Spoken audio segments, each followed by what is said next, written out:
Chapter 0 Prologue. Winter weekday mornings always put me in a gloomy mood. For starters, it's cold when I wake up. Last night, I climbed into bed, taking my time to find that perfect cozy warmth, only to have to leave it behind. Because I have to go to school. My grades aren't bad, but it's not like I love studying either. At school, my daily routine is watching my classmates chatter happily while I slump over my desk, pretending to sleep. When that gets old, the only thing left to do is study. No acquaintances, no friends, and on top of that, my options are limited. It's way more boring than being at home, and sitting alone in the classroom makes me feel oddly out of place. So yeah, I wasn't a huge fan of winter either. That was me until just recently, before I met a friend. So what about now? About 5 minutes before my alarm's set to go off, I snap my eyes open.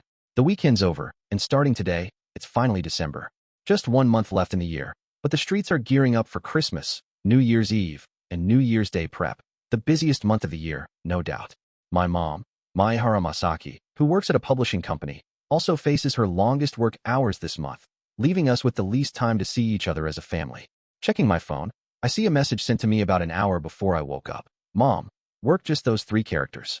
Thanks for always working hard, Mom. It's cold, but guess I should get up. There's still a bit before the alarm, but since I didn't stay up late last night and got solid sleep, my head's surprisingly clear. Shaking off that sweet whisper tempting me to stay in bed a little longer, I sit up, just as my phone rings, like it was waiting for the perfect moment. The display shows Asanagi-san, a name I've grown familiar with. Hello. Oh, you picked up on the first ring.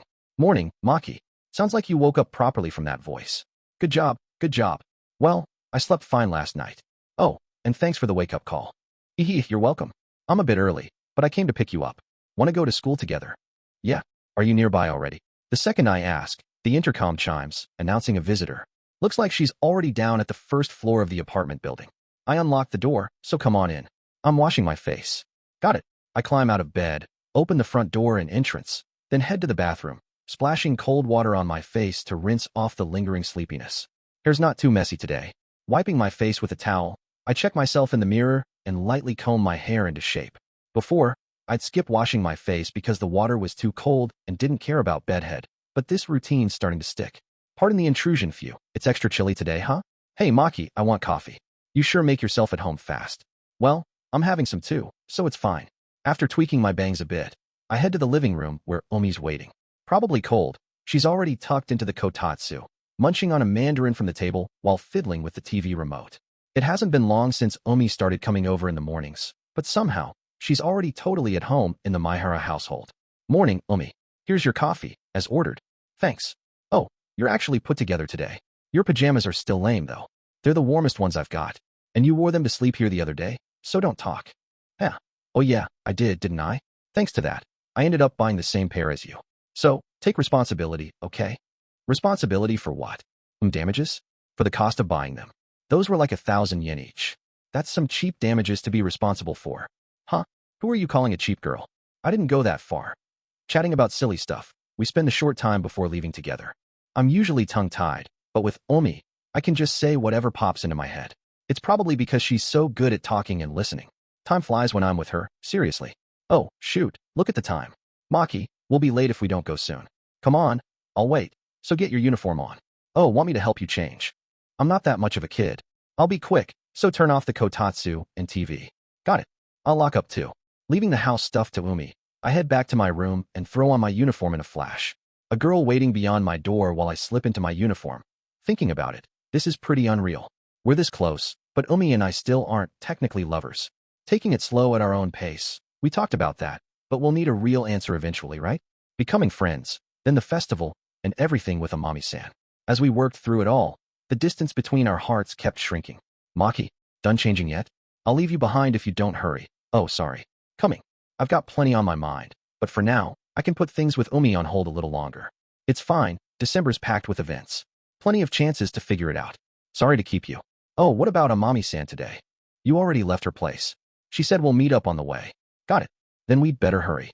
After double-checking I didn't forget anything, we step out of the apartment together. Hey, Maki. What? It's, cold today, right? Yeah, it's cold. Wanna hold hands, then? Just until we meet Amami-san. Making an excuse that it's an extra chilly day, Omi and I quietly interlace our fingers. I used to be all alone, but now I've got a friend. And not just any friend. A girl so cute she's almost too good for me. Everyone still calls her the second cutest, But to me, my first winter with a friend was about to begin in earnest. Chapter 1, December with a friend. Omi and I have started hanging out as friends under the premise that we'll eventually become lovers, but it's not like anything major has changed from before. The time we spend together has definitely increased compared to before. Like this morning, if Omi's schedule allows, she occasionally comes to pick me up, and since we go partway home together after school, we walk back with Amami-san too. The weekends we spend alone together haven't changed at all either. Our conversations are still about trivial stuff, like how the new pizza is, or how the cola from that place has so many spices thrown in it ends up tasting bad. And when we're playing games together, I won again. How many wins in a row is that for me now? Just die already. We keep up our usual teasing banter, passing the time in total peace. We watch movies while laughing together, roll around on the sofa or bed reading manga, fall asleep when we get drowsy, and then realize it's almost time to head home and hurriedly take Omi back to her place. Since we're doing pretty much the same things as always, sometimes I catch myself wondering, we're supposed to like each other, right? And feel a little anxious. Maybe we should at least kiss or something. I glance at Omi sitting next to me. No, at her plump lips. The lips are for after we're proper lovers, okay? What comes to mind is the time Omi first kissed me on the cheek. It was a bit of a sneak attack, but I clearly remember the sensation on my cheek, even if it was just for a moment. The faint sweet scent of Omi up close, and those soft, marshmallow-like lips, yet firm and slightly moist. Ever since then, whenever I see Omi's face, my eyes can't help but drift to her lips. Maki, something wrong? And no, not really. Omi notices me staring, and I reflexively look away. She's probably already figured everything out.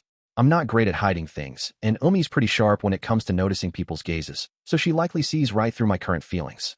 That said, she doesn't exactly press me about it either. Oh, Maki, by the way, did you put on lip balm today? Your lips look super chapped. Now that you mention it, I ran out. I figured it's not a big deal. Ugh, seriously? Summer's one thing, but in this dry winter season, that's no good. Your lips are already prone to drying out, Maki. If you leave them like that, they'll crack all over in no time. Oh, really? Then I'll stop by the pharmacy on the way home and grab some lip balm. For now, I'll just lick them or something. Nope, that's a big no-no too. Just so you know, if you keep doing that, one day your lips will split open and bleed. Come on, turn this way. What? What else? I'm obviously going to put lip balm on you. Look, I'll let you use mine today.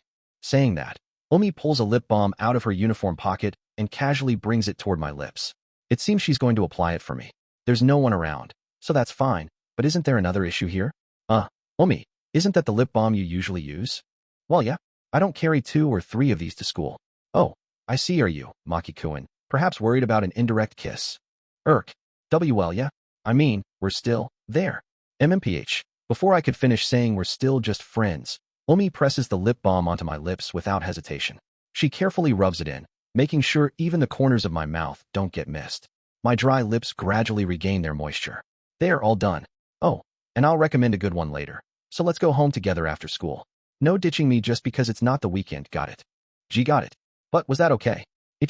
What's that? Omi peers into my face with a mischievous grin. Damn it. She's totally planning to make me say it all out loud. The indirect thing. I mentioned it earlier. Oh, that? I don't mind at all.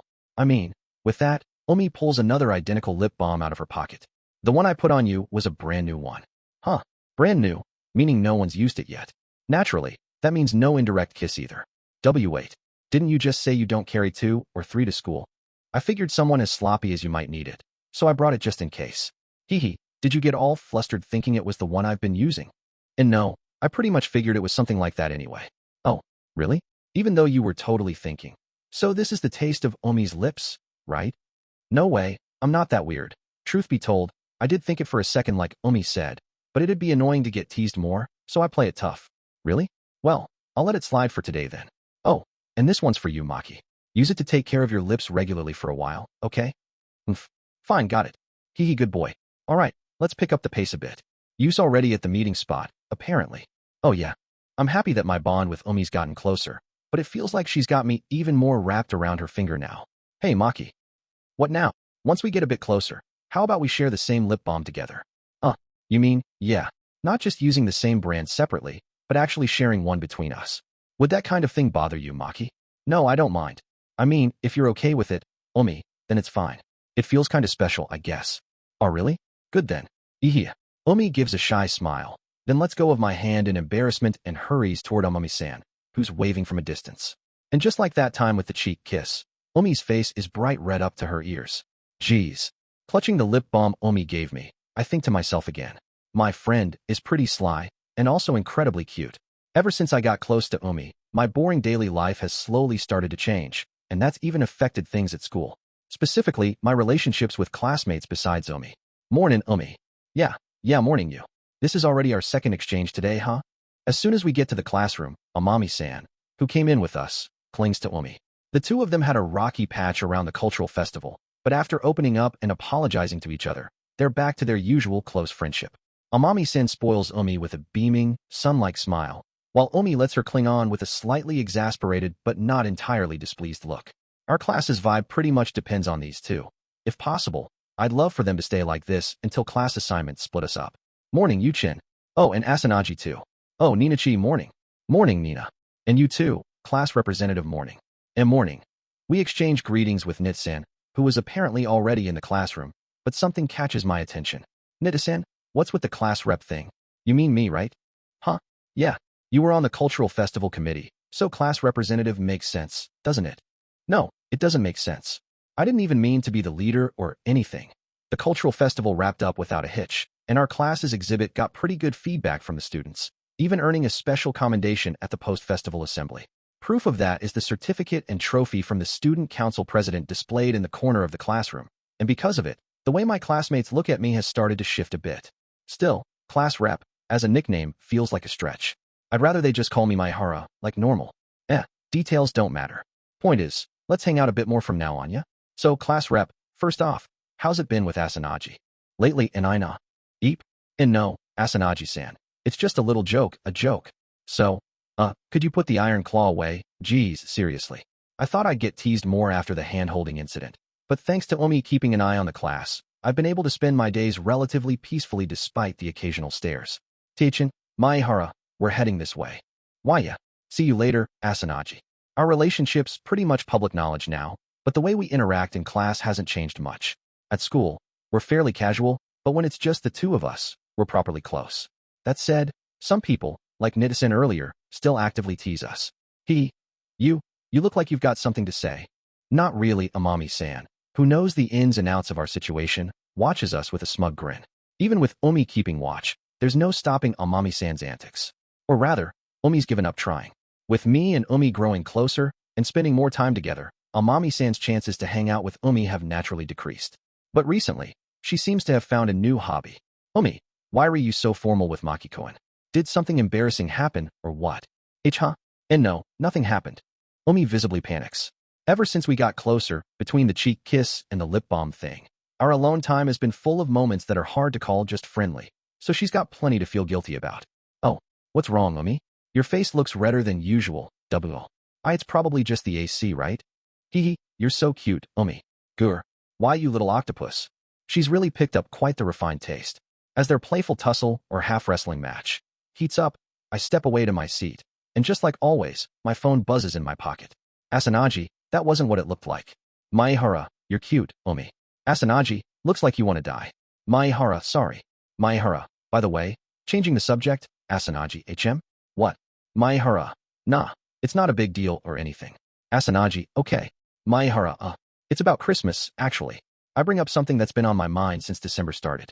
As of now, my plan is to confess to Omi on Christmas Eve. I put off giving her an answer, saying I wanted to stay friends a bit longer, but even so, the time I spend thinking about her keeps growing day by day. I want to properly tell her how I feel and become real lovers with Omi. Confessing on Christmas might be super cliche, but doing it at some random time feels like I'd be missing the mood entirely.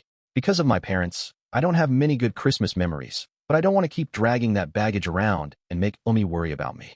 That's exactly why I want to make a good memory at this timing. As I wait for Omi's reply, a single word comes back after a short pause. Asanagi, pervert.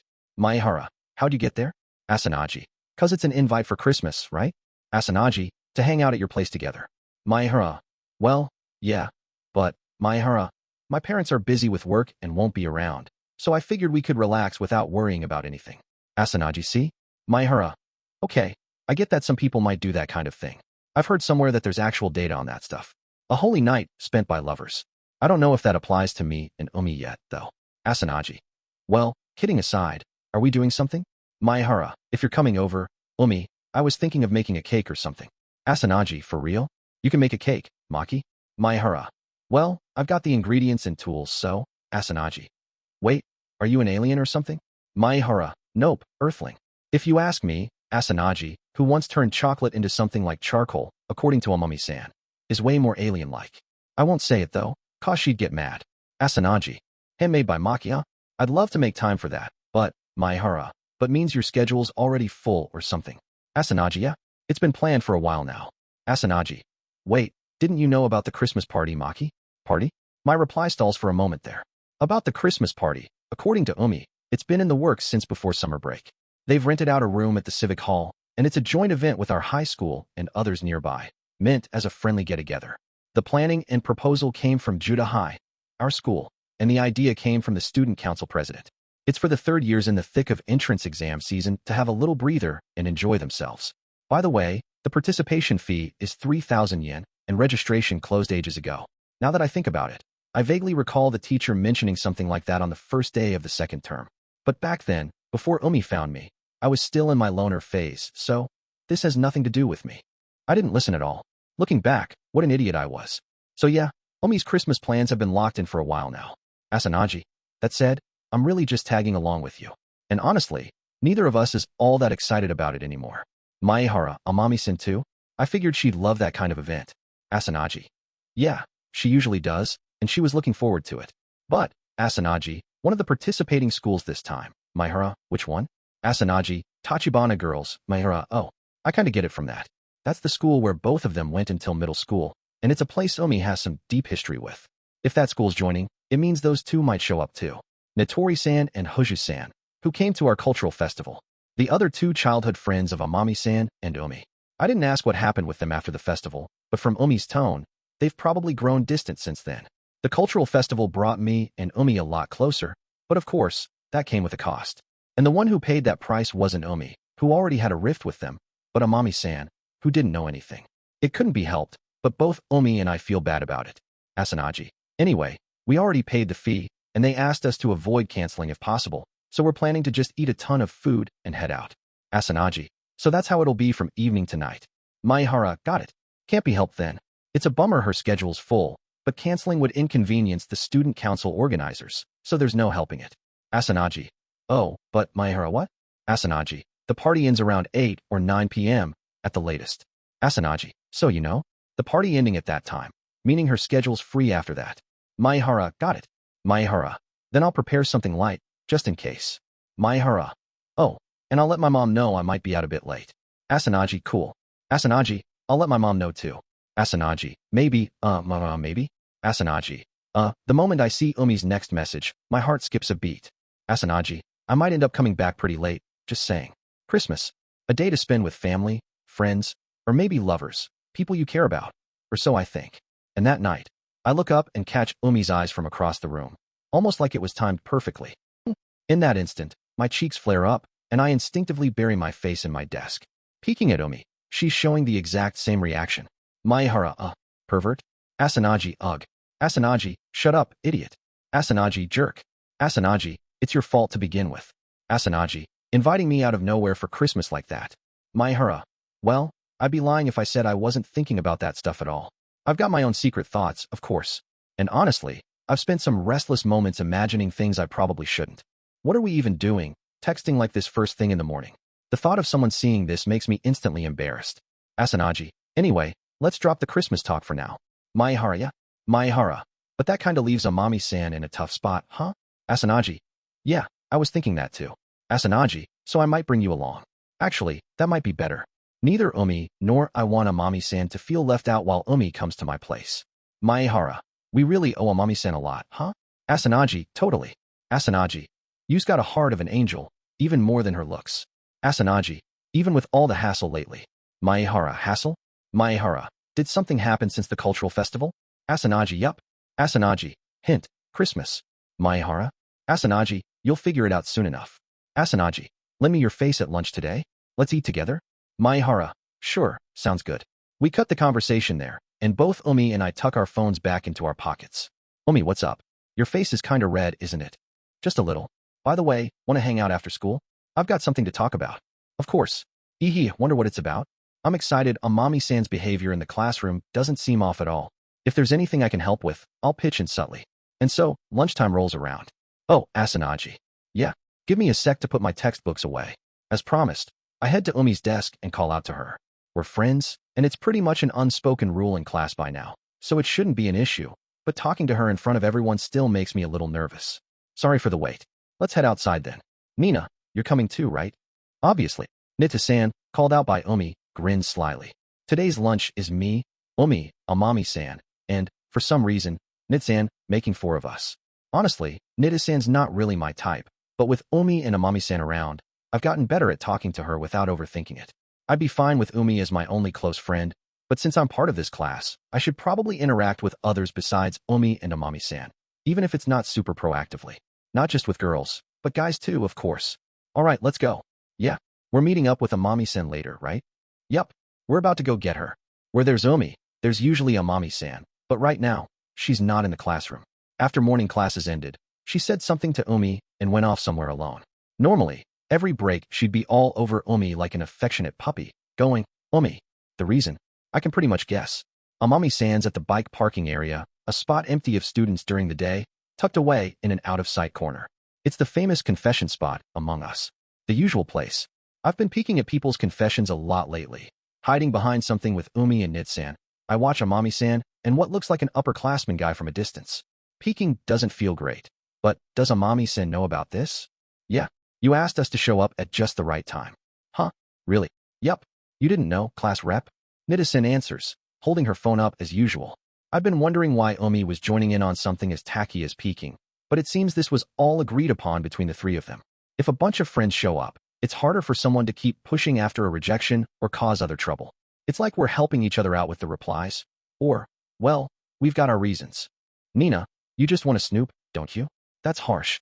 If something happens to you, Chin, I need evidence to snitch to the teachers, right? I've got some sense of responsibility here.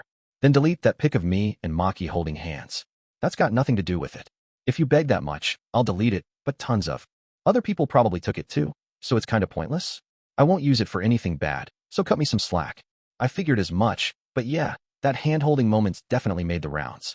It's embarrassing to think about, but since then, no one's confessed to Umi, so personally, I'd say it's not a bad outcome. Knowing someone I like is getting confessed to by a stranger, even if I know Umi wouldn't go for it, still makes me a little uneasy.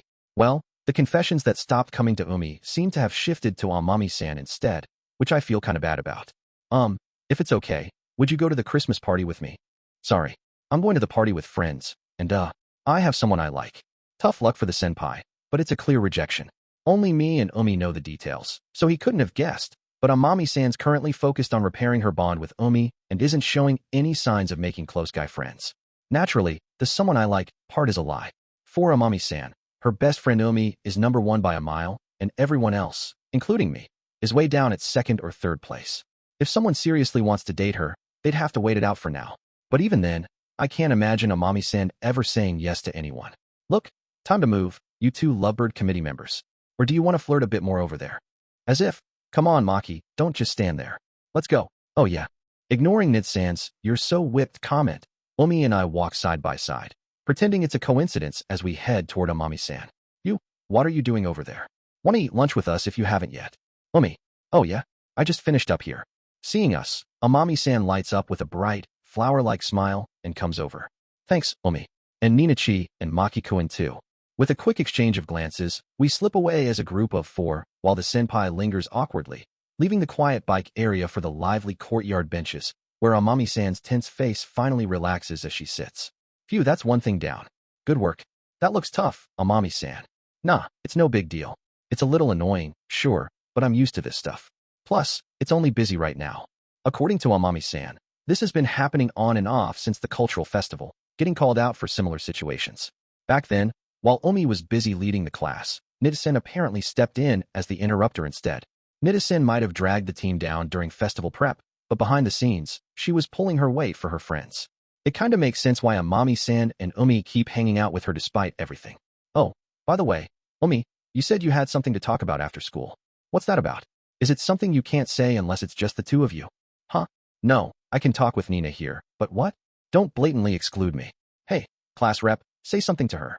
Huh, I don't mind, so go ahead and tell us. Really?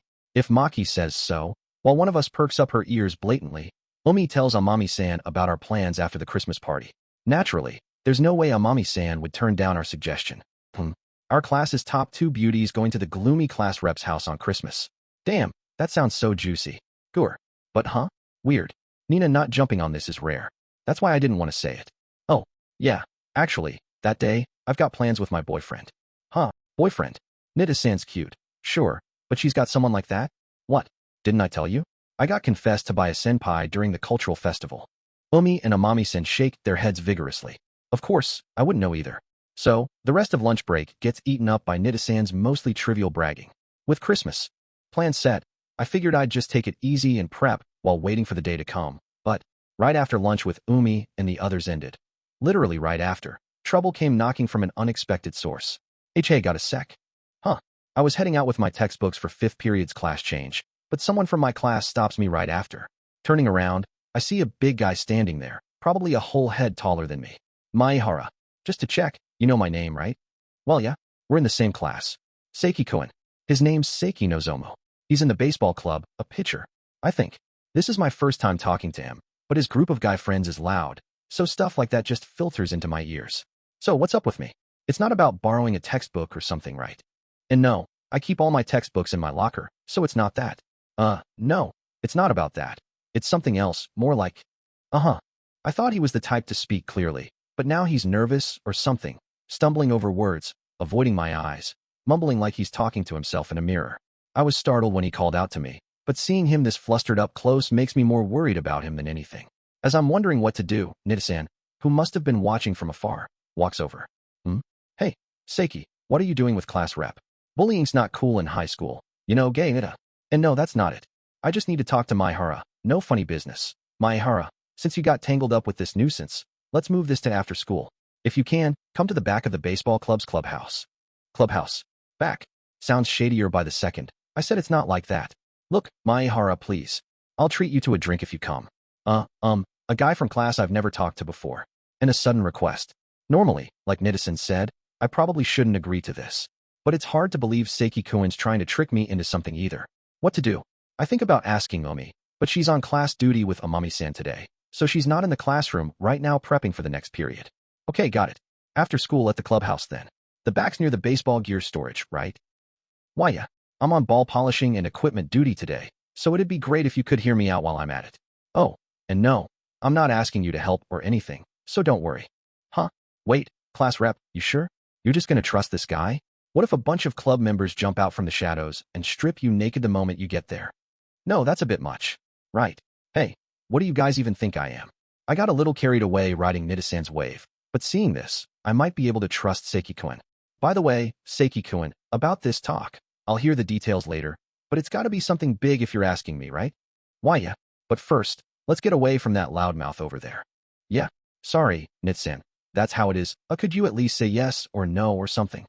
Yeah, this girl, she's dead set on eavesdropping. How nosy can you get? Fine, I'll message Asanagi then. Ugh. Okay, fine, I'll leave. Geez, class rep, you stingy jerk. She knows how scary Umi gets when I'm involved, so she grumbles but quickly scurries off. I know Nita-san's not a bad person, but she's kind of a mess in a lot of ways. So, about the thing. Oh yeah? What's up? After making sure no one's around, I listen to Seiki-kun. It's about Amami-san. I need some advice. Oh. Why Seiki-kun went out of his way to talk to me of all people. The reason's crystal clear now. After that, the day's classes wrap up, and it's after school.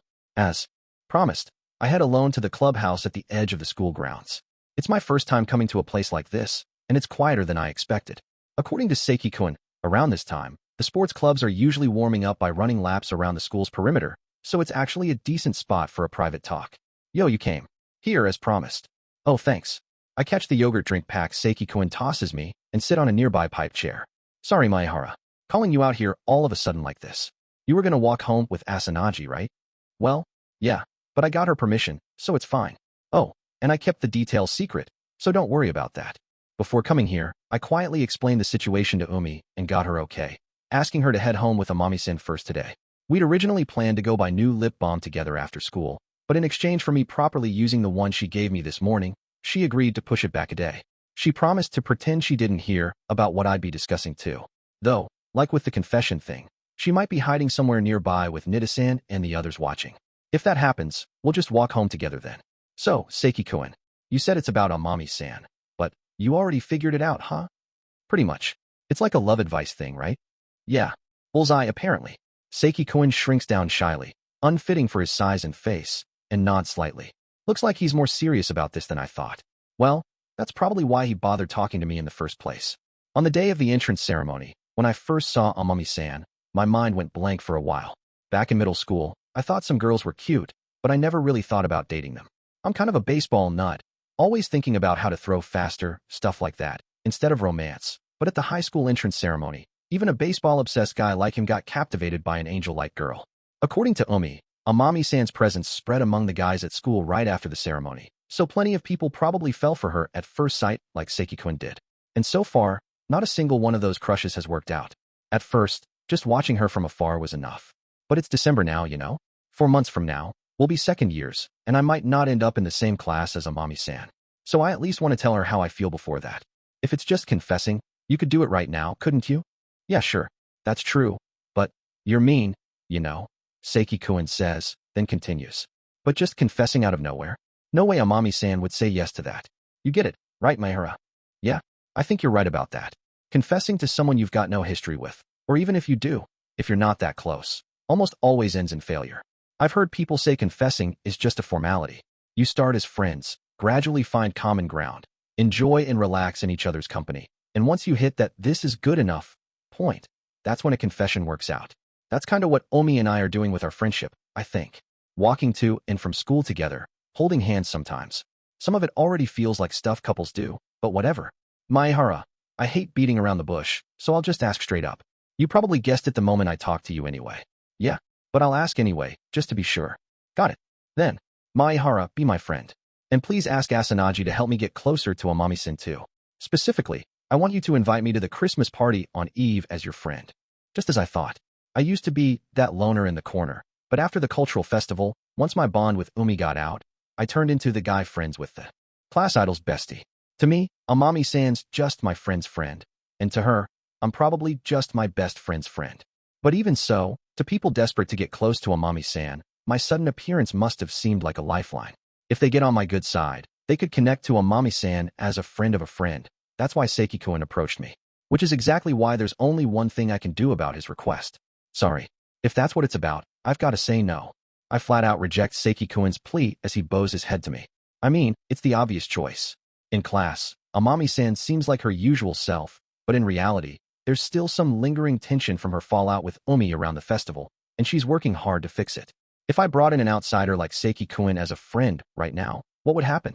Kind as she is, Amami-san might say it's fine, but deep down, she'd probably feel troubled. And it's not just Amami-san.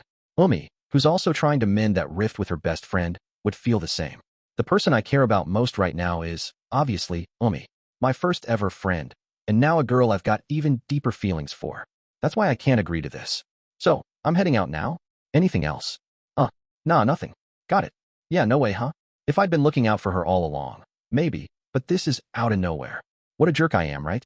If I were in your shoes, I'd think the same. Not that far, but sorry about this one. No, I'm the one who dragged you out here. Thanks for at least hearing me out. I thought he might push harder, but he backs off pretty cleanly, which is a relief. By the way, Maehara, you seem kinda timid usually, but you can shut stuff down firmly when it counts. I kinda respect that. Really? Nah, compared to a certain someone, I've still got a long way to go. I mean, Omi, someday, I want to build up the guts to state my thoughts clearly in front of people like she does. Asanagi Omi's not just my precious friend, she's a close-by goal too. Oh, crap, the senpai are probably showing up soon. Sorry, Maehara, for taking up your time. Don't worry about it. I can't help out, but I'll root for you from the sidelines. I don't need rooting. I need help, huh? Sorry, that's a bit impossible. Ugh. Charging at Amami-san now would just get him shot down for sure, but I'll at least pray for him. I'm sure someone will fall for Seiki-kun eventually. He's easy to talk to, and even from a guy's perspective, he's got a good face. If the timing had been a little earlier, we might have actually become friends, but no point dwelling on that now. After a quick goodbye to Seiki-kun, I loop around the edge of the grounds toward the school gate. It's only 4 p.m., but the strong wind makes it feel chillier than usual. Time to retreat to the kotatsu at home. With that in mind, I jog out past the gate. Huh? Umi. Yo. Right outside, I spot Umi giving me a small wave. Wait, have you been waiting here since I left the classroom? Well, I mean, do I look like I already went home once or something? No, you don't. Exactly.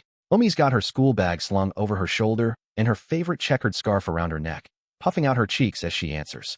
Obviously, she's been waiting for me out here in the cold this whole time. Sorry, Maki. I was gonna head straight home, but, I got a little worried. I see.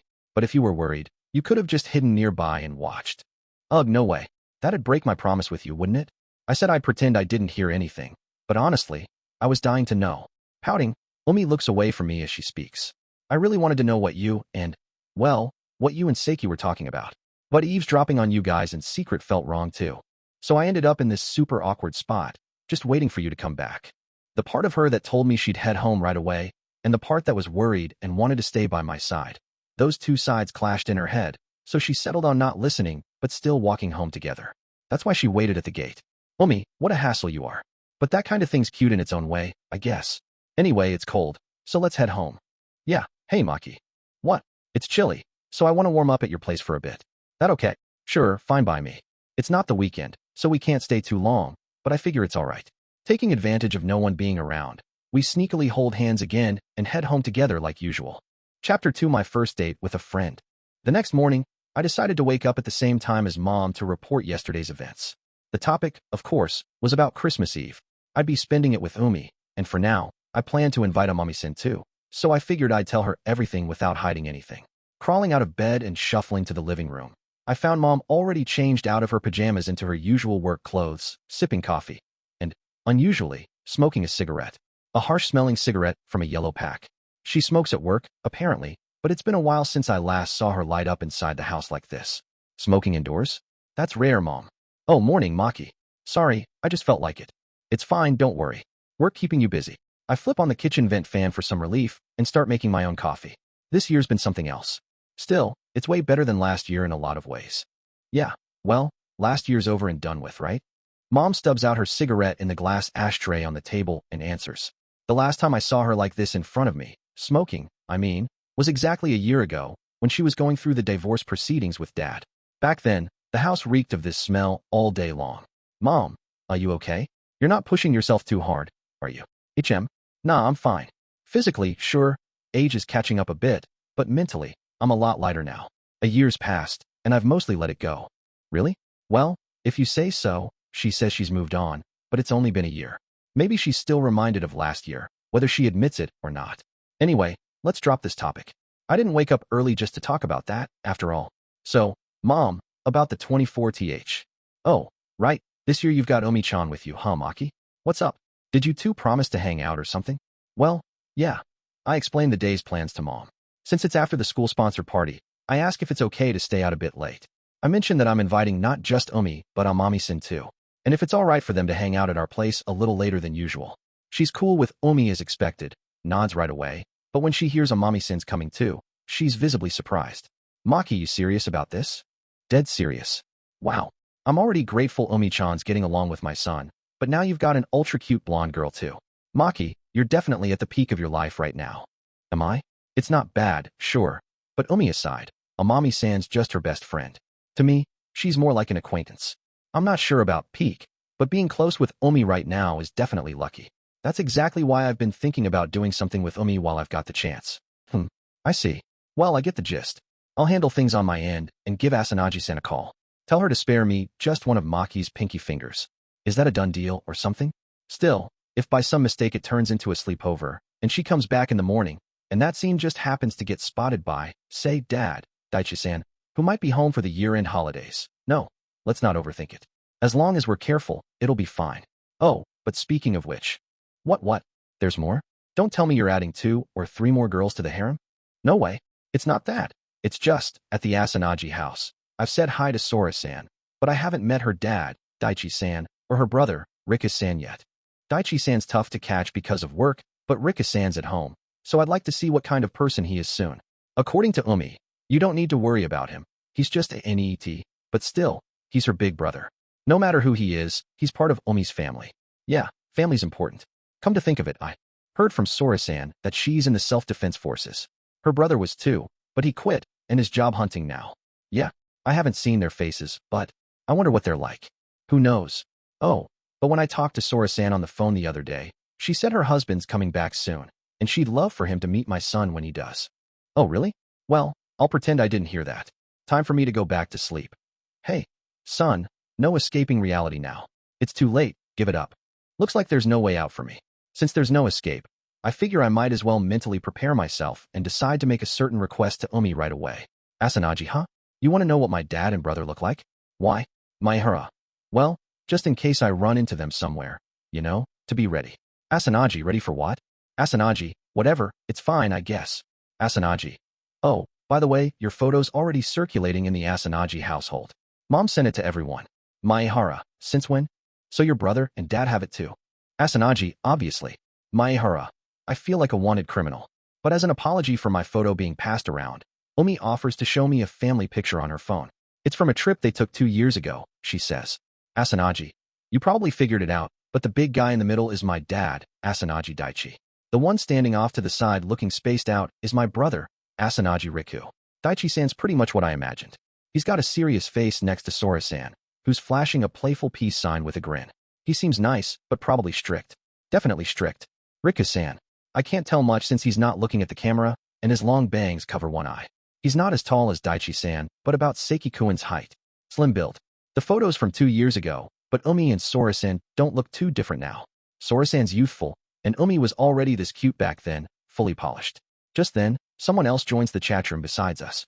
An account labeled Amami switched from a rabbit icon we set up before to a golden retriever they apparently keep at home. Amami. Oh, is this Umi's family photo? Nostalgic. Asanagi. Maki said he needs to check out Dad and Big Bro's faces so he doesn't bolt if it comes down to it. Maehara. I'm not running. Amami. Oh, then want to see mine too? Amami. From right after I started middle school. Probably another family photo. It's from her first year of middle school, so her face still has more of that childish charm, but her angelic vibe might even top what she's got now. Yeah, it's no wonder she's popular with guys and girls alike. Amami. The people around me are my grandpa and grandma who live abroad, plus some cousins. We took it when I tagged along for Mom's trip back to her hometown. That explains why there aren't many Japanese-looking faces. The only ones with black hair are probably her grandpa, mixed with white, and a guy who's likely her dad. Everyone else has vibrant hair colors. Amami. Oh, speaking of which, what about your photos, Maki-kun? I'm curious what you were like as a kid. Right? Umi, you think so too? Asanagi, yeah? Now that you mention it, totally. That's super intriguing. Asanagi, Maki. Maehara. Whoa, hold on. You can't just spring that on me. Maehara. I'm bad at having my picture taken. The only recent one's from the Cultural Festival award ceremony. Asanagi. There it is, that excuse. Amami. Oh, right, but you've got graduation albums, don't you? Or family albums at home. Maehara. Probably. I'm not sure, though. I don't remember taking them with me, so they might still be in the closet at the old house. Maehara. Oh. The moment I sent that message without thinking, I realized I'd messed up. The old house. Meaning the one I lived in with Dad and Mom before the divorce. I left with Mom, so I don't know for sure, but Dad's probably living there alone now. Maehara. Sorry. My hand slipped, and I said something weird. Amami. No. My bad for bringing up something odd. Amami. Hey. Umi, say sorry too. Asanagi. Why's you running the show here? Asanagi. But sorry, Maki. I made you remember something bad. Huh? Maehara. Nah. I brought it up first anyway. And it's all in the past now. Maehara. I'll check the closet today and bring it if I find anything. Amami, really? Awesome. Hee. Good for you, huh, Umi? Asanagi. I'm not that hyped about it. Amami. Oh, come on. You're just shy, you're totally excited. Asanagi. Sorry, I'm stepping out for a sec. The moment the lunch break bell rings, a mini scuffle breaks out between Amami-san and Umi.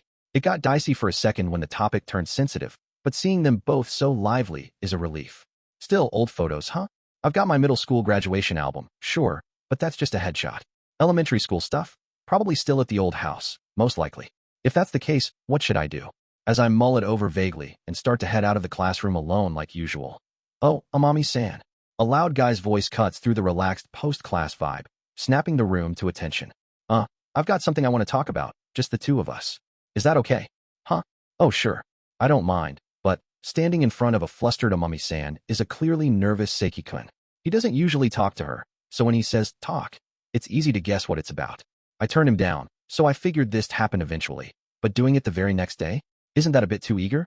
They step out of the classroom since it's awkward with everyone around, but in this situation, it doesn't really matter much. After they leave, a few small groups start whispering among themselves and follow after them, probably planning to eavesdrop on their conversation. I've done similar stuff, so I can't exactly judge, but it still doesn't feel great. More people trickle out after that, leaving about half the class behind now. The ones still here are me, Umi, and surprisingly, Nathan. Huh? Nina, you're not going. Not that I'm uninterested, but everyone already kinda knew Seiki likes Yuchin. The outcome's obvious, so I'll pass. If it were class rep, though, that'd be a different story. Oh no, Umi-san. Just kidding. Don't give me that scary look. Geez, seriously. Oh, and Maehara, sit here. She tells me to take the seat next to her, so I do. Me, Umi, and Nida-san. The three of us form a little circle to chat. Hey, Maki, that talk with Seiki yesterday, it's totally about this, right? Like, love advice or something. Yeah, seems it was obvious to everyone, but Seiki-kun's got a thing for Amami-san. With a quick, keep it hush preface, I give them a simple rundown of yesterday, sticking to just what Seiki-kun asked me. You'd have to turn that down, Maki. I mean, taking it on would have been dumb. True, says the girl who used to label class rep as that weird guy until now. Since Seiki-kun kept his true feelings under wraps, it's no surprise they'd see him this way. If I explain more, like how Amami-san's his first love and he's totally pure-hearted about it, their view might shift, but that's a secret between me and him. Anyway, it's been a bit since they stepped out. Wonder how it's going. Oh, a message from you. Looks like they're done. Omi's phone pings with a message. Hey you. Yeah, got it. All right, I'll bring it over now. Where? Oh, okay. Be right there. After a minute of talking a little away from us, Omi grabs Amami-san's untouched bento from her desk. Seems she's heading to meet her now. Sorry, Maki. I'm gonna check on you, so keep an eye on Nina for me. Omi. Oh, sure, no problem. Nita-san, that's how it is, so stick with me a bit longer if you don't mind. No, I'm not going anywhere. Even without class rep babysitting me. I'm not that stupid. Well, I'm a little curious, sure. Just a tiny bit.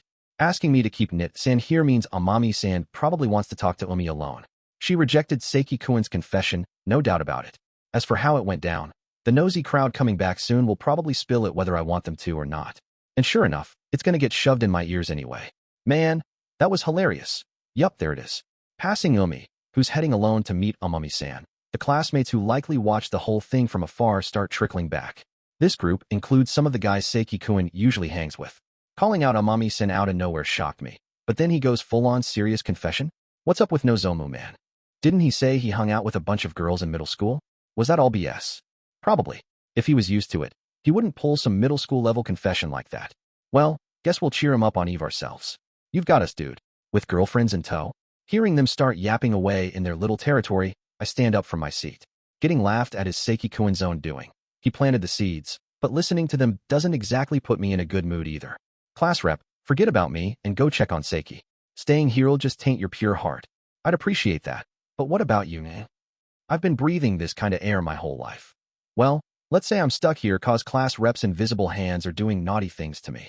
The naughty part's not necessary, is it? But thanks. Off you go, Maya. You actually used my name for once.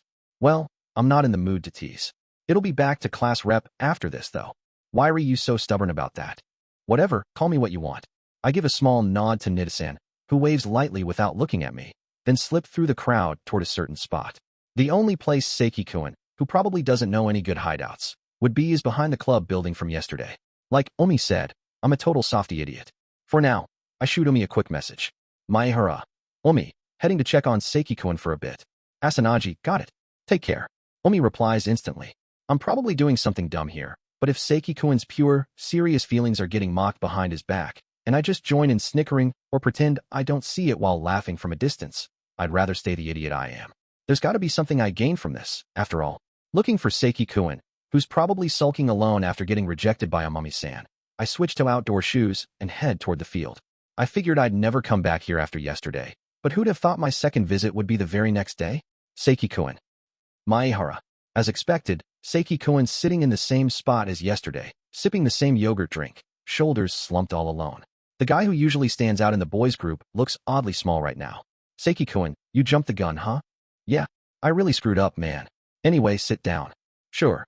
I take a seat on a big tire they must use for practice, and Seiki-kun starts talking bit by bit. I just meant to ask about the Christmas party plans, you know? I knew she was going with Asanagi, so I thought maybe I could meet up with them and tag along. But when I saw Amami-san staring at me, tilting her head, I blurted out, will you go to the party with me? My real feelings just slipped out. By the time I realized it, I was a mess. And in that rush, he confessed without thinking straight. And, of course, got rejected. I get where he's coming from, but man, his feelings got way ahead of him. Amami-san bowed politely and turned him down, explaining her reasons clearly. He was braced for it, but hearing, "I'm sorry," still hit him hard, and he barely remembers what happened after that. Maehara, what are the guys in class saying about me? They were eavesdropping, right? Seems like it. They were loud about it, but it was like some alien language from another planet. Too dumb for me to translate. Huh. You're sneakily savage, huh? And your mouth's pretty sharp too. Not every quiet guy's nice, you know. We just think a lot 'cause we don't talk. Fair. I don't hate that about you, though. Really? Honestly, I'm not that fond of you, Seiki-kun. You're a blunt one. Well, whatever. He chuckles despite being stunned, and a bit of light creeps back into his face.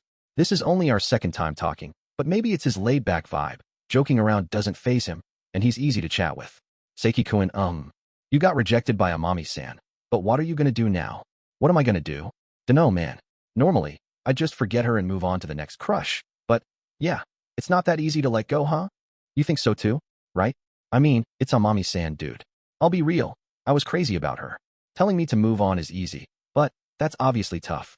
I'm still hung up on her, and I'll probably drag this out for a while. Even if I try to forget, the class will keep making it a joke anyway. Probably. Like, amateurs spamming the same punchline just gets annoying. Exactly. I'm ignoring it for now 'cause I can read the room. Wait, why am I even hanging with those guys? We're vibing more than I expected, tossing conversation back and forth without a hitch. The topics, well, mostly trashing our classmates, so it's not exactly noble, but they're badmouthing him too, so it's fair game. Starting with Amami-san, we vent about the guys group, then move to manga we read or phone games we play sometimes, chatting about ourselves right up until the bell rings to end lunch. Man, going back to class still feels heavy, but thanks to you, I'm a little lighter. Thanks, dude. No problem. It's my first time talking this long with anyone besides Omi, but I think I managed okay. Omi? Maehara. You call Asanagi by her first name all the time. Oh, sorry, slipped out. Nah, don't sweat it. I figured since the cultural festival, you two started dating recently, right? Calling each other by name's not weird then. Well, we're not exactly dating yet. Huh? You serious right now? It's complicated. I give him a quick rundown of me and Umi's current situation, swearing him to secrecy. Gotcha. Well, I've got zero love experience, so I can't talk big, but do whatever works for you two. Still, lock it down soon, man. Asanagi's been getting popular again lately. Huh, that's news to me. Really? Yeah. Her vibes softened up recently, and she's gotten cuter. Guys from other classes have been half joking about intros. I don't talk to her much, so I brushed him off. Oh wow. Comparing Umi before and after we got close, she does seem more at ease now, smiling more in class too. I'd been relieved since no one's confessed to her lately, but I don't think she'd fall for some random guy now. Still, it bugs me a little. Anyway, watch out so no one snags her from you. That's my best guy friend advice. Thanks for the heads up. Wait, huh? Seiki-kun, didn't you just call yourself, Oh, the guy friend part? Yeah, we're getting along talking like this, and we're in the same class, so why not? Unless you're saying no? Not at all, but we haven't talked that much yet. Is it okay to trust me that fast? Why not? You overthink stuff, Maehara. Friends are just about enjoying each other's company or wanting to chat more. That's it. Maybe he might be right. Thinking back, it was like that with me too. Whatever sparked it, I wanted to hang out again and learn more about her. That's how we got here. Best friends or lovers, it all starts with friends. All right. In that case, Seiki-kun, we're friends from now on. Sweet. Nice to meet ya, Maki. Yeah. Same, Nozomu, yup. That works. We shake hands again, and Nozomu and I officially become friends. Baseball club and go-home club, class clown and loner in the shadows. We've got different builds and totally opposite backgrounds, but talking like this, we can still connect. I used to avoid him with my own assumptions, and when he first approached me, I thought he was a hassle, but now, I'm kinda glad I ended up friends with Nozomu. Well, class is starting soon. Time to head back. Yeah. Oh, but I can't help you get closer to Amami-san or anything. Don't worry, I get it. I crashed and burned hard just now, but I'm stubborn. I'll keep it solo for a bit. They say baseball's all about the bottom of the ninth, 2 outs, right? Sure, but all I see are spectators heading home after the game's over. Oh, yeah, those types who ditch around the 8th when it's a blowout. They miss the dramatic comebacks and lose out. Huh, I can't cheer that hard, but good luck. And just like with Omi, I've made a new friend. Sure, Omi set it up, but I made it happen, so I'll claim half the credit. No problem there. After becoming friends with Omi, that led to Amami-san and Nida-san, and now Nozomu. December's been a whirlwind of changes, but I feel pretty fulfilled right now. By the way, I managed to cover for Nozomu. But what about the other person involved, Amami-san? When Nozomu and I got back to class just before break ended, she was already chatting with Nit-san and the others like usual. No issues there, it seemed. Still, I was a little curious. HM? Nah, I don't think we talked about anything big. Just a little venting session. Munch, tasty. The next morning, when Umi came to pick me up, I asked her about it. She's eating a hot cake I made while answering. Apparently, she ate breakfast at home but couldn't resist when she saw me cooking. So, I'm making an extra one for myself now. Venting, huh? I won't pry, but Amami-san's got her struggles too, huh? Yeah, and I was struggling not too long ago myself. You've seen it, right, Maki? Now that you mention it. So how about now? Now? Now, not really, I guess. If anything, now it's what? Nothing. Amami-san seems fine, but Umi's the one I'm more curious about now. Umi. No way. I'm curious. In no way. You're the one who slipped up first. That's true, but so? Huh. The hot cake, tasty. MMPH. Maki, you jerk. Maybe so. But since Umi usually teases me, I want to turn the tables once in a while. Well, if you really don't want to say, I won't push. But if it's about me, I'd like to hear it. I don't want to think I'm acting rude or off with Umi, but I'm not perfect. If there's something she wants me to fix, even a little, I'd like to know. It's not anything bad. It's just, you so nosy, I had no choice. Okay, what? Like how you made me breakfast today, or how I feel bad you always pick me up, so it made me kinda happy when you came to my place instead. Stuff like that. That's less venting and more gushing, isn't it? What? It's not a big deal. I didn't want to say it, but you and Nina kept asking, so I kinda got carried away. Just to check, you didn't tell them everything, right? Like the cheek thing or the lip balm thing. Well, sorry, they caught on about the lip balm the day I gave it to you. And, she spilled it, apparently. Umi's face is beet red. Even if it was a spare, giving a guy something she might have used herself must be embarrassing. For her. Well, I don't mind. But now I get why Amami-san's been smirking at us lately. It didn't hit me when it was our little secret, but once others know, the embarrassment doubles. Guess I'll avoid using the lip balm in public for a while. Still, who'd have thought you and Seiki would end up friends? I totally pegged you two as types who'd never cross paths. If you put it that way, look at us now. Guess you don't know until you talk, huh? Right? But anyway, good for you. From what you said, it sounds like you and Seiki might stay friends even after graduation. That's rare, cherish it. Yeah, I will. Nozomu's name joins Mom, Umi, and Amami-san in my tiny phone contacts list. My first ever guy friend, so I'm quietly pretty thrilled about it. By the way, do I really not need to do anything? If Seiki's feelings are legit, I wouldn't mind quietly rooting for him. He said he'll go it alone for now, so I'll just watch from the sidelines too. He's busy with club stuff anyway. Maybe a study session for finals, if anything. He was decent at studying in middle school, but since high school hit and he got hooked on club activities, his grades tanked. Last midterms were all borderline failing. Failing means makeup classes, and those land on December 24th. That'd cancel his party plans, so he begged me to help him avoid that at all costs. What? So we're in the same boat. I'm always spanking our perennial borderline princess into shape around then too. You mean Amami-san.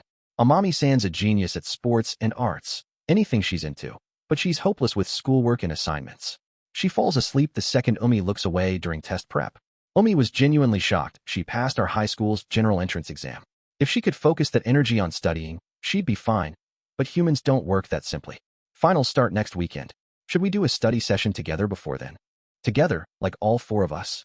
Yeah, that way, you and I can cover all their subjects, right? True, but won't it be awkward after yesterday? If it is, no helping it. We'll study separately, and you and I can pick another day. So me and you studying together is a given, huh? Obviously. You're not saying no, are you? No worries, I get it. Having Umi, one of the top students in our grade, teach me is a perk, so no complaints there. Of course, there's other reasons too. We're strong in different subjects, so together, we can handle pretty much everything. So, next week set with test prep, including a study session. Umi. While she fixes my bedhead, a morning ritual now, I glance at her face. Yup, Umi's really cute. Not just her face, either. She's a foodie but keeps her figure in check. She's serious but gets a little goofy around me or Amami-san, and I think that's great. Getting looked after by a girl like her every morning makes me feel pretty lucky. What? Staring like that? No, just thinking you're cute. Wait, that's not what I meant to say. Then what, Maki-chan? Do not treat me like a kid. But you're like a shy little boy right now. So cute. Umi grins mischievously, watching me squirm. Guess this is how our dynamic will stay. Kinda lame for a guy, but when it's just us, maybe it's fine like this. Umi, about this weekend, any plans? Weekend? You mean Saturday and Sunday? Not Friday. That's what I mean. The weekend, not Friday after school. Yeah. If you're free, how about a movie or something? So, like, a date invite? Yeah, kinda. We usually hang out Fridays, but weekends haven't happened much, right? So I thought, maybe for a change, I plan to confess on Christmas, but before that, I want to do stuff close hetero friends might, like a proper outing. We've gone out together a few times, but never a weekend date. Hmm. Hmm. Hmm. But Umi's face turns apologetic at my invite. What? You've got plans with Amami-san or something? Yeah, actually, with you and Nina. We're picking out clothes and accessories for the party.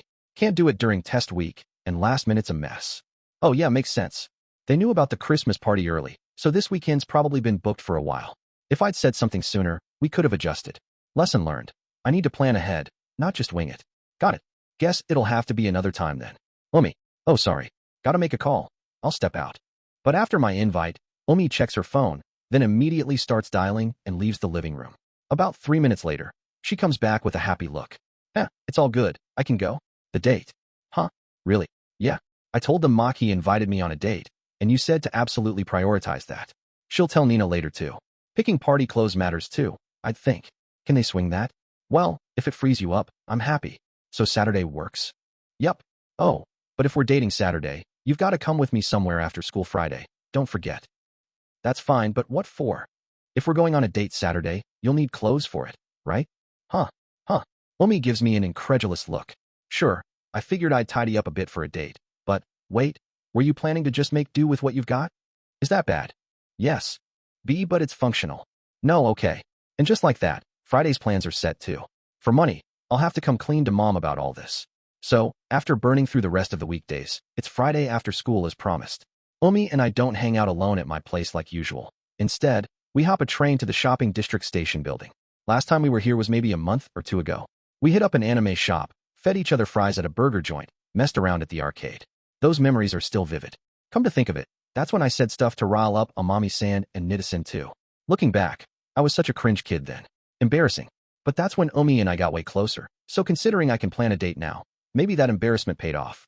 The first time Umi gently patted my head was back then too. So here we are, back at this place full of memories for me and Umi. But today, we're not alone.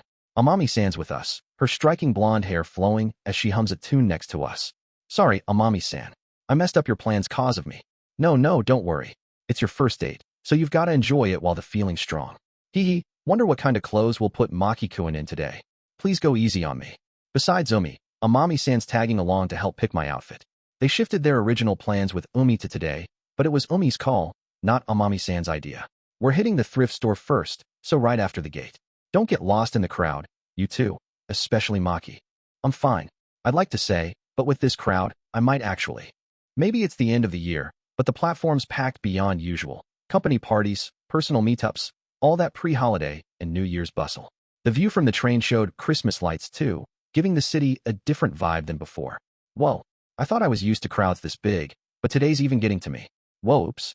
Climbing the stairs to the gate slowly, Amami-san, right behind me, loses her balance, maybe tripped up by the crowd.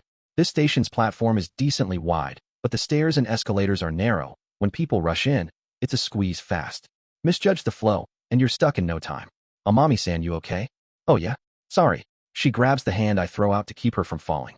Amami-san's hand feels smaller than I expected, though compared to Umi's, I mean. I don't get many chances to feel a girl's hand, you know. Maki-kun's hand's kinda rough, huh? Feels like a guy's hand. Really? Doing chores roughs it up a bit, plus calluses from gaming. Compared to athletes, mine's nothing. A guy's hand. That fits Nozomu more. When we shook hands, his big mitt, built from swinging bats and pitching daily, felt like it was coated in stone from all the blisters. Holding on tight so we don't get split up, Amami-san and I catch up to Umi, who's a bit ahead in the crowd. See? You two are all ready. Sorry, Umi. Well, at least you didn't fall and get hurt. But, isn't it about time now that it's not risky? Huh. I mean your hands. Hands, oh. I didn't notice cause I was so relieved to get out of the crush, but Amami-san's right hand was still gripping mine. Umi shoots me a damp, narrow-eyed look. Crap, I messed up. Sorry, Maki-kun. Got carried away. No, my fault too. Sorry, Umi. You don't have to look that guilty. It's fine. I'm not mad. Umi probably saw Amami-san almost trip too, but even so, me holding another girl's hand on reflex can't feel good. I should apologize properly right away, but that might make Amami-san feel bad.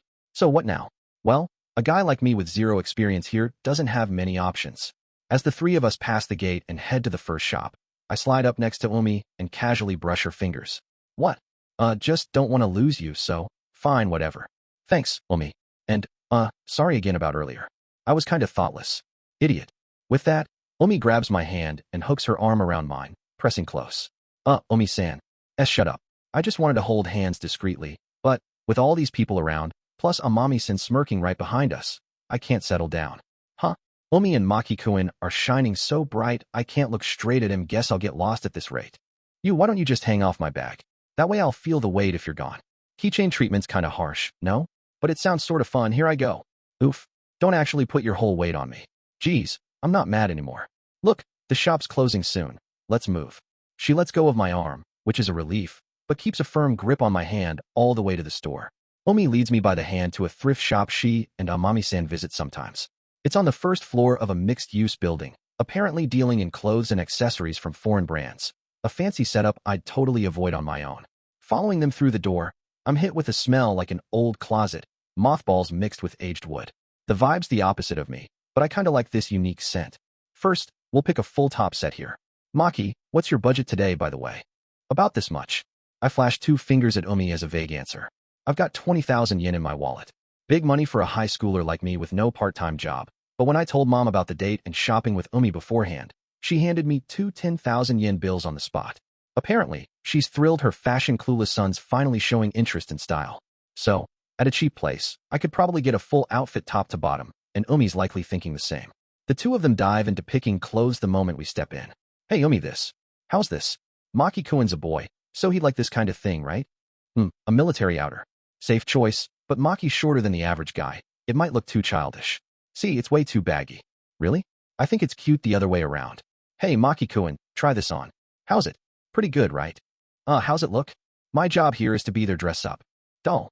Umi's been teaching me fashion bit by bit lately, but I'm still clueless about what's normal, so I'll let them narrow it down, then pick what feels right to me. A female clerk keeps shooting me warm glances, maybe misunderstanding something about us. She's smirking and giving me a thumbs up? What's that supposed to mean? Let's decide on the outer later. What about what goes underneath? Maki here.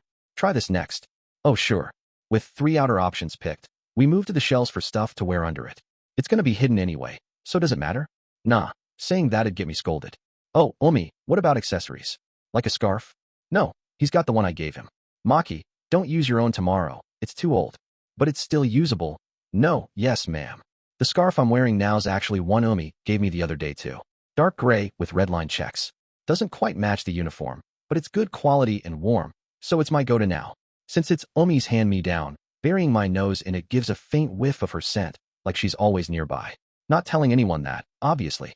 They keep picking stuff with Amami-san's input until the shop's about to close, settling on what they both think works best overall. I step out of the fitting room, awkwardly spinning in place so they can get a good look. So how's it? Yeah, not bad for the time we had. Perfect, right? Cute and totally suits you. We're awesome, Umi and me. A brand name outer on sale for half off, a thick flannel shirt, and some other stuff. Altogether just under 10,000 yen. My take. Minus my face, their pics make me look decent enough. Plus, it's warm too. I'm grateful to Umi for picking seriously. Amami-san too, of course. Thanks, Umi. You're welcome. Oh, your scarf's crooked again. Huh? Is it? Yup. Geez, I take my eyes off you for a second, and you get sloppy. They are fixed. Stepping outside, Umi immediately adjusts my scarf to the proper knot. I thought a scarf was just loop it around your neck and go, but apparently, there's a whole method to it. Experiencing this firsthand really drives home how tough picking clothes is. Everyone does it like it's nothing, but to me, it's kinda impressive. MMPH. Umi and Maki-kun are like newlyweds. Hey, are you two really, truly not lovers yet? Well, we've got our own stuff going on there. Yeah, oh okay. Then when you do become lovers, tell me first, okay? I want to be the first to congratulate you too. Promise. With Amami-san saying that, I'll make sure it goes as planned and put in the effort. After the thrift shop, we head back to the station building to grab shoes, pants, and the rest at a department store, finally getting a breather there. Man, I'm beat. After splitting from them for a bathroom break, I let out a big sigh alone in the station's restroom. Checking my phone, it's just past 7 p.m. We got here around 5, so we spent about 2 hours just shopping for my clothes. I shop sometimes, but I usually grab what I need and bounce, so spending this long is a first for me. I'm wiped out just being their puppet, but Umi and Amami-san, who've been running around for me, are still full of energy, planning dinner with phones in hand. Personally, I'd rather head home and eat there slow, but they've done so much for me today, I gotta push a bit more. Not just today, tomorrow's the real deal too. Then, a message from Umi pops up. Asanagi yo? Maehara yo? Asanagi, Maki you alive? Maehara, barely. Asanagi really? We picked a dinner spot, so hurry up when you're done. Asanagi, let's go hard tonight. All you can eat yakiniku. Maehara, got it. Asanagi, Owen. Asanagi, thanks Maki. Maehara, for what? Asanagi, you know, putting up with me and you selfishness. Maehara, it's cool. Maehara, seeing you two have fun makes me happy too. Asanagi, oh. Well, good then. Asanagi, hey Maki. Maehara, what now? Asanagi, tomorrow, okay? Look forward to it. Asanagi, I'm gonna go all out to look super cute. In other words, not the usual laid-back hoodie and sneakers vibe she sometimes rocks, but a proper outfit just for our date. Umi, who's already cute without even trying, is putting in real effort to dress up for me. Thinking about that perks me up a little. I mean, no matter how you slice it, she's gonna look absolutely adorable. Alright, feeling energized now. Guess I'll stick with these two a bit longer. After replying to Umi with, I'm looking forward to it, I step out of the stall, hurrying back to the two waiting for me. Washing my hands thoroughly, wiping them with a slightly damp handkerchief, and fiddling with my bangs and hair a bit, I jog out of the restroom, only to freeze the next second. Whoa, oops. Right at the entrance, I bump into someone coming in as I'm leaving. The impact scatters the papers they were holding all over the floor. Crap, I messed up. I've got a bad habit of getting distracted when I'm lost in thought, like about Umi's outfit tomorrow or dinner tonight. Gotta be more careful. Sorry, I was in a rush. I'll pick it up right away. Oh no, don't worry about it. I wasn't paying attention either. As we both reach for the same sheet, the suited person's hand stops mid-motion. Wait, if it isn't Maki? Huh. Hearing my name, I look up. Dad. Standing there is someone I could never forget. It's been a while, Maki. It's my father, Maehara Tatsuki. With the same gentle smile and big hand that used to pat my head, Dad stands there, looking exactly as he did when he left my life. Dad appears before me in the familiar suit I remember so well from my childhood. Of course, the color and tie pattern aren't exactly the same, but the way he wears it hasn't changed a bit. His neatly trimmed hair, too, and that faint whiff of his favorite cologne he always wore just a little of. Even after a year, he's still the same dad I always knew. What a coincidence. Never thought I'd run into you here. Last time we met was, what, just before summer break, right? Yeah, it was crazy hot back then, but now we're all bundled up. Winter's here. Sorry about that. I should have made more time to see you. Work got hectic again after that. So today too? Pretty much. This place happens to be tied to my next job. I'm on my way back from that. Well, back to the office. Anyway, still got a ton of work left. From a quick glance at the papers, it looks like this station building's slated for a rebuild years from now, and Dad's involved somehow. He works at a big construction firm, handling major projects for private companies and the government. Sounds rough. You holding up okay? Don't worry. I get regular checkups, and I'm still confident in my stamina. He flashes me a grin. Dad's in his mid-40s, but his rugby-honed body from college days is still solid, broad, tall, and fit. He looks young enough that you wouldn't guess he has a high school kid. I'm supposed to be his son, but I take after Mom more. Some aunt once said, you've got your dad's eyes, but I'm pretty sure that was just flattery or a mistake. I still think so. By the way, what brings you here today? Oh, right, to hang out, huh? You're a high schooler now, Maki. Makes sense you'd be out and about. No, I was shopping. See, these sneakers I'm wearing are falling apart. Oh, right. And friends? Made any? Well, same as last time, I guess. I blurt that out on reflex. Truth is, there's Umi, Amami-san, and lately I've been talking to Nozomu at school. My relationships have changed a ton since before. But I don't say it. Somehow I just can't. I see. Sorry, didn't mean to ask something weird. It's fine. I'm doing my best as usual. Anyway, is it okay for you to stand here chatting with me? I'm happy to catch up after so long. But don't you need to get back to the office? Oh, right. And I still haven't used the restroom. It's not that I don't want to keep talking to Dad, but Umi and Amami-san are waiting, so cutting this short avoids complications. Per the divorce agreement, we're supposed to meet once every month or two until I graduate high school, so I'll see him again eventually. Asanagi-Maki still there? Amami Maki-kun. Meet. A quick glance at my phone shows messages from both of them, nudging me along. So, I'll keep this reunion with Dad brief and prioritize the girls for now. Plus, it looks like Dad's got someone waiting for him too. Director Maehara, Minato, didn't I tell you to wait? I'm sorry. I was waiting, but you took longer than usual, and I heard voices. The one calling out to Dad is a woman in a gray suit. Probably a subordinate, since she called him director. She's got sharp eyes and is strikingly beautiful. Dad, who's she? Oh, and congrats on another promotion. Thanks. Pays the same. Workload's doubled, though. Guess I'm the only one dumb enough to take it on. This is my subordinate, Minato. Minato, this is my son, Maki. The director's son. Nice to meet you. I'm Minato Kyoka. Hi. I'm Maehara Maki. Nice to meet you too. Her business card says section chief, so she must be pretty capable. Late 20s, maybe? Getting to that rank in a big company isn't easy, from what I've heard. Well, looks like you're busy, so I'll head out. Dad, see you later. Yeah, later. I wave to Dad, nod to Minato-san, who bows slightly beside him, and hurry off toward Omi and Amami-san.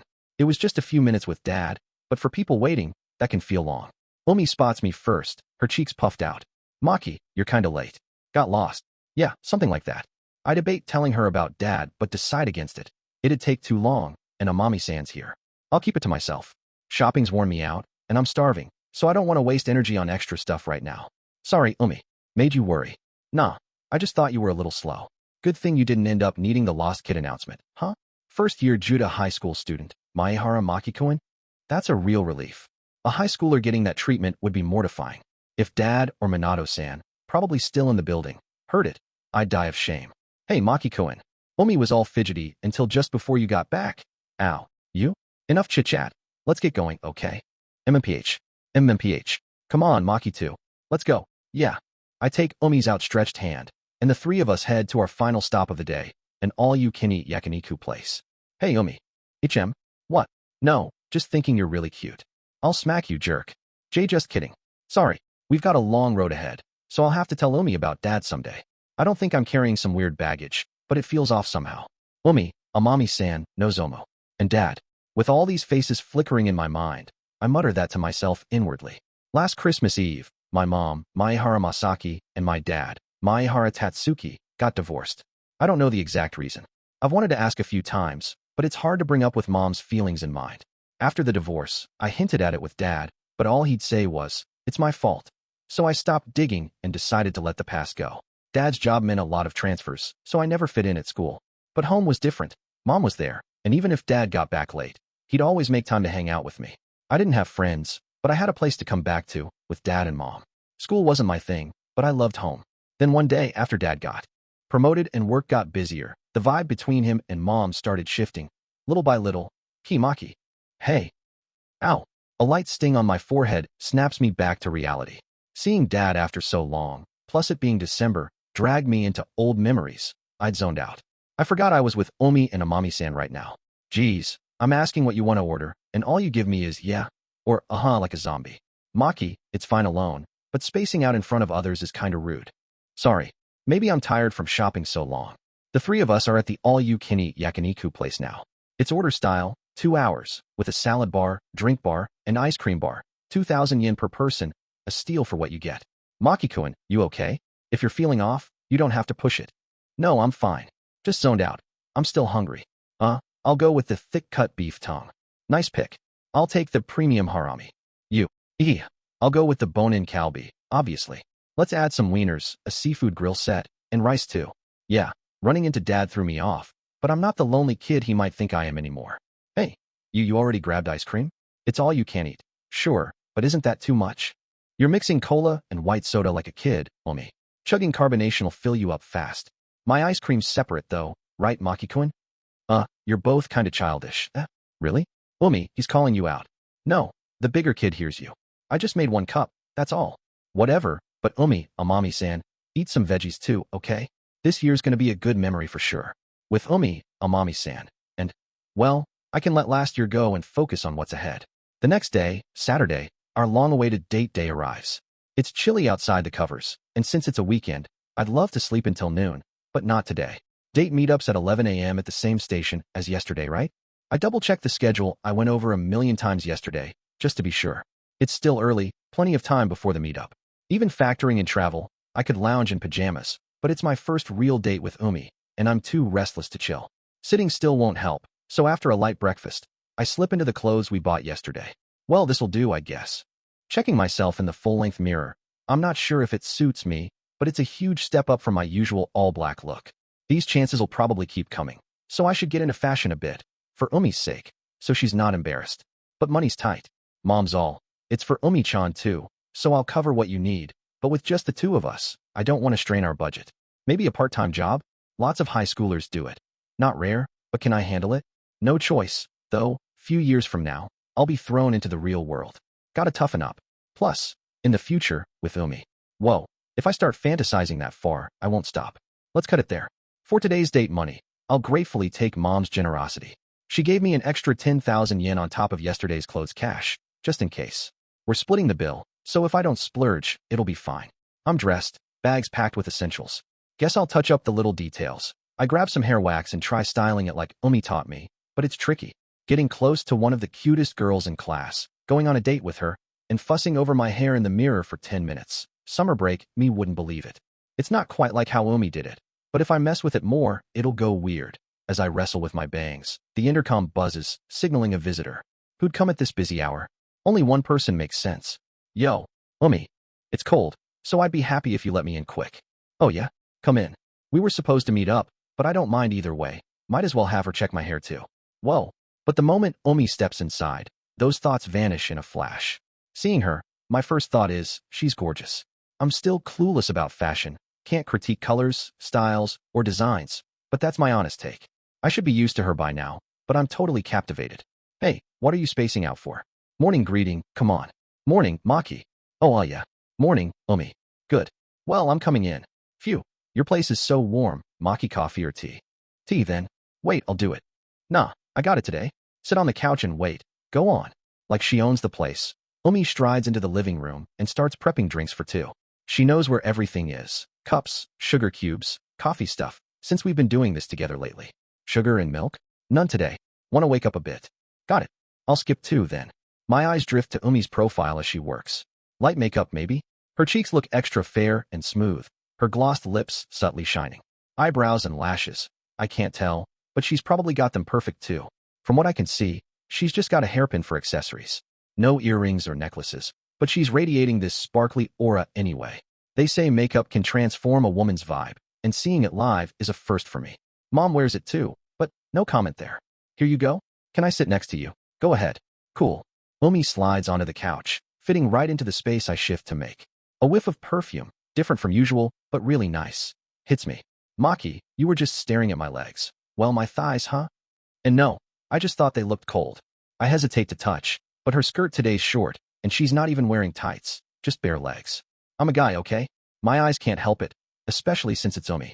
They are cold, duh. Honestly, I regretted it a bit on the way from my place to yours. Then you didn't have to push yourself. True, but it's a special day. I wanted you to see me looking cute. For you, you know, my closest guy friend. Umi's hand gently rests on mine. Holding hands like this is normal for us, but today, it feels way more embarrassing. I can't meet her eyes. Well, your effort definitely comes through. Right? Believe it or not, I stressed over this last night and this morning. Had to match the clothes we picked for you yesterday. Not too plain, but not overdone either. Oh yeah, that's right. I just had to throw on what we bought. No thinking needed. But Umi had to pick from tons of options. Matching me like that's overkill, but that's just who Asanagi-Umi is. So, you came to pick me up instead of meeting there because, yeah, thought it might bug you, but I really wanted you to see me ASAP. Her outfit made that obvious right away. Even to my zero fashion sense self, Umi looks insanely cute right now. Hey Maki, what do you think of me today? Think. I kinda got it from your reaction when you first saw me. But I want to hear it in words, like, it suits you. I was too stunned to say it then, but I want to tell her properly too.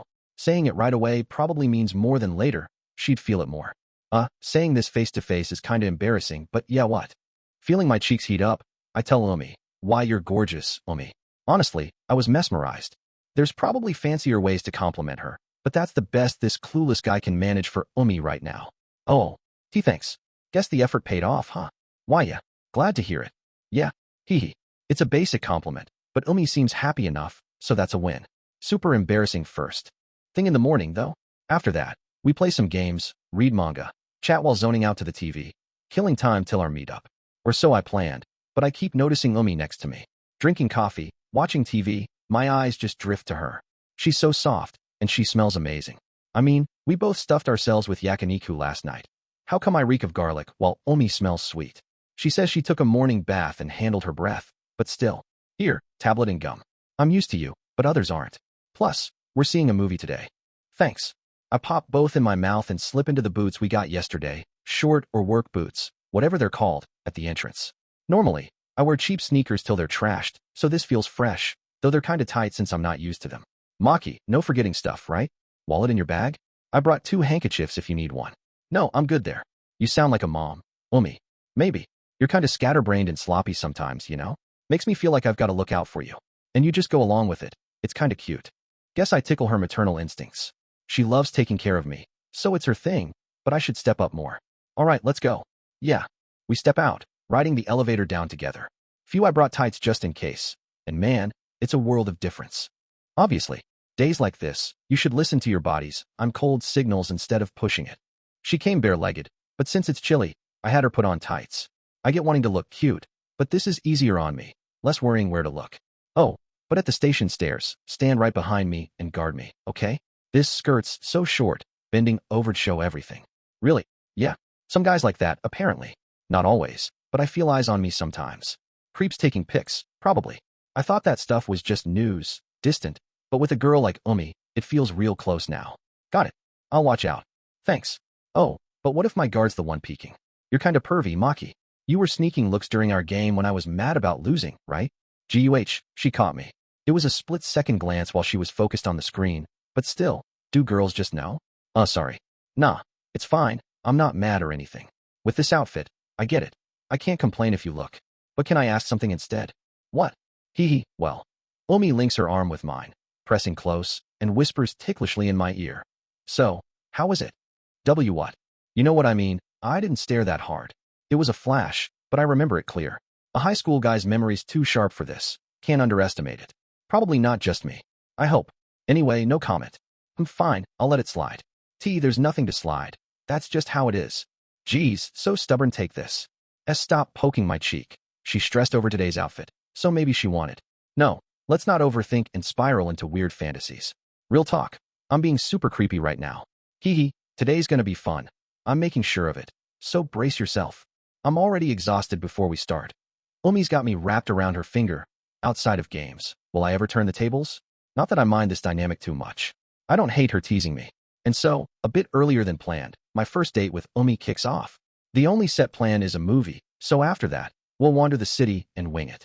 Umi, hands, how we doing it? It's a special date day, so, she laces her fingers with mine. This works, right? Yeah, it's cold today anyway. You just want to hold hands with me, huh? Such a clingy boy, then I'll stop. Nope. She locks my hand tight. Guess this is how it'll be all day. Now I'm worried about sweaty hands messing hers up. Walking to the station with a chipper Umi, we hit a crosswalk. I catch our reflections in a drugstore's glass window. With my maxed out budget outfit, we don't look too out of place side by side, face aside.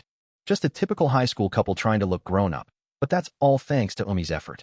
She planned and agonized over this to make it work. My looks are what they are. I don't care if people tease me, but I don't want Umi, who says she loves me, dragged into that. So I want to improve what I can, bit by bit, on my own. As Umi's future boyfriend. Maki, what's up? I'd be happy if you keep teaching me stuff. I'll work hard for F for you, Umi. I squeeze her hand a little tighter, whispering just loud enough for her to hear. Too shy to say it straight, but I had to get it out. What? Nothing, just, you're extra adorable today, Maki. Is cute a compliment for a guy? Normally, not really. But from me to you, it's fine to be happy about it. I promise. Oh, then thanks. I'm glad. You're welcome. Umi's shy smile dazzles me, and I reflexively look away. We've been goofing off plenty before the station, but I can't forget the main goal. Following her instructions, I guard her skirt from behind as we disembark yesterday's station and head to a big building with a cineplex. We left earlier than planned, but dawdling too much made us miss a train. By the time we reach the theater, it's almost showtime. We're seeing a romance movie, right? Yeah, it's kind of buzzing online, so as a high school girl, I've got to check it out. It's the film version of a hit TV drama. Searching the title pulls up stuff like so moving, tearjerker, too emotional. Kuin, the lead, is adorable. Mostly positive. I like rom-coms, but heavy romance isn't my go-to. Still, it's our first weekend date, so trying this out's fine. Maybe I'll unexpectedly love it, a tiny chance, at least. The crowd's mostly teens like us, girls in groups, or couples like me and Umi. Almost no solo folks. Umi handles the tickets while I hit the snack stand. Oh, Umi drinks. Melon soda, or ginger ale. Popcorn. Caramel. Got it. Normally, I'd pick cola and salt or butter popcorn, but this feels right here. Lunch is after, so I keep it to a small size. Prices are steep anyway. Previews are rolling as we shrink down and slip into our corner seats. I want to sit quick to not bother anyone, But reaching our assigned spots, something's off. What are you doing, Maki? Hurry up. People are waiting behind us. Yeah, I know. But isn't this a couple's seat? Couple's seat, a sofa-like spot for two to snuggle. Probably annoying for solo moviegoers. Now I get why the ticket price felt high. I've always wondered what these feel like. One was open, and it's a date, so I thought, why not? Fair enough, but we're still just friends, technically. Oh, quit whining. It's like this when we watch movies at home. Same difference, right? During horror flicks, sure. Fine, we bought it, so I'll sit. Urged by Umi, I settle into the couple's seat. Higher price, better comfort. Way comfier than regular seats, with room to relax. Perfect for focusing on the movie. Umi-san. What? Why are you clinging to my arm the second we sit? Setting the popcorn and drinks on the tray, I turn to the screen, then feel something soft against my arm. Well, it's a couple's seat. Gotta set the mood, right? Look, the other couples here are doing it too. A quick glance shows nearby couple seat pairs cuddling, some ignoring the movie entirely. Or, do you not like doing this with me, Maki? It's not that I don't like it. If I didn't, I wouldn't still be sitting here. I asked her out because I want to be close to her, after all. You're so shy, Maki. Poke. What? Don't jab my side. Look, the movie's starting, let's watch. Okay, we keep our voices low, but any more bug others, so I give in and let Umi have her way. Hey, Maki. Now what? What if you, Nina, or someone from class saw us like this? Kind of thrilling, huh? Then we could stop. No way. She squeezes my arm tighter. I just pray no classmates are in any of these seats. For the next 2 hours, I plan to focus on the movie. That's the idea, at least. Isn't this kind of boring? 30 minutes in, my drowsiness hits its peak. The popcorn and melon soda we got to share vanish in 10 minutes. Time to settle in and follow the story, but all I'm chasing is sleep from sheer boredom. I knew it was a school-set romance from research, but the script's weak, nothing sticks in my head. Out of nowhere, the heroine gets a vague, terminal illness and dies, then reappears despite being dead, and now she's in a showdown with the protagonist's current girlfriend. It's full of plot holes, could be funny as a gag, but everyone's glued to the screen, so the vibe's not right for that. Bet she'll vanish again with some flimsy thank you excuse. The lead idol guy's crying face pairs with a sappy, emotional song I can't quite describe. A sneaky phone peek shows over an hour left. How do I survive this slog? I'm sleepy, but it's a rare date with Umi, dozing off to be rude, and we paid good money. Gotta stick it out. I sneak a look at Umi's face.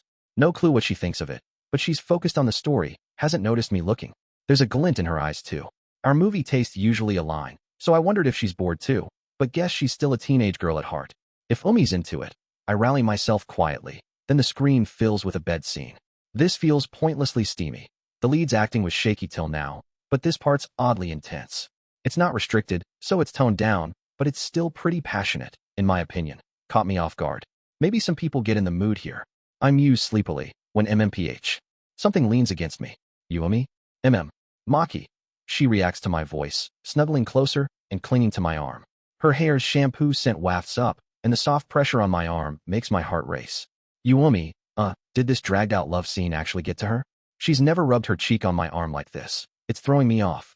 We've been holding hands, but what's the right move here? It's dark, sure, but getting too cozy in a theater's bad. Ignoring her's no good either. No, that's not okay. Umi's clinginess almost sways me, but I gotta hold back. Not at home. This is a theater, a public place. I hate to brush off Umi when she's so comfy with me, but manners come first. Hey, Umi, maybe save that for somewhere else. I lean toward her to warn her, and then, wait, she's asleep. Guess I was the only one freaking out. With the BGM and dull plot as a lullaby, Umi's using me as a body pillow, sleeping soundly with a peaceful face. Seems she fought sleep like me, but lost it just before the bed scene. That glint in her eyes was probably a yawn's tear. Oh, right, she woke up way earlier than me. I didn't realize, panicking and pounding my heart alone. Kinda embarrassing now. Maki MMPH. Geez, what's she dreaming about? I gently wrap her scarf around her mouth to muffle snores or sleep talk, staying her pillow till the movie ends.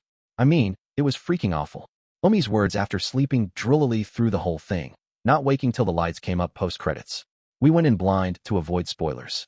Ugh, why'd we hit a dud like this? Classic movie gamble. Yup. After leaving, we search up detailed reviews. As expected, it's divisive, just like we felt. The weepy storyline hit for some. The big-name singers for the theme and OST were solid too. Some girls were bawling at the end, so it worked for that crowd. Others, like us, zoned out.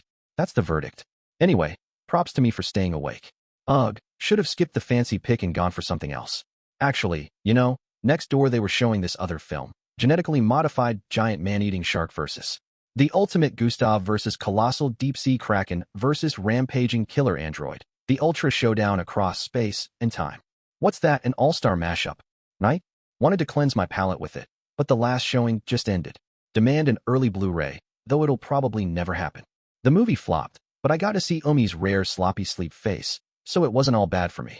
Plus, the date's about time with Umi, not just the film. Only downside, her drool stained my scarf. Alright, naps got me refreshed. Lunch next? Yeah, where to? Safe bet, like a family restaurant. That works, but I've got a plan. We're doing proper date vibes today. Learning from the movie and still diving into risky territory. If it's a decent place, I trust you. I'm in. Hee hee, that's the spirit. So, we head to a newly opened cafe, featured on SNS and magazines, still packed even past lunch peak. The sign says a 30-minute wait. MMPH. I'm fine waiting, but in this cold. Maki, you good? Not freezing. I'm fine. Got a secret weapon. What's that? This. I pull a stick-on heat pack from my bag. Knowing it'd be cold, I stuck one on each leg before leaving. Long-lasting type, perfect for this wait. A must-have for cold haters in winter. Geez, of course you've got a stash. Want one, Omi? Gimme. Here. Thanks. She can't stick it on her legs, so she hides it under her jacket on her waist. It kicks in fast, apparently. MMPH. What's this? It's amazing. I've got smaller ones. Put him on your feet later. Cool. Hee hee. Why were you laughing there? Sorry. Just thinking. Being with you always ends up like this. Omi presses closer, her trimmed hair brushing my cheek. Ticklish, but not unpleasant. Oh, not in a bad way. Picking outfits, choosing spots, all proper like. But no matter how much we follow a normal date course, it gets this chill vibe somehow. Really? I think I'm trying pretty hard. Me too. But pulling out a bunch of big and small heat packs from your bag. That's so you, Maki. Wait, are you secretly a grandpa? Like, over 75 or something. Got about 60 years left, I think. But grandpa-ish? Maybe. I use heat packs a lot because my maternal grandparents gave them to me as a kid, and mom too. I didn't have friends back then, but my family loved me plenty. That probably kept my shy, loner heart from breaking completely. And that's why Omi found me, I guess. Anyway, I get what you mean. So, how am I doing now? How? Like, am I pulling off being your date partner okay so far? That's what's on my mind. From this morning, Omi's been all smiles, enjoying the day with me. I can tell that much. But as a date, not just a friend, but a guy, how am I doing? Making her heart race, showing some manliness. I don't think I've managed that yet. You know, I used to scoff at this stuff. Lining up forever just to eat. What a waste of time, I'd think. So, secretly still thinking that now? No way. If I did, I'd say let's go somewhere else, honest.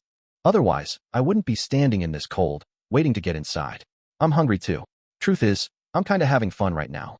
It's just waiting, but sticking a heat pack on you. Joking about me being a grandpa. It's silly, but fun. Maybe everyone else feels the same, waiting without looking annoyed. Like us, the people around seem chill too. Cold, huh? Yup. Oh, check this out. Whoa, so cool. Dumb chats, but they look happy. Sure, some exceptions, but still. I used to think watching this was pointless, but being in it myself, I see it was just my biased take. The girl beside me taught me that. Maybe I'm still not cut out to be a proper date partner, but I want to change, little by little. So huh? This kind of veered off track. Anyway, I'll keep learning bit by bit. So stick with me, okay? It's a messy ramble, but that's my honest feelings right now. Hee. Why are you laughing? 'Cause you're all flustered on your own. It's cute. I'm not used to saying stuff like this. I asked if I'm good enough, then somehow ended up at, I'm still lame. Don't ditch me. I'm such a mess. Next customers, please. Oh, Maki, it's our turn. Stop moping alone and let's warm up inside. Oh yeah? Right. Following the staff's lead, we head in, waiting to be seated. Then Omi hugs me tight from behind. Omi? It's fine, Maki. My heart's totally racing. She whispers softly in my ear. We're bundled up, so I can't feel much, but her warmth seems to seep through anyway. Oh, good then. Yeah, don't worry. You're my, well, not that. Her eyes dart a bit before she continues. My closest guy friend, you know. Yeah, right. That's it. Yup, that's it. Oh, the staff's calling. Let's go. It gets a little awkward, but this itchy feeling, it's not so bad. After braving the cold wait, we finally get to eat lunch. It's pricey for a place like this, but maybe the wait spiced it up. It tasted great. I cook, but I'm no pro, so I've got no fancy critique. Favorite seasonings? Ketchup, mustard, mayo, and MSG. Maki, how was it? Yeah, everything was delicious, dessert included, but one complaint. Oh, same here. Want to say it together? Sure. Stepping away from the shop, Omi counts down, ready, go. And we blurt. Portions were small. In perfect sync. Haha, right. Yeah, totally. Normal people'd call it standard, but for growing teens like us, who eat a lot, it's not enough. Hee, kinda lame after a meal, but burgers next? With fries too. Yup. And onion rings, why not? So, fresh off lunch, we head for a second round. No matter how much we stick to a normal date course, it always gets this laid-back vibe. This is exactly it. We fill our half-empty stomachs to about 80% at a nearby burger joint, then step back into the sunset-lit streets. It's just before 4 p.m. I can stay out till night, but Umi's gotta be home by 7 for dinner. With travel time, we've got till 6 here. So, 2 hours left, what now? Hey Maki. Next, let's hit that place. Where? Over there, the red sign. HM? Oh, following Umi's pointing finger, I spot a nationwide karaoke chain sign. Karaoke. A cramped room where you listen to someone's not-so-great singing, sometimes in front of a crowd, and let them hear your own terrible voice. Hey, no throwing a tantrum. Like a dog resisting a walk, I stop in my tracks, showing Umi my displeasure. Sure, karaoke's a solid date idea, I get that. It fits the leftover time too, but still. What? Maki, you hate singing that much. I've never even been to karaoke. Then today's your first time. No way. Come on, step lively. Or I'll carry you in by force. Brute strength mode. Ugh, my reaction seems to fire Umi up even more. She grips my hand tight, dragging me along despite my futile resistance. 2 hours, 1 drink. Oh, student discount. Please, she handles the clerk smoothly, like a pro, and we head into a small room for just a few people. Being a weekend, most other rooms are already taken. Through the door gaps, I hear other guests singing and hyping each other up. Come on, we've only got 2 hours. Let's sing. I'll start. So pick your next song while I'm at it. Taking the drinks from the clerk, I tune into Umi's voice. Umi's first pick is a song by a female idol group, used in a bottled water commercial. It's on TV all the time, so I know it well. So, Maki, how's my angelic voice?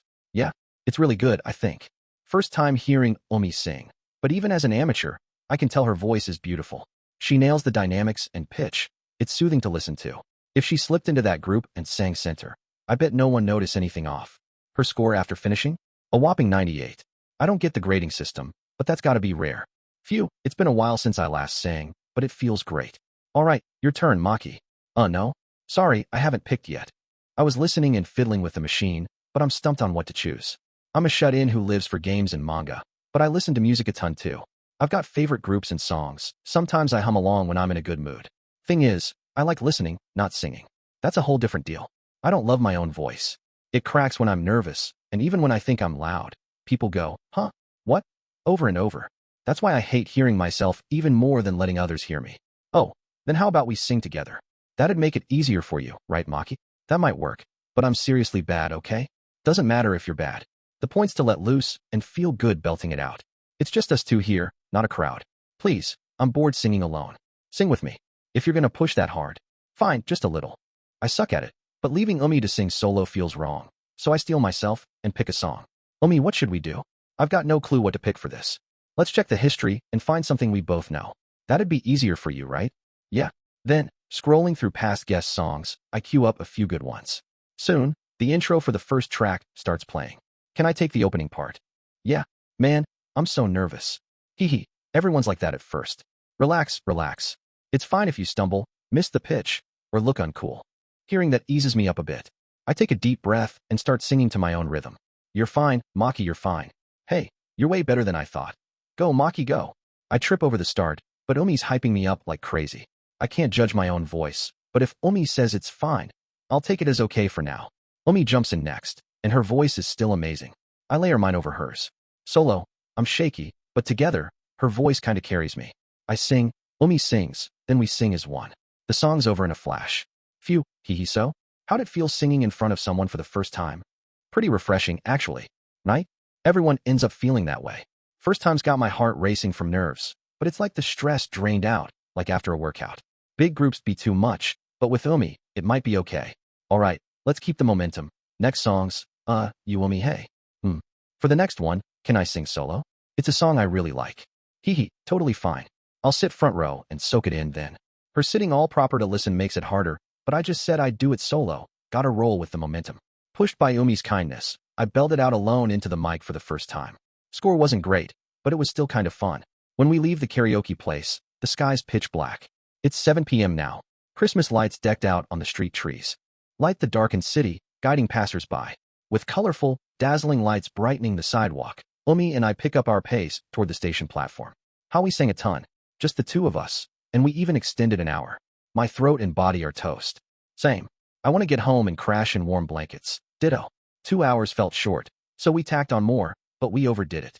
Pumped to keep going, we each did a solo song. Then one together. Then exhaustion hit like a truck. That extra hour felt way longer than it was. Omi called Sora-san ahead to okay the late return, but in exchange, I'd be happy if you walked Omi home. Sora-san said that when I took the phone. Can't say no to her, so I've got to push a bit more. You know, Maki, your singing was pretty good for how much you worried. Your voice came through clear, no cracking on the high notes. Kinda anticlimactic how solid it was. That's thanks to you, Omi. 3 hours total with the extension, breaks here and there, but Omi kept cheering me on while I held the mic. She listened and praised me even for songs she didn't know, and sang along when she did. My throat's a bit hoarse and weird now, but my mood's super light. Singing in front of someone was a first. Thanks to you, it's not a bad memory. Thanks, Omi. You're welcome. So, next time class does something like this, you're set. Let off for us. No, that's impossible. Come on, you can do it. No.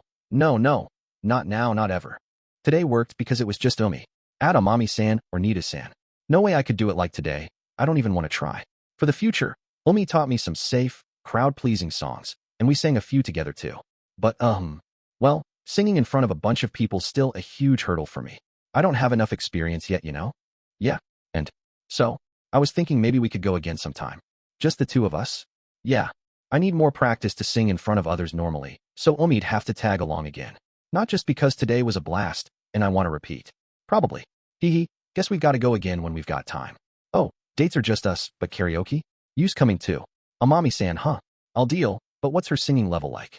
You love singing to death, fits her vibe. Ah, got it. That alone tells me everything. She's got crazy talent for stuff she loves. Her singing's probably angelic. Tone deaf, but loves it, doesn't exist for Amami-san. So, when's our next go? Exams are next week, so that's out. Winter break? You're just gonna game and read manga at home anyway, right? Yeah, never have plans every year. What about you, Omi? New Year's cool. No hometown trips. Dad's working, so we're home for New Year's usually. This year's extra busy, so we're definitely staying put. Other times, we might visit family though. Amami-san's family's similar. No overseas trips every year, apparently. We'll settle karaoke details later after checking Amami-san's schedule. For now, Omi and I hop on the escalator to the station concourse. The weather's turned a bit sour at night. Gusts blow now and then. Slack off, and I might stumble. Ugh, cold. Omi, over here. Thanks. I stand right beside her, blocking the wind. We're about the same height. Maybe Omi's a tad taller, so it might not do much, but it's better than nothing. Maki, can I stick closer? Sure. At that, Omi latches onto my arm tight. Your hand cold. Kinda pocket? Yeah. Our hands, linked since leaving the shop, slip into my coat pocket together. The gusts should feel freezing, but touching Omi, holding her like this, I barely noticed the cold. Hey, Maki. Being like this, it reminds you, doesn't it? Of that time. That time you mean that. Yeah, that. We're both. Vague, but it's when Omi first confessed, kinda, to me. Her words from back then still echo deep in my ears. It's not just like. It's love. Even now, thinking back makes my cheeks burn. Too shy to look at each other, we walk with eyes averted. Then Omi mutters under her breath. So, yeah? Maki, what do you think of me? What do I think? The answer's already set solid in my head. I'm Maehara Maki, like Asanagi-Omi. As a friend, and as something more. Otherwise, I wouldn't let her hear my singing or actively reach for her hand like this. Should I say it now? I won't force you, but I kinda want to hear it from you. Is that bad? It's not bad. She's unfair. When Omi says it like that, I can't say no. Then go for it. Whisper it just to me if you don't want others hearing. Like this. Omi presses even closer, urging me on. It's obvious I like her, so of course I'll do it. Then, after the escalator, somewhere less crowded. It's kinda embarrassing here. We've been all clingy this long. But sure, that works. We reach the top and head to the station entrance, ducking into a quieter, shadowy spot. You're good. Yeah. But, Maki, dragging a girl into a dark corner like this. Oh my. CC-mon, I had to. It's too embarrassing otherwise. It's fine really. So go ahead, quickly please. Ugh. Okay, here goes. I lean toward Omi's ear. NGH. Maki, your breath's tickling me. Sorry. It's fine though. We both know this already. Why am I so nervous just saying it? Okay, I'm saying it. Omi nods slightly. I meant to say it somewhere fancier, but this off-schedule vibe feels like us. Yeah what? My heart pounds like a drum as I open my mouth to tell her straight. Then, Maehara-san. A woman's voice calls my name from a little ways off, startling me into silence. Maki, what's wrong? I thought someone just called me. Stepping back from Omi, I looked toward the voice, a figure waving at us. A woman with glasses. Maki, you know her? No, not at all. I think. She looks older than us, maybe a young adult. The only face I know like that is our homeroom teacher, Yagasawa-sensei. A stranger, or so I'd say. But her face feels familiar somehow. The answer hits me fast. Sorry, Minato. Took a bit longer. A man steps out from the station entrance, calling her name. Instantly, the mystery woman's face lights up like a flower blooming. Oh, guess it's just a name coincidence. For a sec, I worried you had some other close older girl. Wait, Maki, what's up? That's my dad and his subordinate. Huh. The casual clothes and Minato-san's glasses threw me off, but it clicks now. But why's Minato-san, in casual wear, with my dad, also in casual clothes? A bad feeling hits me, and I duck instinctively. The dim spot we're in keeps us hidden from dad and Minato-san so far. Huh, so that's your divorced dad and his subordinate lady. That aside, how do you know her? We met. Yesterday, before dinner, I ran into dad at the restroom. She was introduced then, briefly. Oh, that's why you were spacing out at yakiniku. Showing Omi Minato-san's business card still in my wallet, she nods, getting it. Sorry for not saying anything. Well, you was there. Can't blame you. But this is kinda an awkward spot to stumble into. Yeah. If they were in suits like yesterday, with Minato-san calling him director, I might have said hi and introduced Omi. But now? Not a chance. Staying low to avoid notice, Omi and I watched the two chatting animatedly from a distance. Even without suits, they might have had papers or a tablet for work, but they're empty-handed. And now, Minato-san's arm loops around dad's. For some reason, my chest feels queasy. They look super close, huh? Yeah. I mean, it's fine, I guess. We can only see Minato-san's face from here, but lit by the street's glitzy lights, she looks thrilled. Probably because she's with dad. Unlike her serious vibe yesterday, she's smiling softly now. It's almost like, Omi, let's get on the train before they spot us. Maki, you sure? Yeah. Popping out now just bother them. Plus, our time's not over yet. Feels like I saw something I shouldn't, but there's no rule saying dad and Minato-san can't hang out privately. It's been almost a year since dad and mom divorced. A capable, youthful-looking guy like dad getting someone new quick? Not surprising. It's complicated as his kid, but since the divorce is final, what dad and Minato-san do doesn't involve me anymore. Right, it doesn't. Maki, sorry real quick, huh? MMPH. Just as I convince myself, Omi pulls me into a sudden hug. My face ends up squished right between her soft chest. You Omi? Sure, don't move. They're turning back this way. What? Lost in thought, I missed their movement. A sidelong glance shows them heading back. Maybe they took the wrong exit. Omi's tight hold means even if they see, they won't peg me. New clothes, styled hair. I'm just some random high school couple now. Maki, it might be hard to breathe, but bear with it a sec. I nod faintly in Omi's embrace without a sound. Normally, my face in my crush's chest would be a dream, but those two kill any joy right now. Please just pass by without noticing. That's all I hope as I lean into Omi. Maki, hide your face. The cozy-looking pair walks past us. Oh, Maehara-san, over there, Oh, high school couple, huh? Pretty cute and fresh. True. But, maybe a little shameless. They must have spotted us hugging sneakily in the shadows. Now we're their chit-chat topic. Whose fault is this? And adults shouldn't make kids their gossip fodder. Tightening her grip, Omi mutters a jab at them. She didn't plan on hugging me like this either. She's got to be annoyed too. Sorry, Omi. Why are you apologizing? You didn't do anything. Those two are totally. No, Dad and Minato-san aren't wrong either. Just bad timing. If I hadn't run into Dad at the restroom yesterday, if we hadn't extended karaoke and gone home on schedule, this is just rotten luck, that's all. No one's at fault. Shouldn't be. Let's head home, Omi. Sora-san will worry if we're too late. If you say so, but you're really okay? Seeing your dad like that? No shock. It's complicated, sure, but I'm glad he seems okay. I was kinda worried he might be lonely alone. Really? Still, if anything's up, talk to me, okay? I can't fix it, probably, but I'll listen. Got it. I'll take you up on that. Once they're fully out of sight, Omi and I hop on the train and rush home.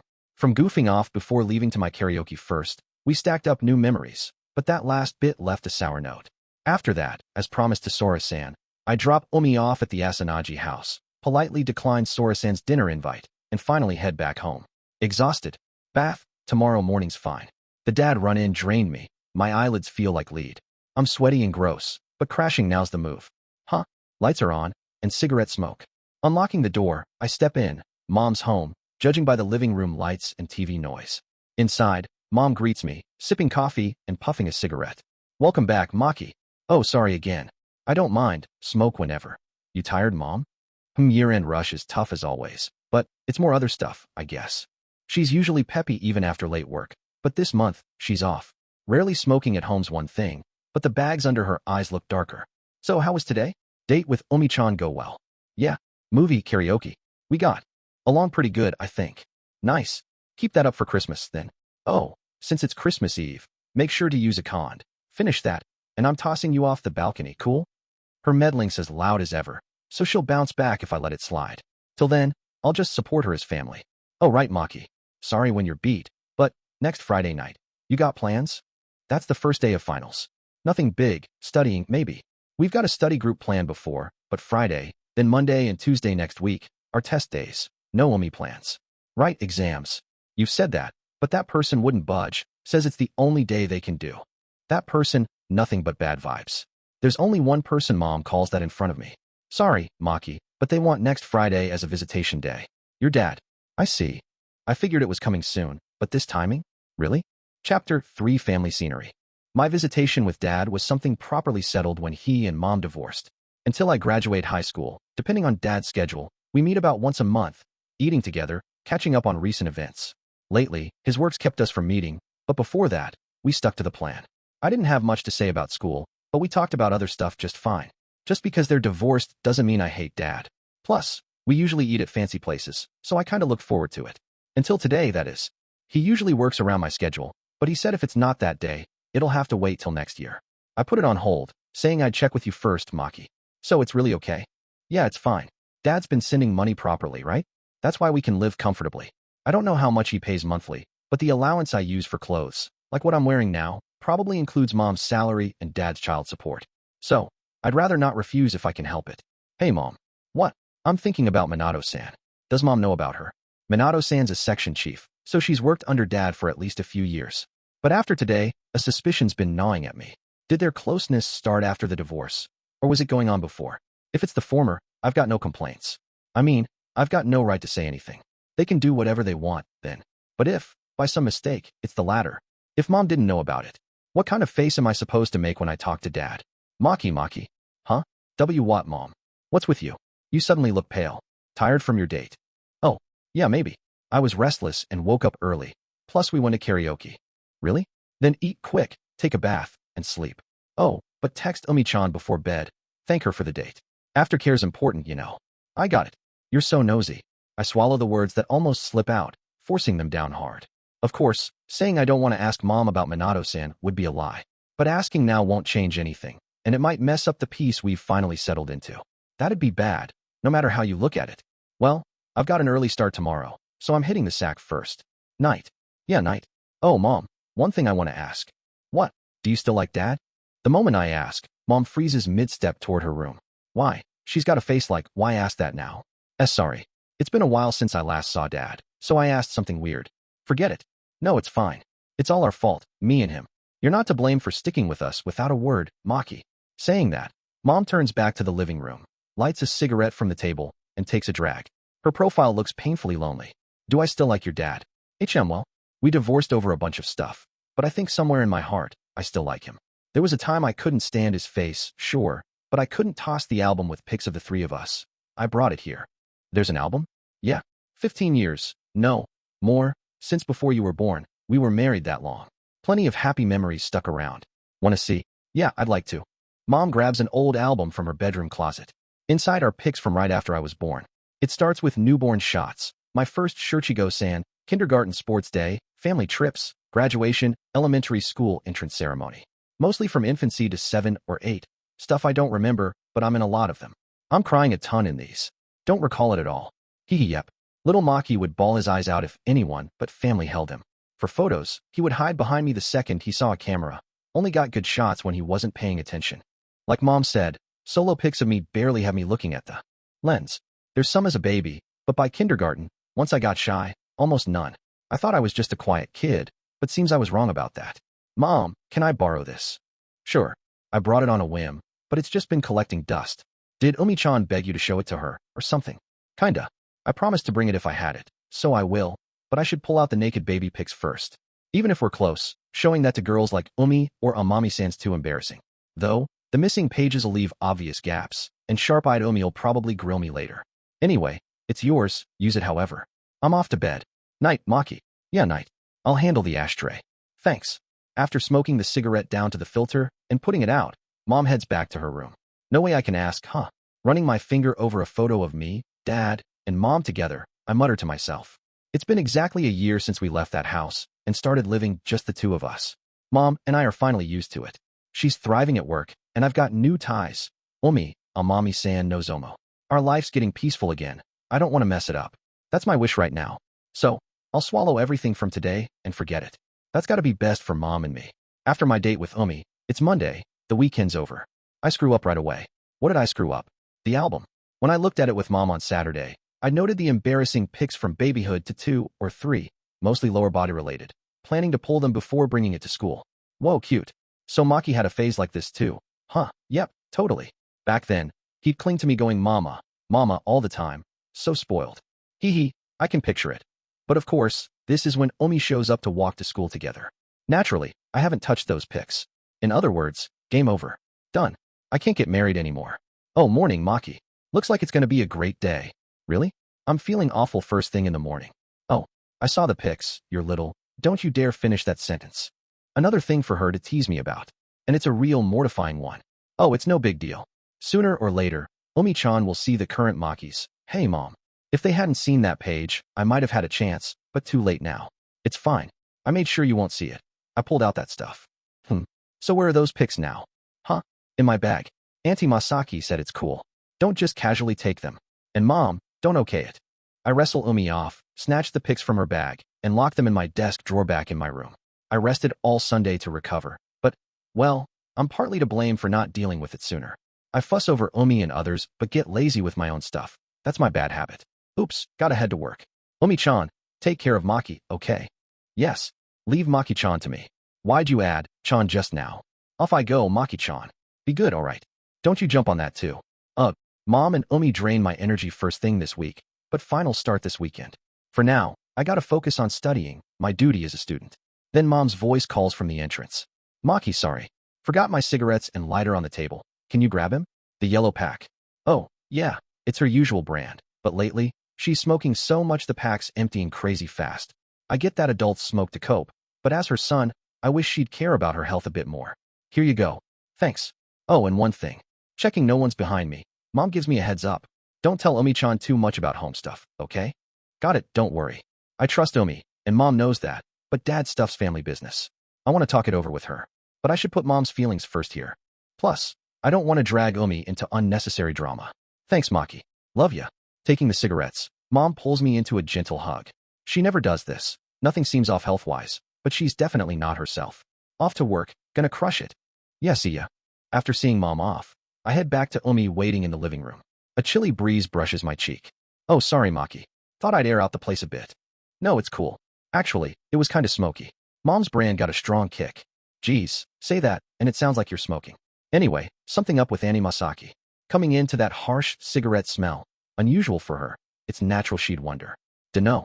Mom gets whimsical sometimes. Better to leave her be. She'll sort herself out. After airing out the smoke, Umi and I have breakfast as usual. Today's hotcakes. I eat mine plain. Umi piles on maple syrup and butter. Having her around helps clear out ingredients we barely use, which is handy for fridge cleanup too. We both have milk. Hey, Umi. Munch munch. Swallow first. Gulp. Okay, what? About this Friday. Oh, exams start, but what about us? Study over dinner. I'm meeting Dad. Huh. Umi's chipper morning vibe stiffens in an instant. After last week, even she'd be worried. Huh. Maki, you sure that's okay? Sitting across from me, she can't reach my hand, so her toes nudge mine instead. It's routine. Just eating together, that's all. What about that subordinate lady? I'll ask, I guess. Can't stand not knowing. It's too weird otherwise. Knowing Dad, there's probably nothing off with Minato-san. Visitation days shaping up to be a night of confirmation too. So, I gotta study hard beforehand. Study group, when's it set? Oju-sama's like, let's do it every day. She's freaking out. The range is huge this time. Even I think it's bad. Got it. How about today then? Maybe right before 2, if we're free. Sweet. I'll tell you. I'll study with Nozomu too, but whether he joins depends on Amami-san. Rare for me, but this week's packed. Lots of worries and hassles, but I'll tackle them one by one. The after-school study groups set at my place. We weren't planning to hang out, so we thought classroom or library at first. But complete dismissal time's short, study time's limited, and the library's packed with others, so we had to switch spots. So my house it is. A family restaurant was suggested, but I'd get antsy, so I vetoed it.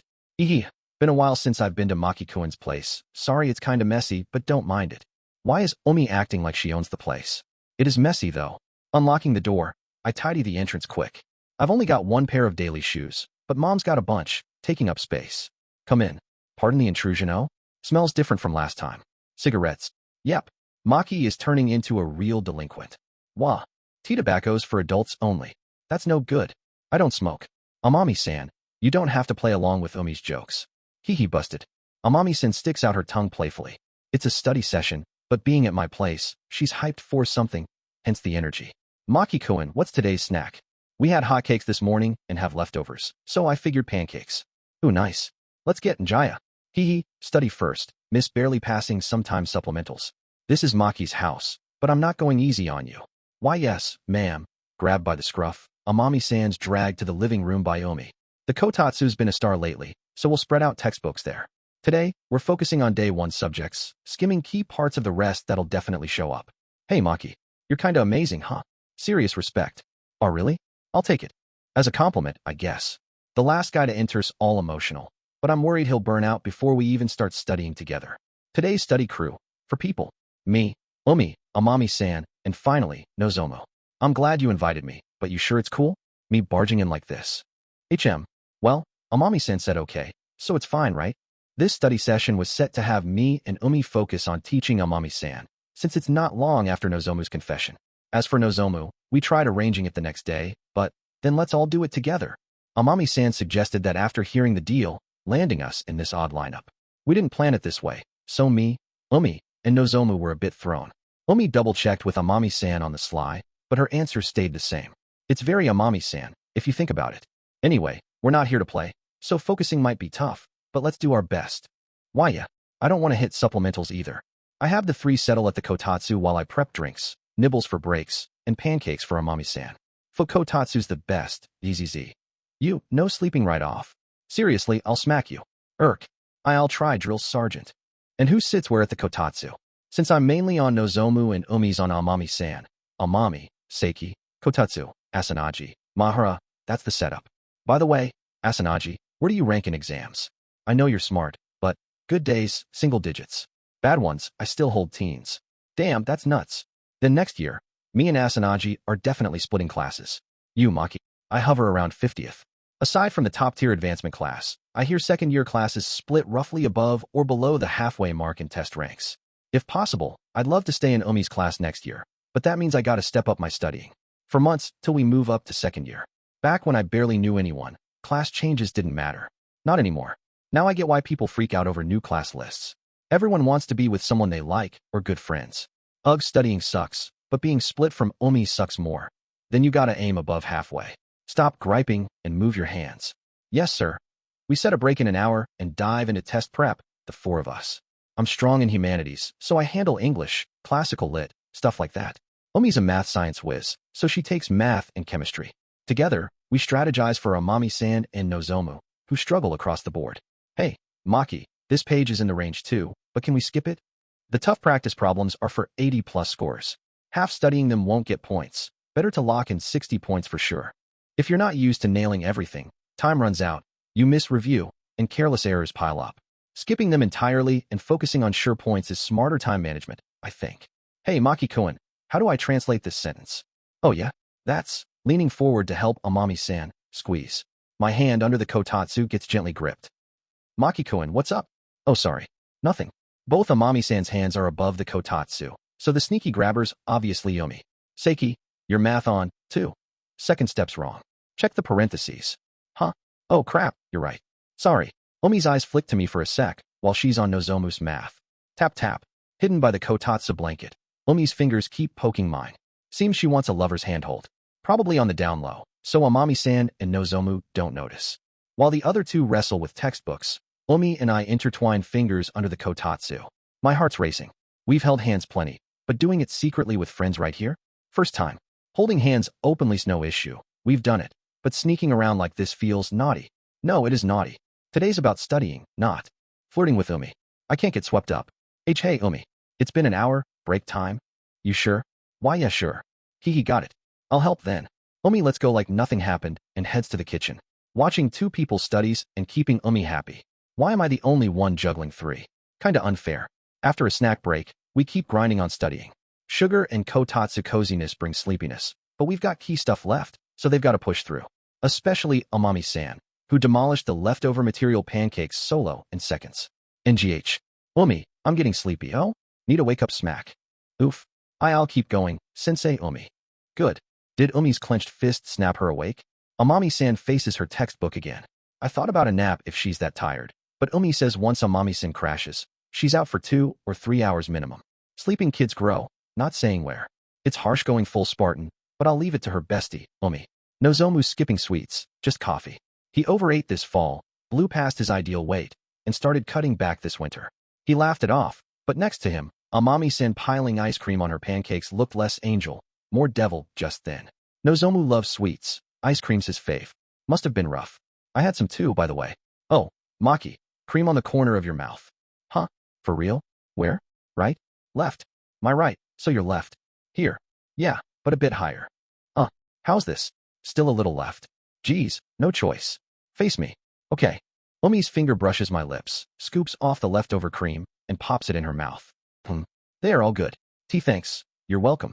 Geez, Maki, you're such a kid. It's just today, okay? Sure. My mouth's small but I eat fast, so with pizza or burgers, stuff you gotta open wide for, this happens sometimes. When I miss a spot, Umi spots it and butts in when she doesn't need to. It's our usual thing, but today's not just us. It's 4, meaning the other 2 are watching our lovey-dovey act. Umi? Maki-kun, you guys are basically dating, so I don't mind, but could you save that for when you're alone? Sorry, Amami-san and Nozomu call us out in sync. See, Maki, your sloppiness got us scolded. No, it's 'cause you did that. Oh, come on. You were secretly thrilled my finger on your lips, and your face went beet red. That was why you're imagining it. Acting all tough now so cute, Maki. Ahem. Noticing their judgmental coughs, we bow silently. A little sweetness is charming, but overdo it, and it's just annoying. Even with close friends, we gotta learn some restraint. I don't mind being seen as a lovey couple, just not the obnoxious kind. Still, Umi and Maki-kun's vibe is nice. Seeing you two so close makes me want a boyfriend too. If you feel that way, you get one. Go all out. You could pick anyone. But I don't feel that way about anybody. I'm not uninterested in guys, though.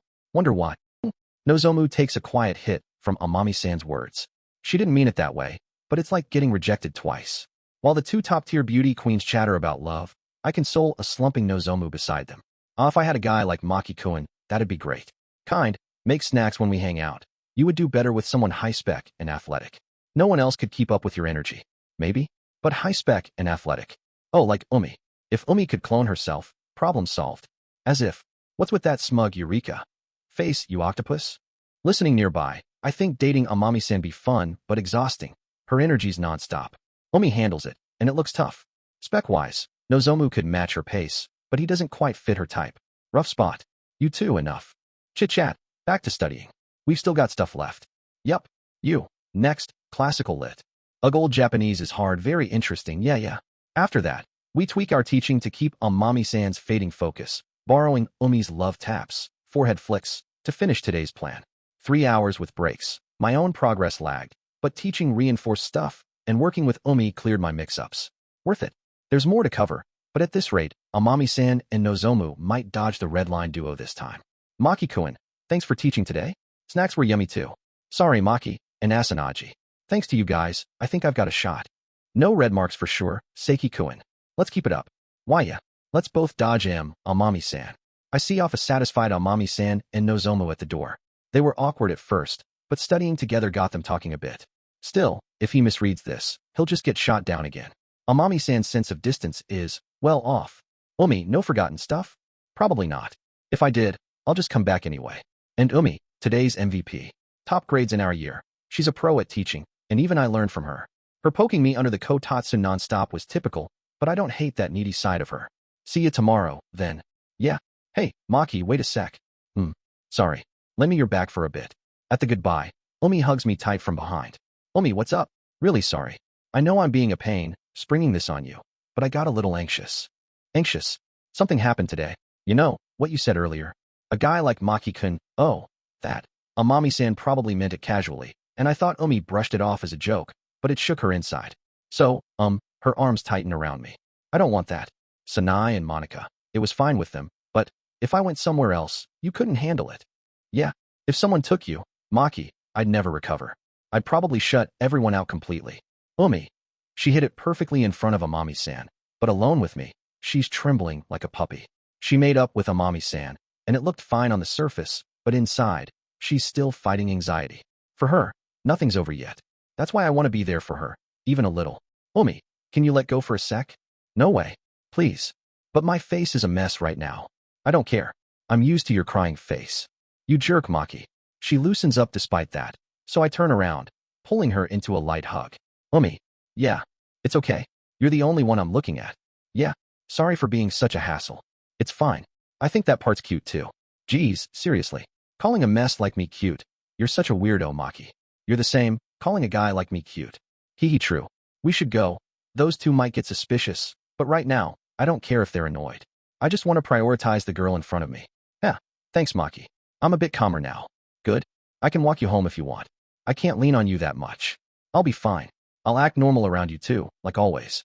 But, I want to stay like this a little longer. Okay, sure. Thanks. What? Nothing. We hold each other, feeling each other's presence, till Omi calms down. I see her off to the entrance where the others wait, and sure enough, Amami-san and Nozomu roll their eyes at us, muttering, "These lovey-dovey idiots." Days you look forward to crawl by, but ones you dread zoom right up. Friday, test day, and visitation day with Dad. Not the tests, I mean Dad.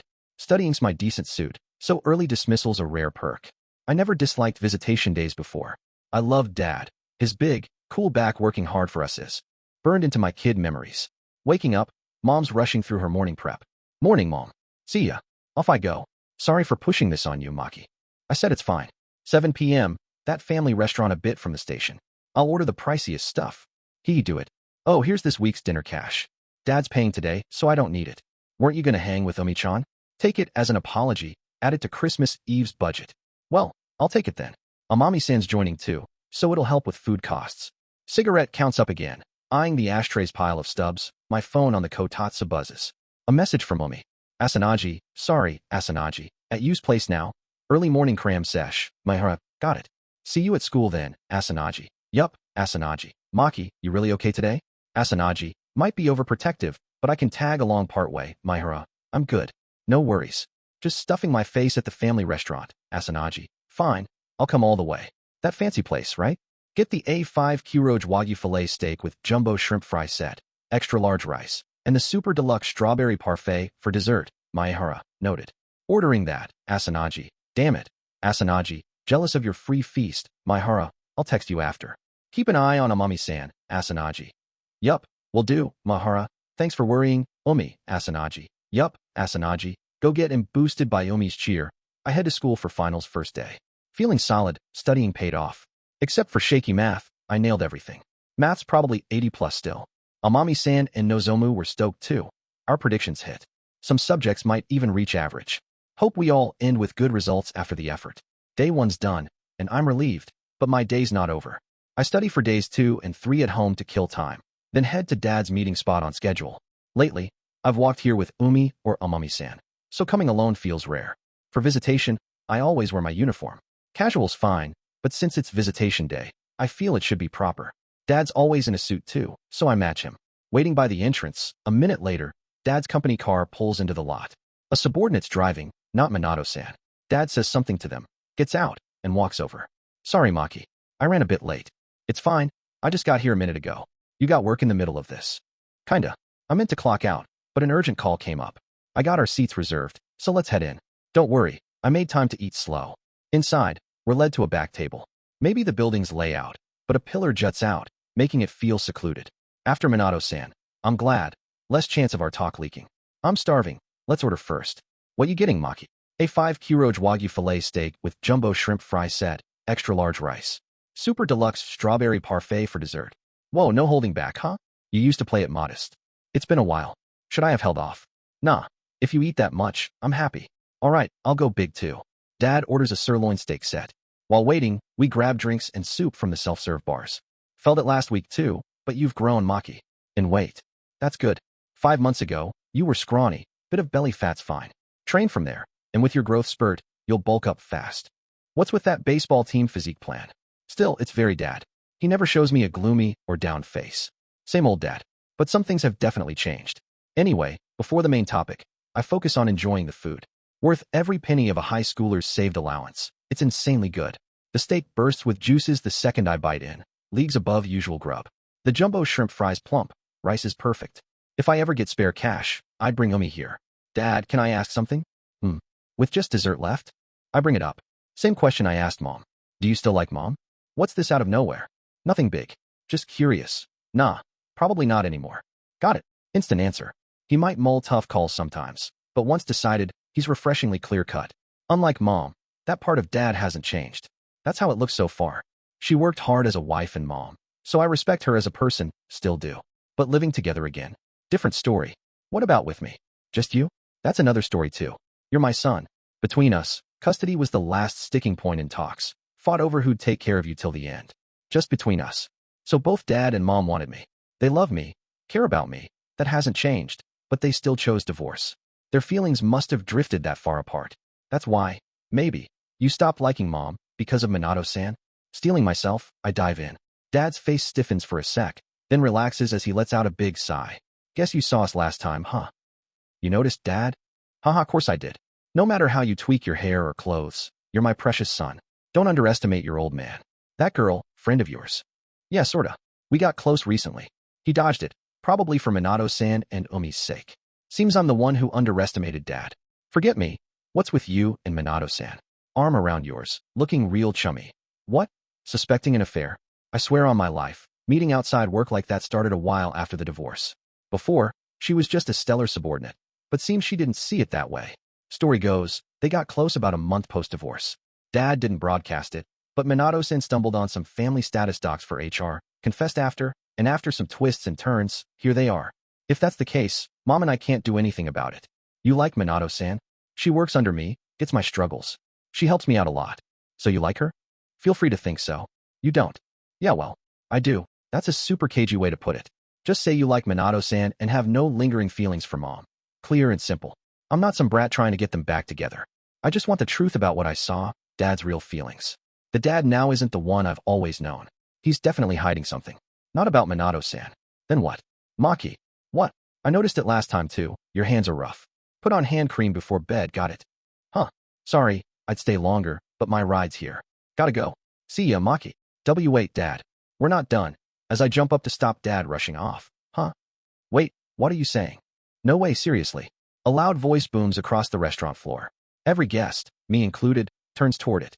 A girl in a sloppy Judah high uniform, my school. More like a classmate I know well. Nita-san. Huh, ugh, C-class rep.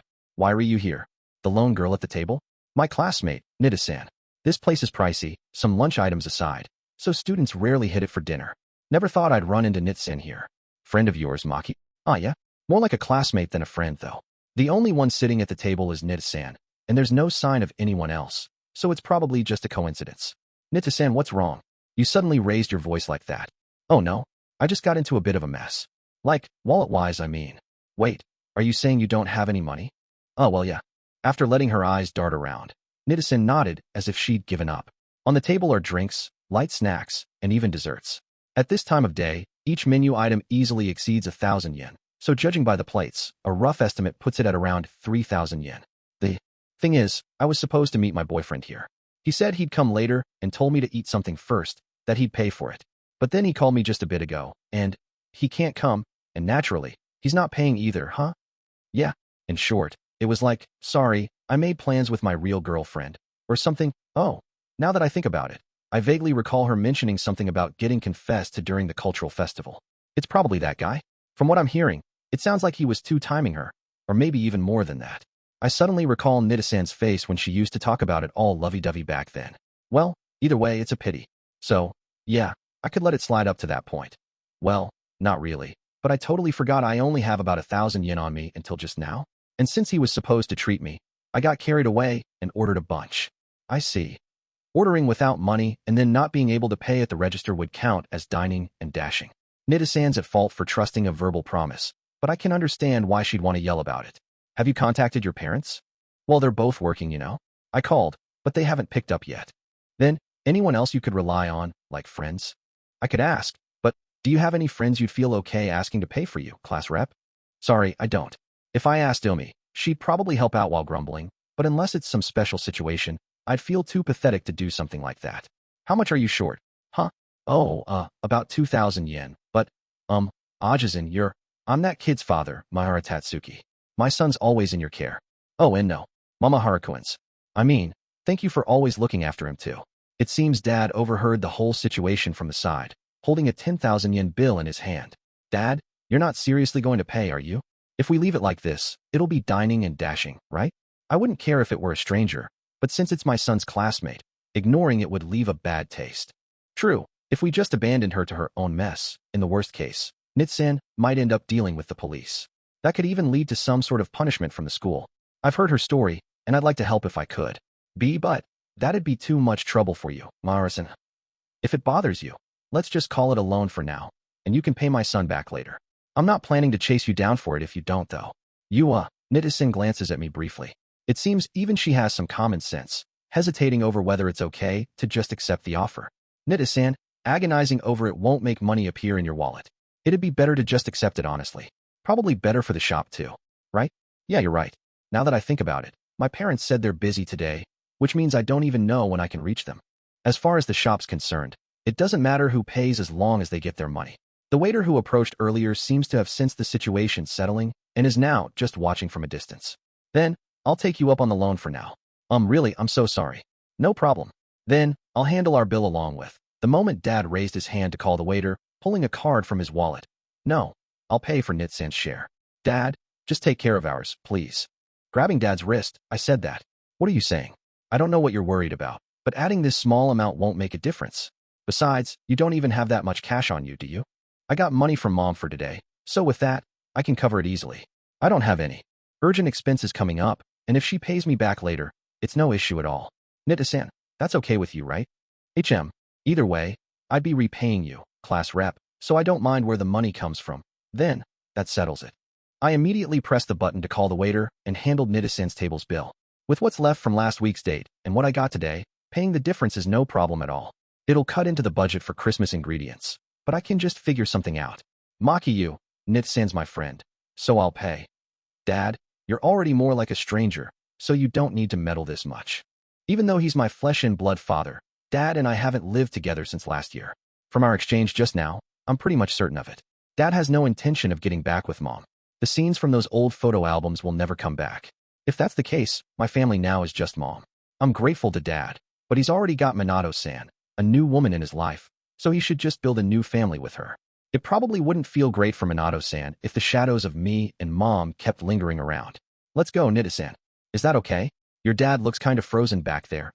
I'd appreciate it if you could just read the room a little. Well, from the conversation so far, I've kind of grasped the situation. In exchange, I'll pretend I don't know about Nita-san's mess. As for the money, she can pay me back whenever it's convenient. Dad, can I ask one last thing? What? Do you like Minato-san? After a brief silence, Dad averted his eyes from me and said, You'll understand someday, Maki. If that's your answer, then I get it. See ya. With that, I left the family restaurant with Nita-san, practically fleeing from Dad. I'd always liked Dad. There was even a time I thought I wanted to be like him someday. But that day, as we parted, Dad looked more pathetic and uncool than any adult I'd ever seen. Without looking back, I parted ways with Dad and headed toward the station to go home, walking quickly. Nita-san was following behind me, but I didn't have the energy to pay much attention to her right now. Hey, Class Republic, what? Want to stop by a convenience store or something? It's cold, and I'm kinda in the mood for coffee. I forgot to drink mine earlier because of all that. That's on me too, right? It's fine. I'll pay you back for that too. Geez. Just coffee, okay? Thanks. Well, I'm not exactly in the mood to head straight home either, so that's fine. Why it's Nita-san of all people, I don't really get though. So, we slightly altered our route home and decided to warm up at a nearby convenience store. I bought coffee for myself and Nita-san, then headed to where she was waiting at the eat-in seats. Here. Thanks. Oh, class rep, you got a Nikamon too. Yeah, I ate properly earlier, but for some reason, Want it? Sure, gimme. I only had a light meal, so I'm still kinda hungry. You ate quite a bit for that, but whatever. I bought it, but my stomach's actually full, so I handed it over to Nit-san as is. What's this feeling? My thoughts just won't come together properly since earlier. Fancy family restaurants like that aren't bad, but I'm so used to this kind of place that it feels more relaxing. Nita-san took a big bite of the nikamon I gave her, sipped her coffee, and let out a satisfied breath. She probably hangs out like this with friends on the way home all the time. Just your average high school girl, I guess.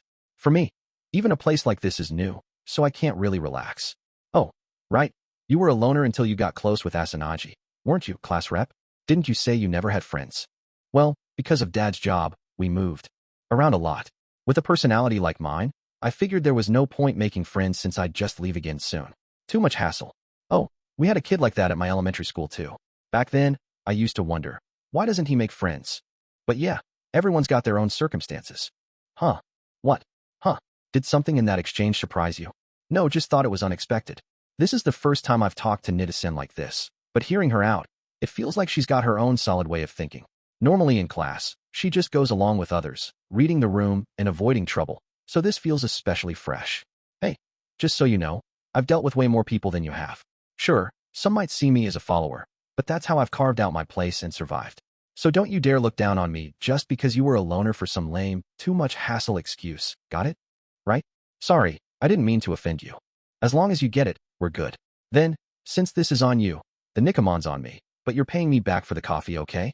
With the family restaurant bill, that's 3,100 yen total. I know. Jeez, you're so stingy, class rep. Ugh, I want to get a part-time job, but my parents won't let me since they're both around. Can't exactly lie about it either. I'm pretty sure the student handbook says something like, part-time jobs are prohibited in principle, except in cases of special circumstances. Special circumstances is vague, but it basically means single-parent households like mine. Not really the place to ask, but are your parents close? Not bad, I guess. When they're together, stuff flies around pretty often, though. You call that close? They fight, sure, but they usually make up by the end of the day. Then at night, I'll notice them going at it in their room, creaking and moaning. It's exhausting, seriously. You didn't need to share that much detail. Still, it doesn't seem like she's wrong about them being close. As far as I can remember, my dad and mom didn't have anything like that, I think. Our fights are wild, though. Dad and mom go at it like raging fire. Sometimes it's so intense the neighbors come check on us. I've gotten one each on, and she'd sense the vibes starting and retreat to her room. Nita-san's knack for reading the room probably comes from stuff like this. Or rather, she had to, or she'd be in danger herself. Living with family, I guess irritation just builds up no matter what, right?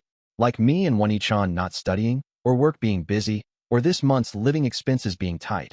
Not direct grudges, but little triggers turn all that pent-up anger loose. That's what Dad and Mom said after making up. I thought maybe if Nita-san studied properly, it'd lower the explosion risk a bit, but I don't love studying either, so I get it and let it slide. Taking a sip of coffee like a breather, Nita-san keeps going. Our family's probably weird, but I think that's why it works out somehow. They let it all out and feel refreshed, so maybe that cools their heads enough to make up. Yeah, I think you're right, Nita-san. It's definitely unusual, though. But that's just their way, and if it works for them, that's fine. Maybe our family ended up like this because we didn't have that. So, I kinda get it, you know? Whether someone's building up, right now, or about to blow. I can tell just by looking at their face. Then my dad too? Yeah, it's kinda awkward saying this about your family, class rep, but his face was one of the worst I've ever seen. Really? I didn't think he seemed that explosive. Well, true. Your dad's more like an unexploded bomb, I'd say. He's totally missed the timing to blow up, and now it's just hopeless. Like it needs a disposal team to handle it. Maybe? You can't just detonate an unexploded bomb, right? I don't know. Still, that's not something Mom or I can deal with anymore. If it's gonna blow, I'd rather it happen somewhere that doesn't mess with us. Forget about your dad for now. The real problem's you, class republic, huh? Me. Yup. You're acting all uninvolved, but you're kinda turning into an unexploded bomb yourself. Just my hunch, though. Me, becoming like Dad. I look at my face reflected in the convenience store's window. The usual dull face. Compared to my loner days, it's gotten a lot better, though. Well, if something's up, make sure to let your mom or Asanagi drain it out of you properly. Otherwise, you'll end up breaking down someday. Your phrasing. Well, I get you're worried, so thanks. Exactly. If you're off, it drags down Umi and Yuchin's vibes too. I don't care about you as much, but those two are my precious friends. Anyway, I'm heading out. Thanks for the coffee and Nikamon. Oh yeah? See ya. Yup. With a little wave, Nita-san left the convenience store. She was all meek earlier over nearly dining and dashing, But after saying her piece to me, she seemed refreshed. Her shrinking figure looked oddly bouncy as she walked away. She's got quite a personality, really. Guess she's saying to vent properly so I don't explode. What flashes in my mind is what Mom said to me back then, her face serious. Don't tell Umi-chan too much about her family stuff, okay? My honest desire to talk to Umi about it clashes with not wanting to drag her into unnecessary trouble and wanting to respect Mom's feelings too. Nida-san makes it sound easy, but for me, it's a pretty tough ask. That night, I had a dream. The setting was the living room of the house we lived in until the winter of my 3rd year of junior high. For adult gazes were fixed on me, still in my school uniform. Dad and Mom were sitting across from each other. Next to each of them was a stranger in a suit. Faces blurred by a haze, unrecognizable. I'll take care of this kid. I'm the mother, so that's only natural, right? No, I'll take him. Income-wise, it's better for him that way. That's just about money. You're going to leave him all alone at such an important time. And you're going to make him struggle financially at this crucial stage? Give me a break. Ignoring me standing in front of the table, Dad and Mom went at it. For the record, I don't have any memory like this. All the divorce talks happened outside the house, at lawyers' offices, or wherever, and I was never there. So, this scene I'm seeing now, the argument between my parents, it's all just a phantom my dreams conjuring up. Probably triggered by hearing about the divorce talks from Dad earlier. Stuff I hadn't known before. Why now, of all times? Or maybe because it's now. Without me, this kid. No, without me. In the dream, both Dad and Mom desperately want custody of me, refusing to back down. They're even willing to compromise on alimony, property division, child support, all the divorce details, just to claim me. I'm better for him. No, I am. As their argument runs parallel, I just watch, until, so, Maki, which one of us do you want? They both turn to me at the same time and ask. It's Mom, right? It's Dad, isn't it? Overwhelmed by their intensity, the dreamy can't answer. I can't choose one. Even if Dad and Mom are strangers to each other now, I'm a kid born from both their blood. Kind Mom, cool Dad. I'm proud of both, and I love both. I can't pick one. I don't want to. But Dad and Mom are getting divorced. I'd seen them clash plenty of times before. Pretending to sleep in my room, I'd hear them arguing in cold tones. Then talk started, with a bunch of adults I didn't know getting involved. I'm not a little kid anymore. I'm old enough to know that no amount of whining will change this. Maki, Dad, Mom, looking at Dad's face, then Mom's, then all the others staring at me. I'll go along with whatever you all decide. I don't mind either way. I don't mind. Either way, that's not what I want to say at all. But that's all I could squeeze out. Gah! That's when I finally woke up from the dream. I must have been thrashing around. My body's hot, my heart's pounding, and I'm drenched in sweat. I take slow, deep breaths to calm my racing mind and body. It felt like a really long dream. But the clock on my phone by the pillow says it's just past midnight. After parting with Nida-san at the station and getting home, the day's exhaustion hit me all at once. I'd changed and fallen asleep right after, around 10 p.m., I think. Barely 2 hours have passed. Then I noticed the missed call notifications on my phone's screen. 23:01 Asanagi-Omi, 23:10 Asanagi-Omi, 23:22 Asanagi-Omi, 23:30 Asanagi-Omi, 23:39 Asanagi-Omi, 23:55 Asanagi-Omi. Oh, crap. Seeing Omi's calls coming almost every 10 minutes snaps me back to reality. With everything that happened and how tired I was, I totally forgot to contact Omi. I'd promised to let her know when I got home. Nervously, I sent a message. Maehara. Sorry, Omi, Maehara, you awake? BZZZ. Whoa. The moment I send it, my phone buzzes right back. It's the usual vibration strength, but for some reason, it feels like the phone's mad at me. Omi's definitely pissed, isn't she? HLO, idiot. Sorry. I fell asleep as soon as I got home and forgot to message you. Really, I'm sorry. Well, since you finally contacted me, it's fine. But really, just sleeping? Nothing happened with your dad or anything. That's all good. I made sure Dad paid for the expensive stuff, asked about Minato-san, and got everything I needed to ask out of the way. Not that I got the answers I wanted, though. For now, I fill Omi in on what I can about Minato-san. That their relationship started after the divorce. That she's supporting him both as a subordinate at work and as a girlfriend in his personal life. Since that's the case, he might already be starting a new life in what used to be our home. I see. Well, that's about what I expected. If it were an affair, there's no way Auntie Masaki would have let it slide. I agree with Omi there. Dad kept things clean until the divorce, which is probably why Mom still has some lingering feelings. If he hadn't, Mom would have cut him off completely and wouldn't even let him see me. Anyway, I think I'm done with this topic for today. If we keep making a fuss, it'll just bother Dad and Mom more. Yeah, I'd love to give your dad a piece of my mind though. Well, maybe next time. I forgot to mention it during our first date, but the real big day was supposed to be Christmas, and that plan hasn't changed. So it'll be fine, I'm sure. Alright, it's late, so let's call this done for now. Good night, Umi. Yeah, good night, Maki. Sleep warm, okay? Yeah, I will. After ending the call, I put my phone back where it was and flopped onto the bed. This is fine, right? Wiping the sweat off my forehead with my sweatshirt sleeve, I think it over again. Dad and Mom's stuff is over. Dad's reaction today bugs me a little, but that doesn't mean they're getting back together. So, I just need to focus on myself now. Umi's always by my side now. Someone who puts me first and cares about me more than I deserve. Amami-san, Nozomu, and even Nida-san too, probably. From now on, I just need to focus on having fun with them. It's fine. There's nothing I need to worry about. Thinking that, I lay back down, but the dream from earlier kept flickering in my mind. That day, and through the rest of the break, I couldn't fall asleep properly. Ugh. Then came the day after the break. The second day of final exams. Honestly, I'm not in great shape. I went to bed early to get enough sleep, but I only managed to doze off between 3 and 4 a.m. I'm sleepy but can't sleep, a rough spot to be in. Still, the scheduled tests come for everyone equally, so I've got to pull myself together and push through. Phew. I splash cold water on my face and slap my cheeks to sharpen up. There's still some fatigue behind my eyes, but once the exam starts, I'll probably forget about it. Morning, Maki. Morning, Mom. You're taking it pretty slow today, huh? Even making breakfast and all. Coming back from the bathroom to the living room, I find Mom, already awake, preparing breakfast in the kitchen. Normally at this hour, she'd gulp down a piece of toast with milk and rush out the door.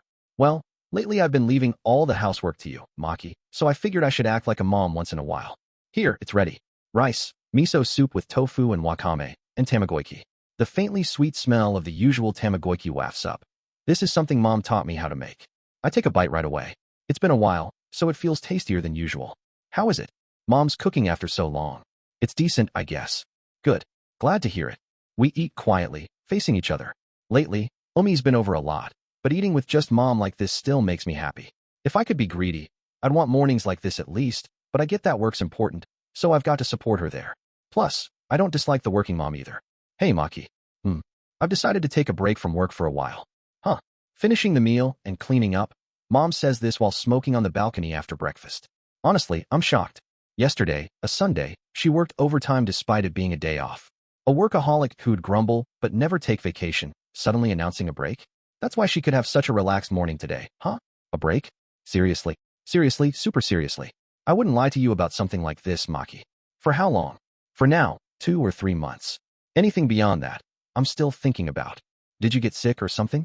No, I'm perfectly healthy. Well, if I kept going like this, I'd definitely ruin my health, so I thought I'd rethink how I work. Oh, and they told me to cut back on cigarettes, too. Any doctor hearing about her current lifestyle would say that, and they'd probably give that advice too. But she must have known that when she went back to work. So why would she suddenly change her mind now? Wait, is she hiding some serious illness? No, Mom's not the type, and nothing seemed off in daily life. The company wasn't thrilled since it was so sudden, but anyway, I'll be handling the housework for a while. Sorry, Maki, for putting so much on you until now. No, I didn't mind the chores, so it wasn't a burden. If Mom's doing it, I'm fine with that, but what worries me is money. 2 or 3 months off means a big cut in income. Any kid could figure out that'd make living expenses tight. Oh, don't worry about money, okay? Taking a little break won't even dent our savings. If you need cash for dates with Umi-chan or whatever, just let me know anytime. Really? You're not going to wake up one day and bolt in the night or something. No way, no way.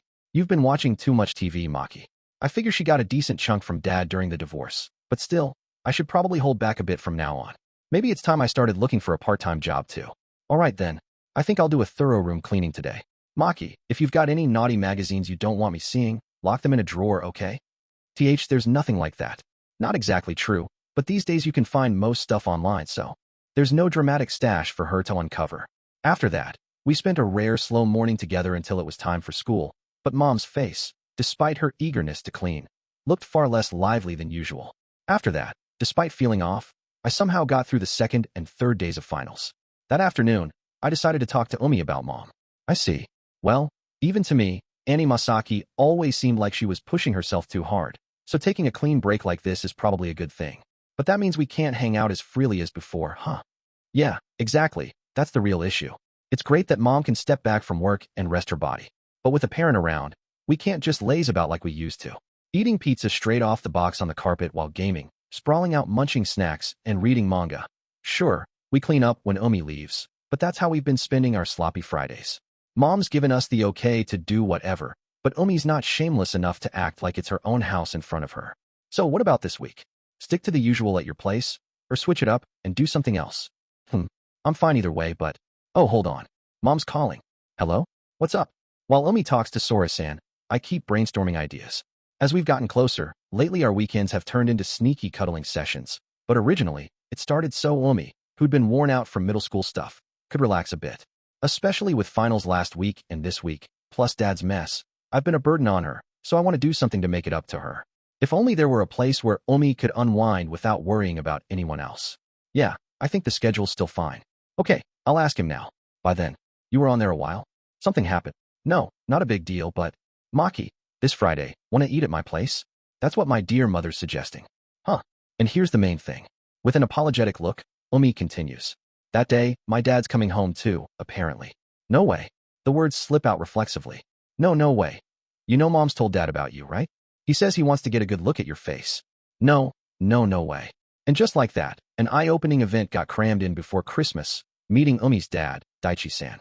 It was bound to happen eventually, but maybe I should have been more worried about my own survival before the family stuff. Oh, so it's finally happening, huh? Maki-kun joining Umi's family reunion after so long. My condolences. The next day at lunch, after hearing about Friday from me and Umi, Amami-san said that. Normally, Amami-san would go, so nice. I want to eat with you two too. But this time, there's not even a hint of envy. Amami-san, who'd follow Umi anywhere, of all people. That alone tells me how bad this is. Alright, Maki, want to practice bowing now? If you apologize sincerely with, I'm so sorry about your daughter, they might spare your life. No, I haven't even done anything yet. Should I rub my forehead on the floor though? Yeah, that'd show more heart. Hey, you two idiots, snap out of it. Watching me and Nozomu discuss bowing, Umi cuts in, exasperated. It's just eating at my place, not some big deal. My dad doesn't talk much at home, and he's not scary or anything. You, don't freak Maki out with weird stuff. I didn't say Uncle Daichi's scary or anything. Right? What you're scared of is our Riku, isn't it? Riku? Oh right, Umi's Oniai-chan. Was there someone like that? Don't try erasing him from your memory. She's supposed to be Umi's best friend, but Amami-san always reacts like this about Rika-san. If Daichi-san's there, Rika-san's probably joining too, so I was kinda curious about that side of it. Umi-wise. Amami-san's so freaked out by Rika-san. Aniki's actually super into you, kinda. He gets all weird and creepy around her. Like, only then. Normally, he's just a shut-in jobless guy. Jobless is whatever. Well, maybe not. But what's this creepy stuff like? Like crawling toward you for no reason or walking on all fours. I tried defending him, but I can't. From what I'd heard before, Rika-san used to be a self-defense force guy like Daichi-san, so the crawling might be a leftover habit, but the four-legged thing. No clue. I get why Amami-san's creeped out now. Still, even with that, I'm jealous of you, Maki. This week's Asanagi's place. Then next week's the Christmas party with her, right? Me. I'm stuck with One-chan. She's like, if you're free, help with chores. Can't deal. I'm not in the party yet, so I can't go. Wait, with your One-chan? She's at our school too. Huh? Oh yeah? Seiki Tamu, the current student council president. Wait, didn't I mention her? I'm sure I brought her up during intros. She was vice president back then, I think. Me, Umi, and Amami-san exchange looks, but none of us remember that. That's awful. Especially you, Maki. You got a keepsake from her at the cultural fest, remember? No. I was so nervous then, I barely recall her face.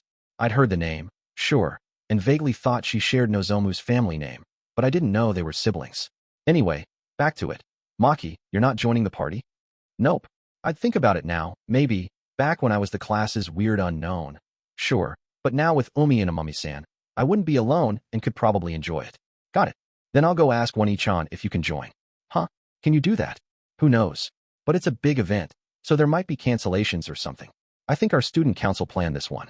Since the president's Nozomu's One-chan, maybe she could squeeze me in if I ask.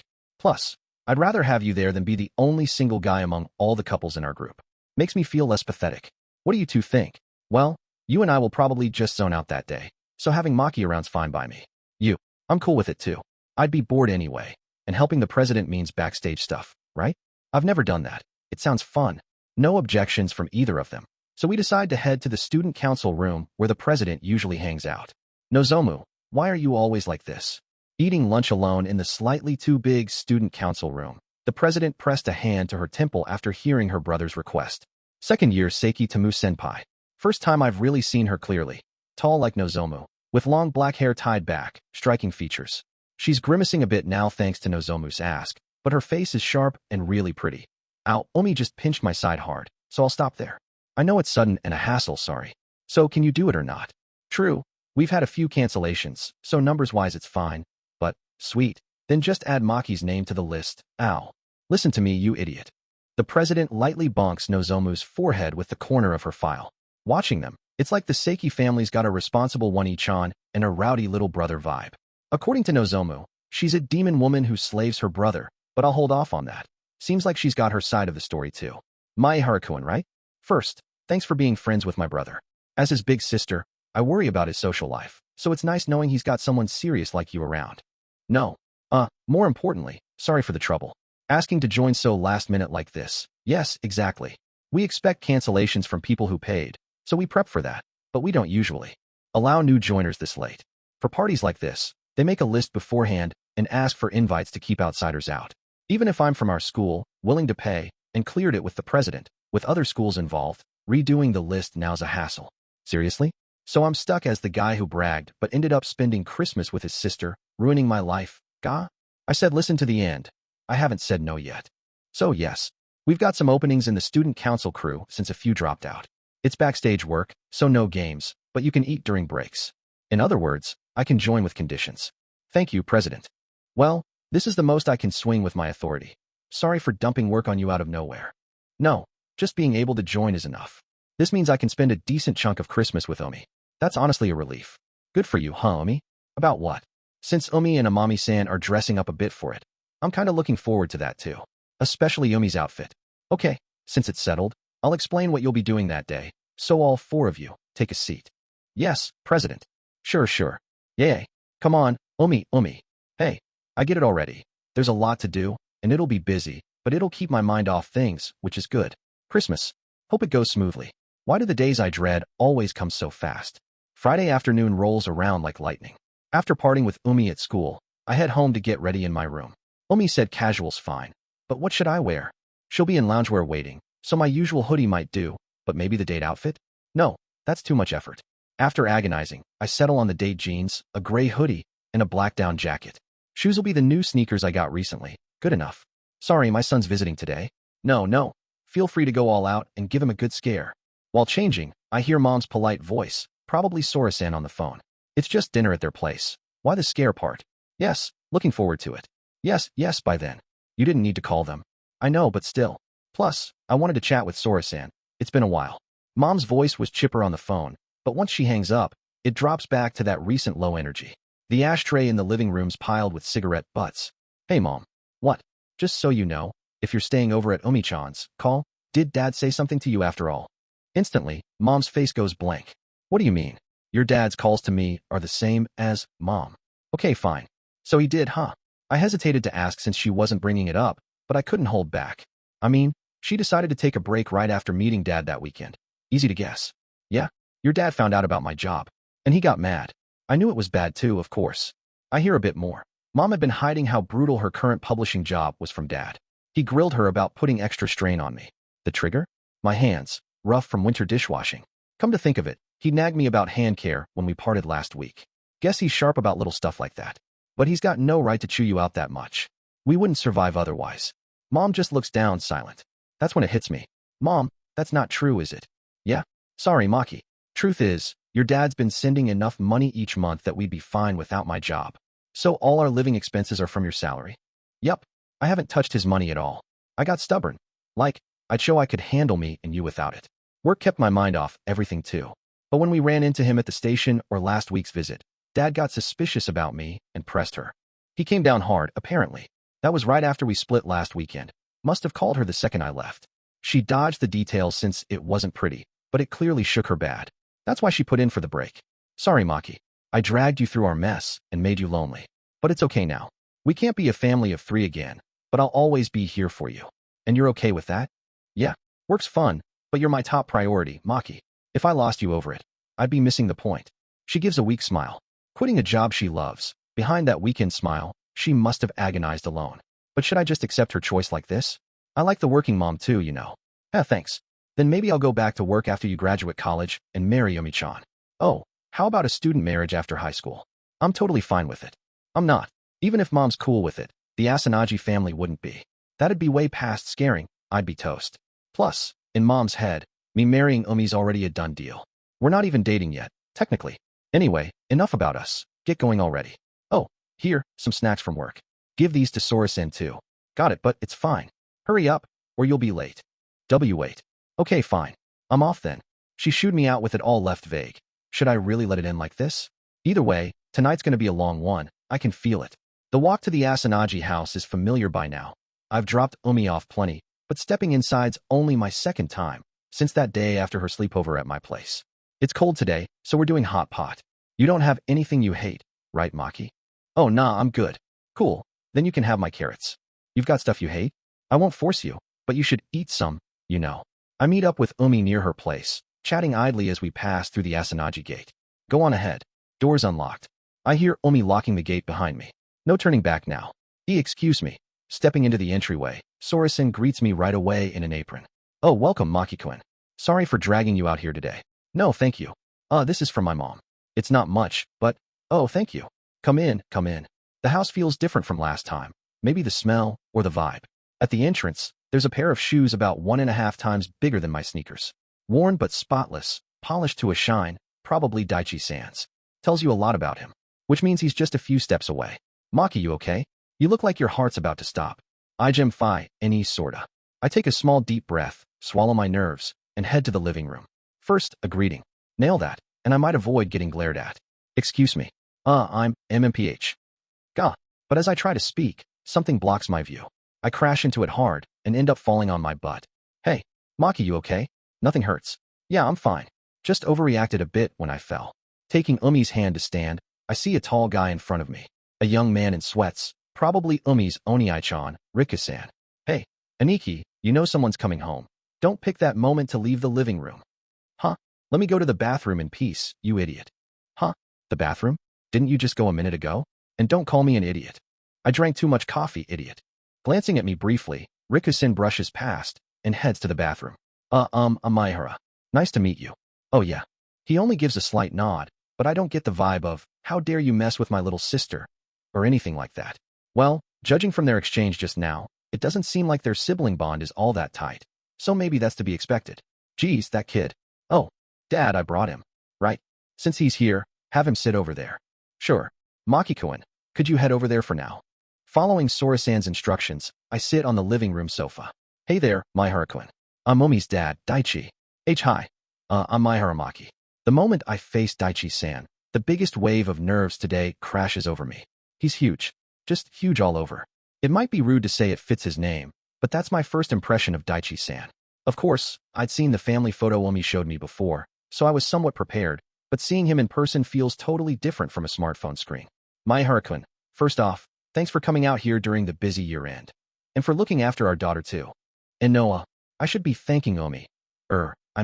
You can call her how you usually do, no problem. She's a high schooler now, and at a co-ed school, it's not weird to have a close opposite-sex classmate. He's incredibly polite, but maybe because he's so serious, his expression doesn't budge from that straight face. He's staring right at me without even blinking. The pressure's intense. Maybe it's like being a frog stared down by a snake. Oh, honey, come on. If you keep making that super serious face with that big frame, you'll scare Maki-kun. Look, soften those facial muscles and give a nice smile. Here we go. WH. Hey, Mom, what are you doing in front of a guest? Oh, it's fine, isn't it? Maki-kun's probably going to be around for a long time from now on, and you don't get to see him that often, so you should get friendly while you can. Your reasoning makes sense, but there's a proper order to these things. Umi, help me loosen up this stubborn stone-faced old man, will you? Got it. Both of you cut it out. No way. Umi, let's do it. Roger that. With that, the two start massaging, or rather, manhandling, Daichi-san's face. Daichi-san makes a half-hearted attempt to shake them off, but he's basically at the mercy of the two women of the Asanagi household.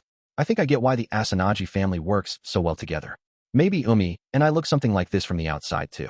Maehara-kun, sorry, could you tell these two to? No, honey, it's not Maehara-kun. It's Maki-kun, right? Maki-kun, please. Watching the three of them, I fully grasped the power dynamics of the Asanagi household. I'd misunderstood because she was so kind and easy to talk to when we first met. But the hierarchy here is first, Sora-san, tied second. Omi and Daichi-san, 4th, Rika-san. Sora-san, Omi. It looks like Daichi-san's struggling, and I'll talk normally like always, so could you stop? Oh, alright then, Omi, we can stop. Sure. With a relieved sigh, Omi lets go, and Daichi-san is finally free. Ahem. Maki-kun. Sorry you had to see something so embarrassing. This is pretty much how it is around here. Hee, that's right. Fun, isn't it? Why, yeah, it is. Anyway, I'm glad Sora-san seems to like me. That sleepover incident, where I properly apologized, probably left a good impression on her. Mom, enough with the theatrics. Let's eat already. I'm starving. You're right. We've gotten Dad and Maki-kun's meeting out of the way, so let's do that. Honey, go call your son who ran off to his room after the bathroom. Yeah, sure. Come to think of it, it's been about 10 minutes since Rika-san went to the bathroom, and there's no sign of him coming back. I get that it's awkward with a stranger like me here, though. So, Daichi-san presses a button on the phone in the living room. Riku, come down. Yes. A quiet single word. Riku-san surrenders without a fight. Am I the only one who thinks Daichi-san's kinda scary? A few seconds later, Riku-san returns to the living room, and dinner begins for the Asanagi family plus me. I was worried my nerves would keep me from eating, but the steam and aroma rising from the freshly made hot pot bring my appetite right back. Guess the human body's pretty resilient. For seating, they set up a chair on the side where Omi and Sora-san usually sit due to space. Daichi-san and Riku-san are both big guys, so it makes sense, but, so Mom, Omi, what's up? Why's Maki sitting here? I'm just a guest, so I'd have been fine at the edge of the table, but before I knew it, I was sandwiched between Sora-san and Omi. Well, it's been a while since we've had a guest, so we've got to treat him properly. That's something I can handle, but then I wouldn't get to dote on Maki-kun. Omi, I think it's unfair if you hog him all to yourself, don't you? So that's your real motive. Looks like this spot was Sora-san's idea. Now that I think about it, last time I was here, Omi sat between me and Sora-san. But still, I never got a fuss over a boy this age much. Rika hit his rebellious phase early and took forever to grow out of it, and now he just calls me old every chance he gets. But Maki-kun's so polite and cute, I can't help wanting to spoil him. Thinking about it, it makes sense why Omi likes me too. Sora-san and Omi might differ in personality, but they look alike, so maybe their taste in guys is similar too. At least, it's definitely not just about looks. Mom, Omi. See, even Dad's telling us to stop, so let's leave it there. Don't worry, Maki-kun. I'll let Omi handle the feeding you part. That's. Geez, Mom, you idiot. Omi's face turns red as she puffs up and chomps into the meat in front of her, but she doesn't forget to occasionally put some of the pricier ingredients on my plate. Since I tend to hold back in places like this, her thoughtfulness really makes me happy. Oh right. Hey, Maki, wanna play a game after we eat? That series we always play at your place. I got the latest one. What? Seriously? Yes, I'm in. That series is so expensive, I could never justify buying it. Cool. Then it's a match after dinner. So, Aniki, we're borrowing your room. It's my game, and now you're casually invading my private space? Where am I supposed to hang out while you're with your friend? The job center. Is that even open right now? I know that, but you can look for jobs on the PC, right? Hey, Dad. The moment Omi tosses the question to Daichi-san, Riku-san's body freezes with a jolt.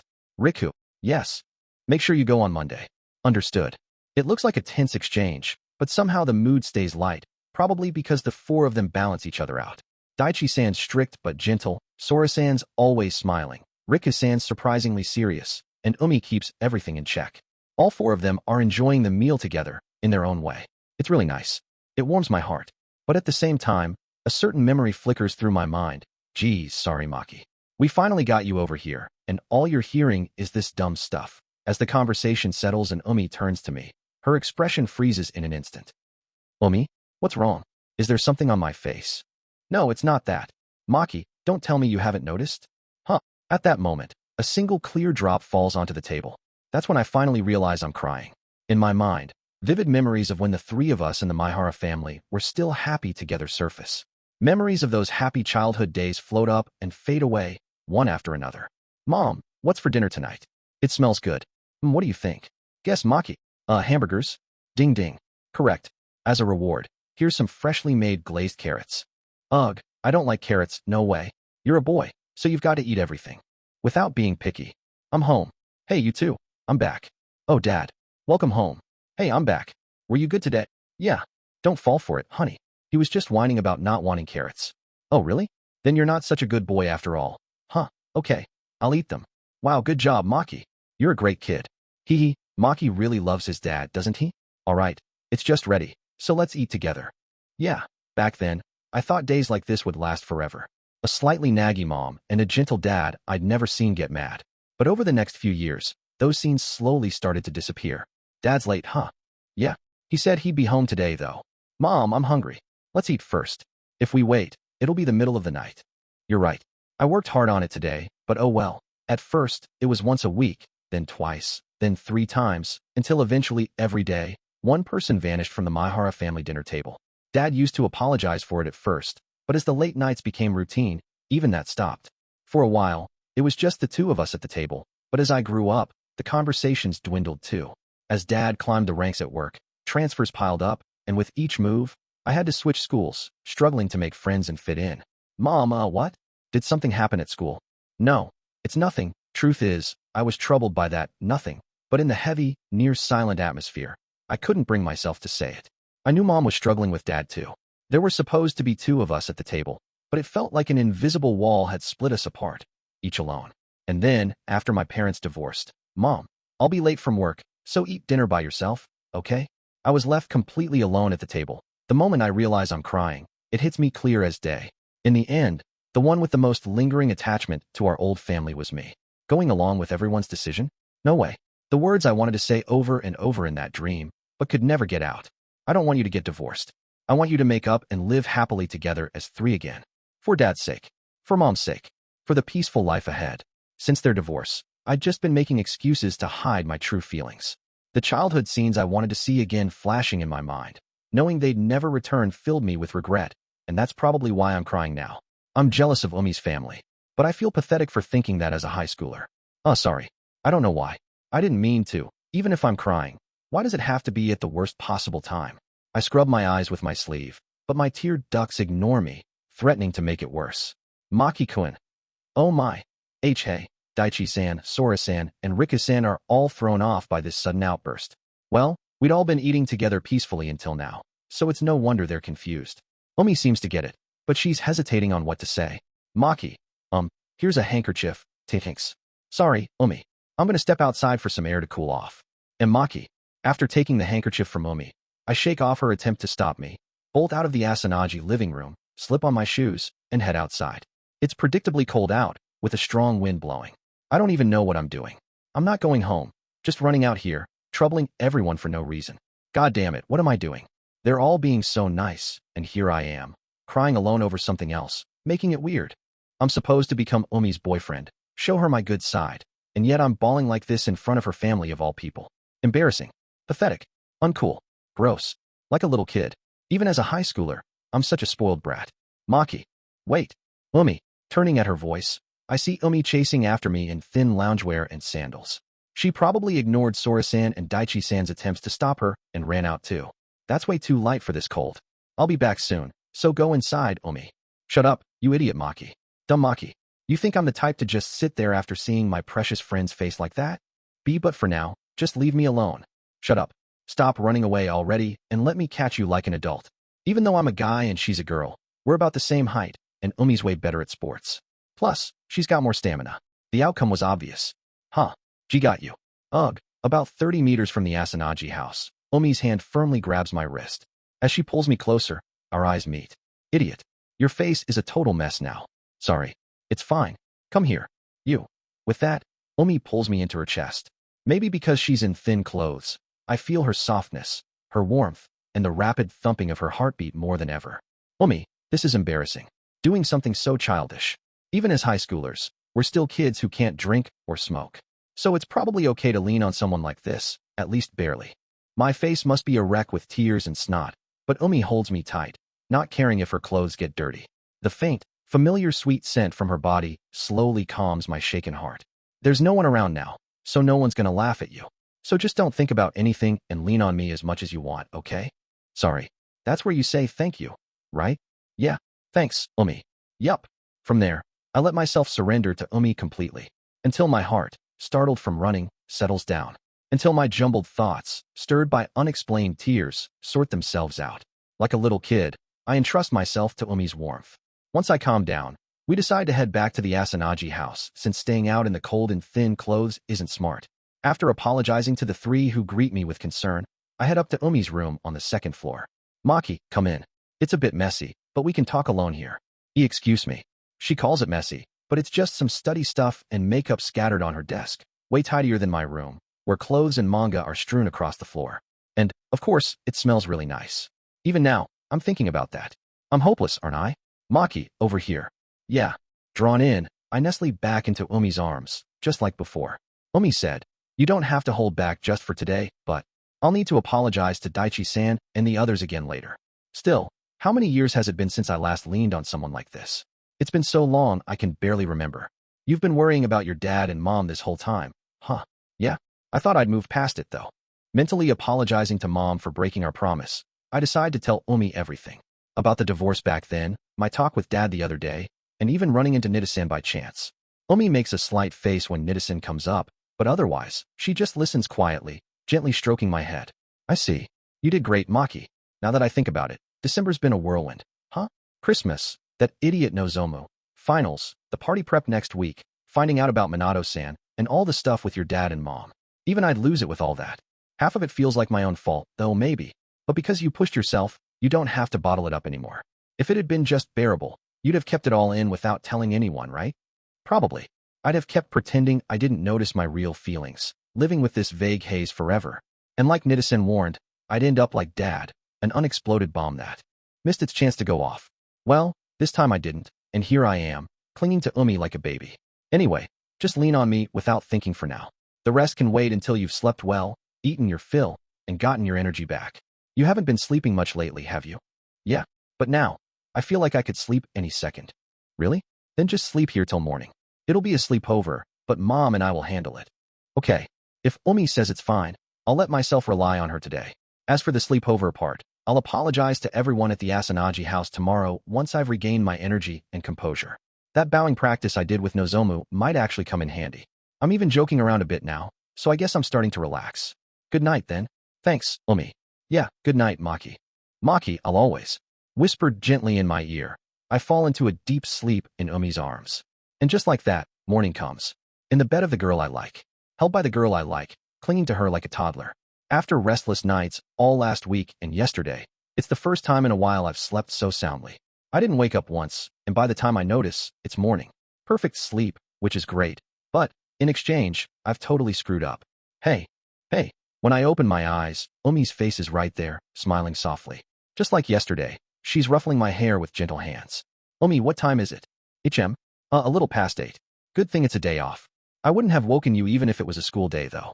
If you were up first, you could have gotten out of bed. True, but moving would have woken you.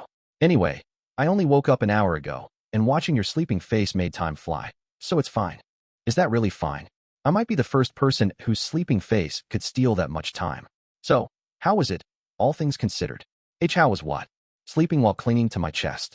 That's blunt. Hehe. I figured I could ask now. So, do I have to say it? Not if you really don't want to, but I'd be happy if you did. I see. Yup. It's been half a day in this position, and now I'm suddenly shy, but if Umi wants to hear it. Maki, your face is bright red. Now of all times. Shut up. I wasn't exactly calm or thinking straight yesterday. Sure. So your thoughts? Don't laugh, or I'll get mad. Looking away from Umi's face, I mumble, it was soft and warm, and yeah, it smelled nice.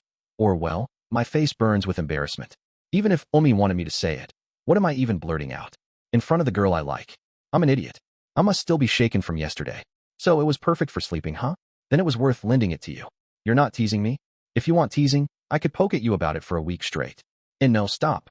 I thought she'd call it perverted or something. But Umi's been nothing but kind since last night. No, too kind. I've shown her such a pathetic, disgraceful side. Something that could have made her despise me or give up on me. But every time, Umi hugs me, pats my head, and comforts me. Umi, that's too much. I haven't done anything to deserve this from you. That's not true. You've done tons for me, Maki. Umi shakes her head at my words and continues. You might not realize it, but since we became friends, your kindness has saved me over and over. When I was struggling with you, you stayed by my side, and that gave me the courage to make up with her. I didn't end up alone. You did that for me, so I'm just doing the same. That's all. So in Umi's mind, we're even, but still, doing this much for a guy who's technically just a friend feels excessive. We're both bad at holding back. Huh, clumsy. Yeah. You and I both go all out when it comes to spoiling each other. If I'm kind to Umi once, she doubles it back, and I triple it. Our give and take will probably never balance out. But maybe that's okay for us, because we've long stopped being just friends. Umi, can I lean on you a bit more? Got time. Hee. Geez, Maki, you're hopeless. Well, you gave me your thoughts, so as a reward, I'll grant one more request. What is it? About a kiss. Pushed by the sweet, private mood, I muster my courage and bring it up. This time, it's Umi's cheeks that turn red. Hey, Umi, remember that morning last month when you answered my confession? When you kissed me on the cheek? Yeah, that was, honestly, so embarrassing I can't forget it. She'd said the lips would wait until we were really dating, back then. Originally, I planned to bring this up on Christmas Eve. I'd confess properly this time, and we'd become real lovers. But now, after all this, I feel like the timing's right here. I want to thank Umi for everything she's done for me. I want to get even closer. To do that, I need to take one more step forward. Umi, sorry for springing this on you right after waking up, but I want to do it now. Yeah, I figured. You've got that look. Yesterday you were like a little animal, but now you're all fired up. Oh, really? If so, sorry. No, it's fine. I'm the one who's sorry for dragging it out. After yesterday and today, I've made up my mind too. I'm ready anytime. Thanks, Umi. Then, let's get up first. Yeah. We pull apart from our closeness and sit facing each other on the bed, kneeling formally. Umi. At my call, Umi quietly closes her eyes and puckers her lips slightly toward me. All I have to do is lean in and meet her lips with mine. Okay, here I go. Why yeah. Placing both hands on Umi's shoulders, I slowly bring my face closer to hers, her cheeks flushed red. My heart, calm when I woke up, is now pounding so loud it's ringing in my ears. I focus on Umi's small lips to make sure I don't miss. Umi, feeling each other's breath on our lips, Umi and I. Umi Maki-kun, what are you two doing up there this morning? Right as our lips nearly touch, Sora-san's voice reaches us. We creak our necks toward the head of the Asanagi household, and there's Sora-san in her apron, standing tall with a smile. Sora-san, Mom? Wait, knock on the door first, huh? Did I knock? Of course I did. Breakfast's ready, and it's getting late, so I came to wake you. I knocked a bunch of times. Seems like Umi and I were so caught up we didn't hear a thing. And when she got suspicious and peeked in, she found her daughter and her friend, a boy, about to get busy first thing in the morning. Umi Maki-kun? Why yes. After breakfast, we're having a talk, okay? Yes. Looks like our kiss is on hold a little longer. Umi and I head down to the living room and have breakfast before the lecture. The main dish is miso soup made from yesterday's leftover ingredients, plus white rice and tamagoyaki. The Asanagi family's tamagoyaki is saltier and stronger flavored than ours, probably due to Daichi-san's taste, making it perfect with plain rice. Maki-kun, you couldn't eat much yesterday, so now that you're feeling better, you can eat a lot, right? You too, Umi. Why yes. Thanks for the meal. Why yeah. As Sora-san says, Umi and I eat quietly, finishing off even the fruit dessert. Everything was delicious, of course. Afterward, Sora-san gently scolds us. Umi takes most of the heat, but apparently, when she slept with me last night, the condition was just sleeping, nothing else. Sora-san convinced Daichi-san, then called my mom for permission. That was the plan, but when she came to wake us, well, no, Umi, you could have just told me if that was the case. Well, I thought a quick chew wouldn't get caught. And, I wanted to with Maki, you know. I see. Why yeah. You too. Sorry. Seated formally in the tatami room next to the living room, we bow to Sora-san, who's sitting across from us in the same position. Her usual smile is there, but she's clearly upset. Her eyes are sharp. Yeah, she's scary. All right, good. I'm not saying you can't kiss, okay? Just pick the right time and place. Right? Otherwise, it might escalate or something. If it's not just a kiss, we might get carried away and charge ahead. Exactly. Otherwise, it could get messy like it did for us. Us? Mom, what do you mean? Umi's eyes dart between Sora-san in front of us and Daichi-san relaxing in the living room. Wait, did you have a phase like that too, Mom? Well, yeah. Sora-san blushes slightly as she continues. Her gaze lands on Daichi-san, obviously. Let's see. I think it was our third year of high school. Dad came over to my place, and since my parents weren't home, Mom, I'm getting hit by stray bullets here. Oh, really? Must be your imagination. Sora-san brushes it off, but it seems the Asanagi couple had a similar slip-up in a situation like this. Now that I think about it, they're in their early to mid-40s, and Rika-san's 25. It's vague, but I can kind of guess what happened. Anyway, that's all I wanted to say. To Maki-kun, pick the right place. To Umi, keep your promises, plus don't get too swept up in the mood. Don't be too reckless. Focus on entrance exams when you're a senior. Learn to cook already. And while I'm still healthy. Whoa. I've got way too many. And past the third one. Those can wait.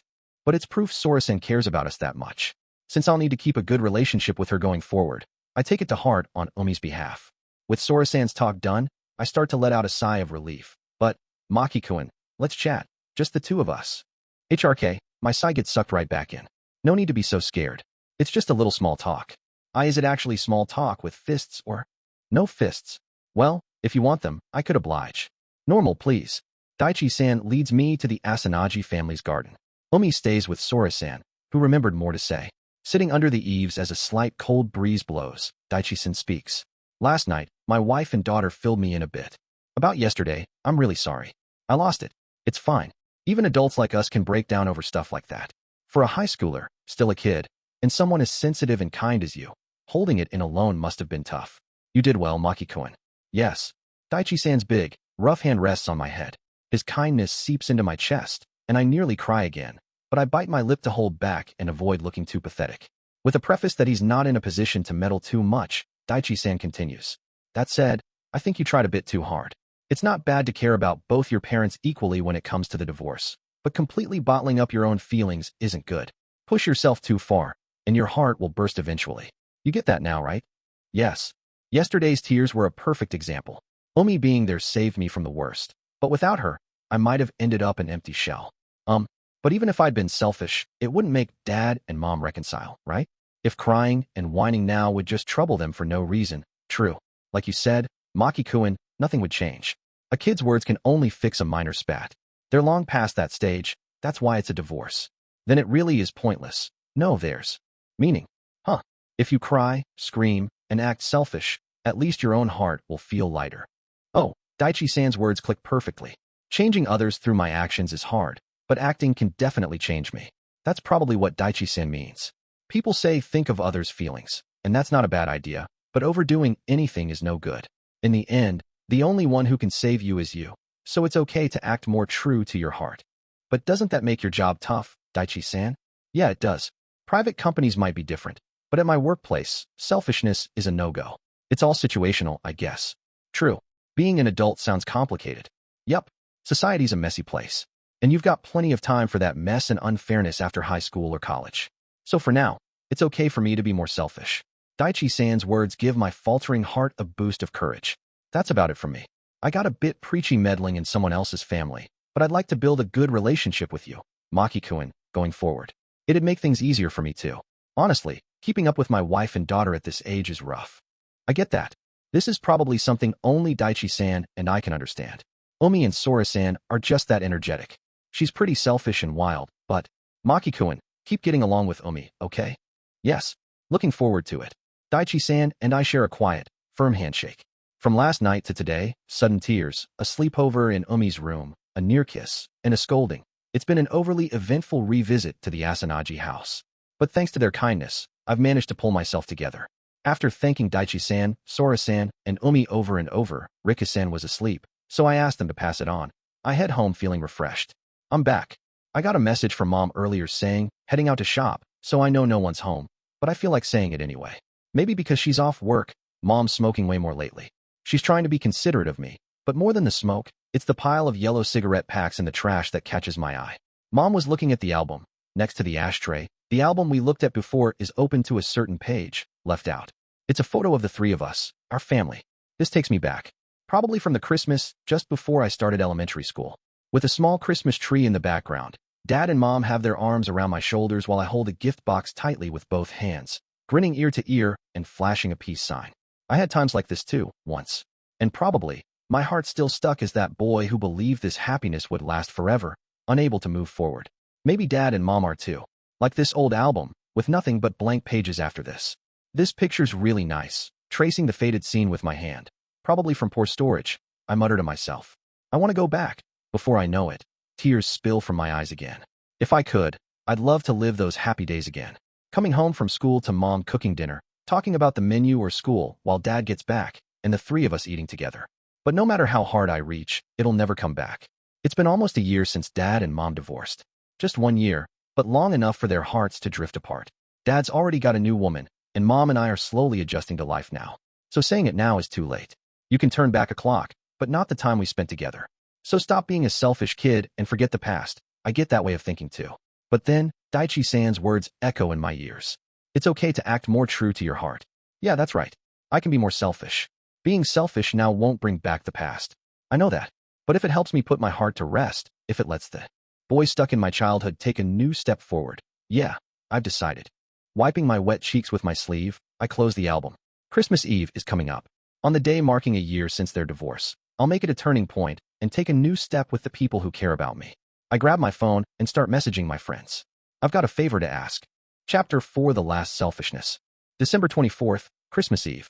With the second semester's closing ceremonies safely behind us, winter break has finally begun. The break spans just over 2 weeks, covering the year-end and New Year period. Compared to summer vacation, it feels a bit short, but it's packed with events. Staying home to relax, going on a trip, or heading to a countdown event with close friends. The atmosphere at the school entrance is buzzing with excitement as everyone heads out. Of course, my plan is to laze around at home and sleep through the new year. I don't dislike school these days, but the allure of curling up like a cat in the warm kotatsu all day is something I can't resist. Normally, I'd head straight home and dive into that cozy kotatsu, but I've still got some work left to do at school. So, me, Umi, Amami-san, and Nozomu, the 4 of us, are in the student council room. It's for the Christmas party happening today. Alright, today's the big day for the party we, the student council, have been planning. Coordinating with other schools, handling the venue, and finishing the setup. There's still a lot to do before it starts, but let's push just a little more, okay? Our high school staff includes the original student council members plus helpers from various committees, totaling over 20 people, more than I'd expected. And the proportion of guys among them is pretty high too.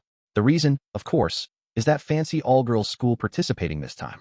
I don't think just being from a rich girls' school automatically means there's a higher ratio of cute girls, right you?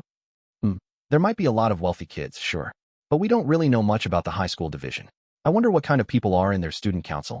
That's kinda exciting in its own way. As the 2 former students of that school chat casually, several of the boys in the room freeze mid-motion. Sure, some of them are probably motivated by ulterior motives, but since events like this are rare chances to meet students from other schools, especially an all-girls one, I don't think it's wrong to pin a sliver of hope on it. Plus, thanks to that, we managed to gather plenty of helpers for the behind-the-scenes work.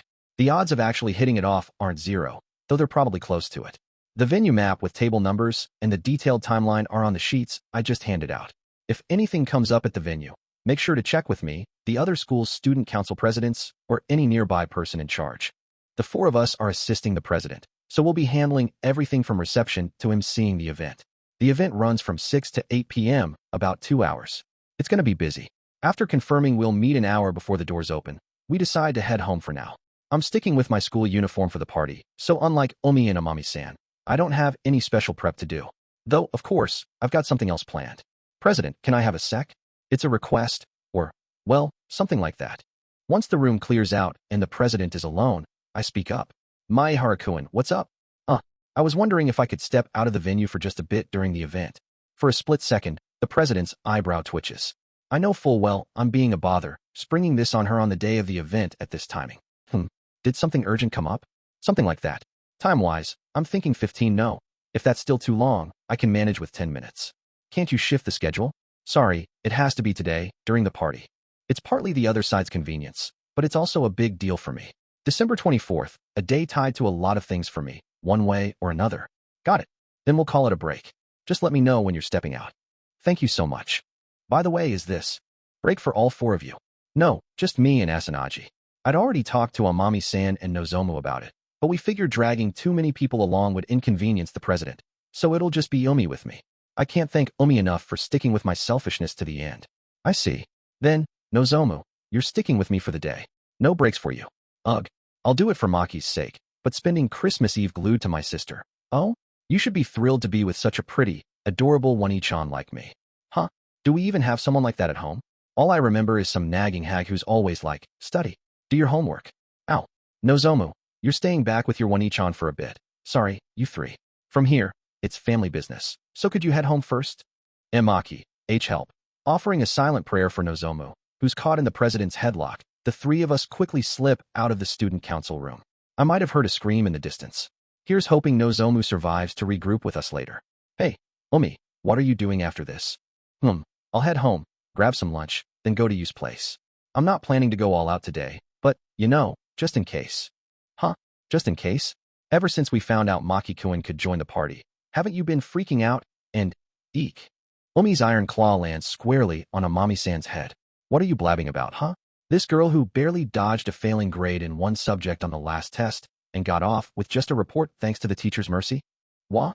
I'm sorry, even though you helped me study, Umi. The finals were like that, but since I took the lead teaching the humanities subjects, we managed to pull her average up and avoid a total disaster. She can make up for it by the end of the year anyway. Stuff like this can always be fixed later. Umi, I'm looking forward to your side of things too. Just so you know. Well, if Maki says so, I might put in a little effort, maybe. My selfishness added more to her plate, but I haven't forgotten the original goal, the confession. And with a clear heart, I'll welcome the new year with Umi and my precious friends. All right, you and I are heading home first, but, Maki, you sure you'll be okay alone? Yeah, Umi, just be by my side for the main event, that's enough. Before leaving through the entrance, Umi and I clasp hands. What I'm about to do isn't exactly praiseworthy. I know it's pointless and will only inconvenience everyone around me. Even so, I think it's absolutely necessary to come to terms with the feelings I've kept buried all this time. Maki-kun, looks like your guest is already here. Got it. Amami-san, Umi, see you at the venue. After sending the two off, I head to the school gate a little later to meet the person waiting for me. It's my first time talking to this person one-on-one, but I need to deal with them first. Sorry for dragging you out to a place like this. Minato-san. No problem. I actually had something I wanted to talk to you about too, Maki-kun. And so begins what will probably be the longest Christmas Eve of my life so far. I never imagined the business card Minato-san casually gave me when we bumped into each other the other day would come in handy like this. Minato-san seemed just as shocked when I called this morning before the closing ceremony. She clearly hadn't expected it. It's cold out here. Should we move somewhere else? No need to bother. I have to get back to the office soon anyway, and this spot's less likely to draw attention. Let's talk while we walk. Following Minato-san as she turns and starts walking, I keep pace. Minato-san, you're wearing glasses now, huh? Right now, I'm here as Minato Kyoka, the individual, not the professional. Though these are just for show. It's about a 10 to 15-minute walk from our school to the nearest station. Time's short, so I'll cut the small talk and get to the point. I'm curious about what Minato-san wants to say too, after all. By the way, how was Dad acting? He had an unavoidable errand pop up, so he was a bit flustered. That said, when your son says, I need to talk about something important for the future, it's bound to shake him up. Before calling Minato-san, I'd also called Dad. At first, he brushed me off, saying work was too busy, but when I said, after high school, for convenience with college life, I'm thinking of making your place my base, but I'm hesitant because of Mom, he promised he'd make time no matter what. Based on how he acted at the family restaurant and the bits I'd heard, I figured Dad might still be hung up on living with me, so I used that to broach the topic. Sorry, but it's just an excuse to get him here. The meeting spot is the venue for today's Christmas party. Naturally, I've asked Mom to come at the same time too, and neither Dad nor Mom knows the other will be there. The only ones in on it are me, the main player, and my friends who helped brainstorm this plan, Umi, Amami-san, and Nozomu. When we first met, I thought you were a quiet, timid kid, but I never imagined you'd pull something like this. Normally, I am that way, but just this once, I decided to drag all the adults around with my selfishness. To get Dad to the venue, the biggest obstacle would likely be Minato-san, who's probably with him at work right up until the last minute. So, I called Dad first, had Minato-san, who's at the same workplace, notice his unusual behavior, giving it enough time to sink in, then contacted her, saying I wanted to talk about it, and asking her to meet me. Still, we've only met once, and you were confident I'd agree to talk? To you, I'm practically a stranger. When the person I love is acting strange, it's only natural to worry. And if I can, I want to help. You really love Dad, don't you, Minato-san? Yes. He's the one who never gave up on me back when I was a rookie, worse than any of my peers, and patiently trained me. As a person, as a man, I think he's truly wonderful. Just as Umi and I suspected, her feelings for Dad are genuine. Umi and I figured Minato-san would definitely follow Dad, so to avoid any extra interference, we decided to talk to her beforehand. And since she agreed to this meeting, I can roughly guess what she wants to talk about. I'll get straight to it. Maki-kun, would you consider coming back to Tatsuki-san's place after high school? It doesn't have to be right away. With that, Minato-san bows deeply to me. Why? Because he needs you, Maki-kun. Not me, but you, his son. It seems Minato-san had a hunch about Dad's feelings too. I'd been suspicious since his vague attitude at the family restaurant.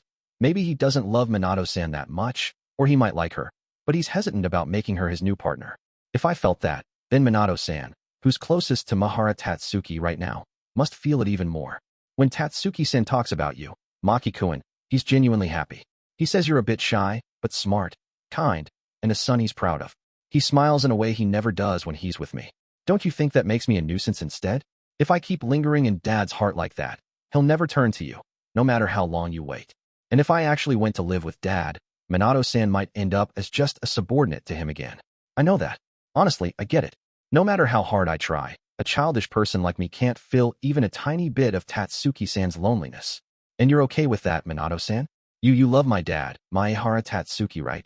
Of course. It's precisely because I love him that I'm here begging you like this. Before I know it, under the snowy, chilly sky, Minato-san bows deeply again and says, please, Maki-kun, come back to Tatsuki-san's home. Clear, unwavering, without hesitation. Minato-san, do you realize how selfish you're being right now? Compared to what I'm doing, it's on a whole other level. That's not something a grown adult should say. I know. I lied to skip work, didn't get permission from my boss, Tatsuki-san, and I'm probably causing trouble for Masaki-san. Your mom too. I'll face the consequences, and if you find me annoying, I'll never show my face to you again. What about Dad? Yes, I'll quit my job too. But if it helps Tatsuki-san even a little, there's not a flicker of doubt in Minato-san's eyes as she looks straight at me. Regardless of whether what she's saying is right or wrong, she's dead serious about sending me back to Dad. Minato-san's no fool. Dad, who rarely jokes, called her capable, so she's probably usually sharp and level-headed. But her love for Dad, no, something deeper than love, has clouded her judgment this much. Even adults can lose it over this love thing. It's way too complicated. Anyway, I get how you feel, Minato-san. That's all I'll say. I just get it. It's still a no, right? Obviously. I wasn't raised to be the kind of naive pushover who'd fall for tears like that. But it's not like I can't understand her at all. If Umi were suffering in a different situation, I'd probably act recklessly too, no matter how hopeless it was. Minato-san, can you make time after this? No, scratch that. Make time. If you don't, I won't forgive you. Huh? I'll figure something out, but... Maki-kun, what are you? Nothing big, just a little meddling. I'd planned to wrap this up more smoothly, but oh well. It's the last time anyway. Might as well go all out with what I can do. But first, I'll have to face Omi's wrath. After settling things with Minato-san, I head to the civic hall where the party's being held. The snow that started around noon kept falling intermittently while I killed time at home, and now the area around the venue is lightly blanketed in white. The forecast says it'll get colder tonight, and the snow will pick up. A white Christmas, huh? Up until now, I always thought it was just snow making things cold and the roads slippery. Nothing but a hassle. With snow clouds covering the sky all day, the town's dark even though it's only late afternoon, and the bright lights along the streets are shining earlier than usual. The orange glow of streetlights and the colorful decorations on buildings reflect off the falling flakes, creating a scene straight out of a Christmas postcard. I used to only watch my step, but gazing up like this absent-mindedly doesn't feel so bad. Whoa, crap. I must have stepped on a slick spot, because my foot slides forward unexpectedly. If I fall like this, I'll land on my butt, just as I instinctively pull my hands from my pockets. Careful, you'll twist your wrist and make it worse. Someone catches me from behind as I start to topple backward. Oh, sorry. I spaced out a bit. This area gets a lot of foot traffic, so on days like this, the snow gets packed down into ice. Gotta watch out, right, Maehara-kun? President S. Sorry. The one who caught me from behind is the student council president, also heading to the venue. Getting saved by a stranger would have been embarrassing enough, but a familiar face makes it worse. And since she's Nozomu's sister, I've got to be a little extra careful around her, another minus. It's cold out, but I can feel my cheeks heating up. By the way, President, aren't you here kinda early? There's still over 30 minutes before the staff meet-up time. Setup's already started at the venue, so I've got to pitch in. But speaking of early, aren't you here too soon? Maehara-kun. Yeah, but this is my first time at an event like this, so I'm kinda restless. Really? Well, since we're here, how about helping me with the setup? Getting to the venue early and getting used to the vibe might help you relax a bit. Good point. Since I'm here, I'll take you up on that. Of course, the real reason for my nerves isn't the party itself. The behind-the-scenes work should be fine as long as I follow the president's lead, and Umi and the others will help too, so I'm not worried about that. We're meeting everyone there, so the fun of seeing Umi and Amami-san all dressed up for Christmas is still a little ways off. Arriving at the venue ahead of schedule, I start helping the president with reception prep. According to her, the turnout's expected to be 200 to 300 people. To minimize chaos at check-in, they're splitting reception by school. Oh right, Maehara-kun, I hadn't given you these yet, had I? Here, the staff armband, right? And this is a red fabric hat with a fluffy white pom-pom at the tip. A token Santa costume, basically. Just the armband might get lost in this crowd. I'm giving you 3. so pass them to Asanagi-san and Amami-san. And, well, my brother when he shows up. Got it. The Santa hat's got a slight cheap vibe, but it'll make spotting the president easy. She's a head taller than most girls and stands out with her looks anyway. By the way, Maehara-kun, can I ask something? Sure. I'd be happy if you could stop calling me president. I mean, I am the student council president right now, so it's not wrong, but I'll be retiring next year. If calling her president sticks, it'd be awkward to switch later, even after she steps down. I can see how that'd feel complicated for her. Then, Tamu-senpai maybe? Yeah, like that. Hee, but jumping straight to my first name? You're bolder than I thought, Maehara-kun. Huh? Oh, I just figured a last name call wouldn't feel right, since there's no Zomu too. Oh right, fair point. I totally forgot about him. That's kinda harsh treatment for your little brother, isn't it? My first impression of Tamu-senpai was that she's serious and straight-laced, but talking like this, she's surprisingly approachable and even a bit playful. Strict when she needs to be, but also laid back and kind at times. Sorry to Nozomu, but it's probably this side of her that keeps the student council running so smoothly. Then I'll start calling you by name too. Maki-kun, let's do our best today, okay? Why yes, looking forward to it. After a quick handshake with the president. No, Tamu-senpai, and with reception prep done, more people start trickling into the venue area. Maki, I'm here. Hey Maki-kun. First to show up are Nozomu and Amami-san. Nozomu put in a proper request to join, but Tamu-senpai relegated him to staff, so he's in our school uniform like me. Amami-san's in a dress she must have prepared for the party, a soft blue that matches her hair perfectly. Though, honestly, Amami-san could pull off anything. Man, that girl's cuteness is unreal. Huh? Whoa, that blonde hair's gorgeous. Is she foreign? Naturally, students from other schools who've never seen Amami-san start whispering excitedly. She must hear it, but chatting with Tamu-senpai, Amami-san doesn't even flinch. She's probably used to it. Wish I could borrow some of that mental toughness. Amami-san, where's Umi? Oh yeah? She came with me, but she's still at the bathroom mirror. Oh, speak of the devil. Over here, Umi. A moment later, Umi jogs over. You were about to spill something unnecessary to Maki again, weren't you? No way, right, Maki-kun? Oh yeah? I didn't hear anything. I think. I can guess, but I'll pretend I didn't for now. I hand out the armbands and hats to the three of them, and we take our spots at the reception table. The four of us handle our school, while Tamu-senpai helps out with the smaller groups from other schools. Hey, Umi. What? That dress looks really good on you. Holding her hand under the table, I share my thoughts with Umi. It's a black lace dress, off-shoulder, I think it's called. I looked it up recently, showing off Umi's pale skin from her neck to her shoulders. She'd said it wasn't as fancy as a date outfit, but for me, it's more than enough. Your vocab's still basically 0, so minus points for that. But I'll take it as an honest compliment.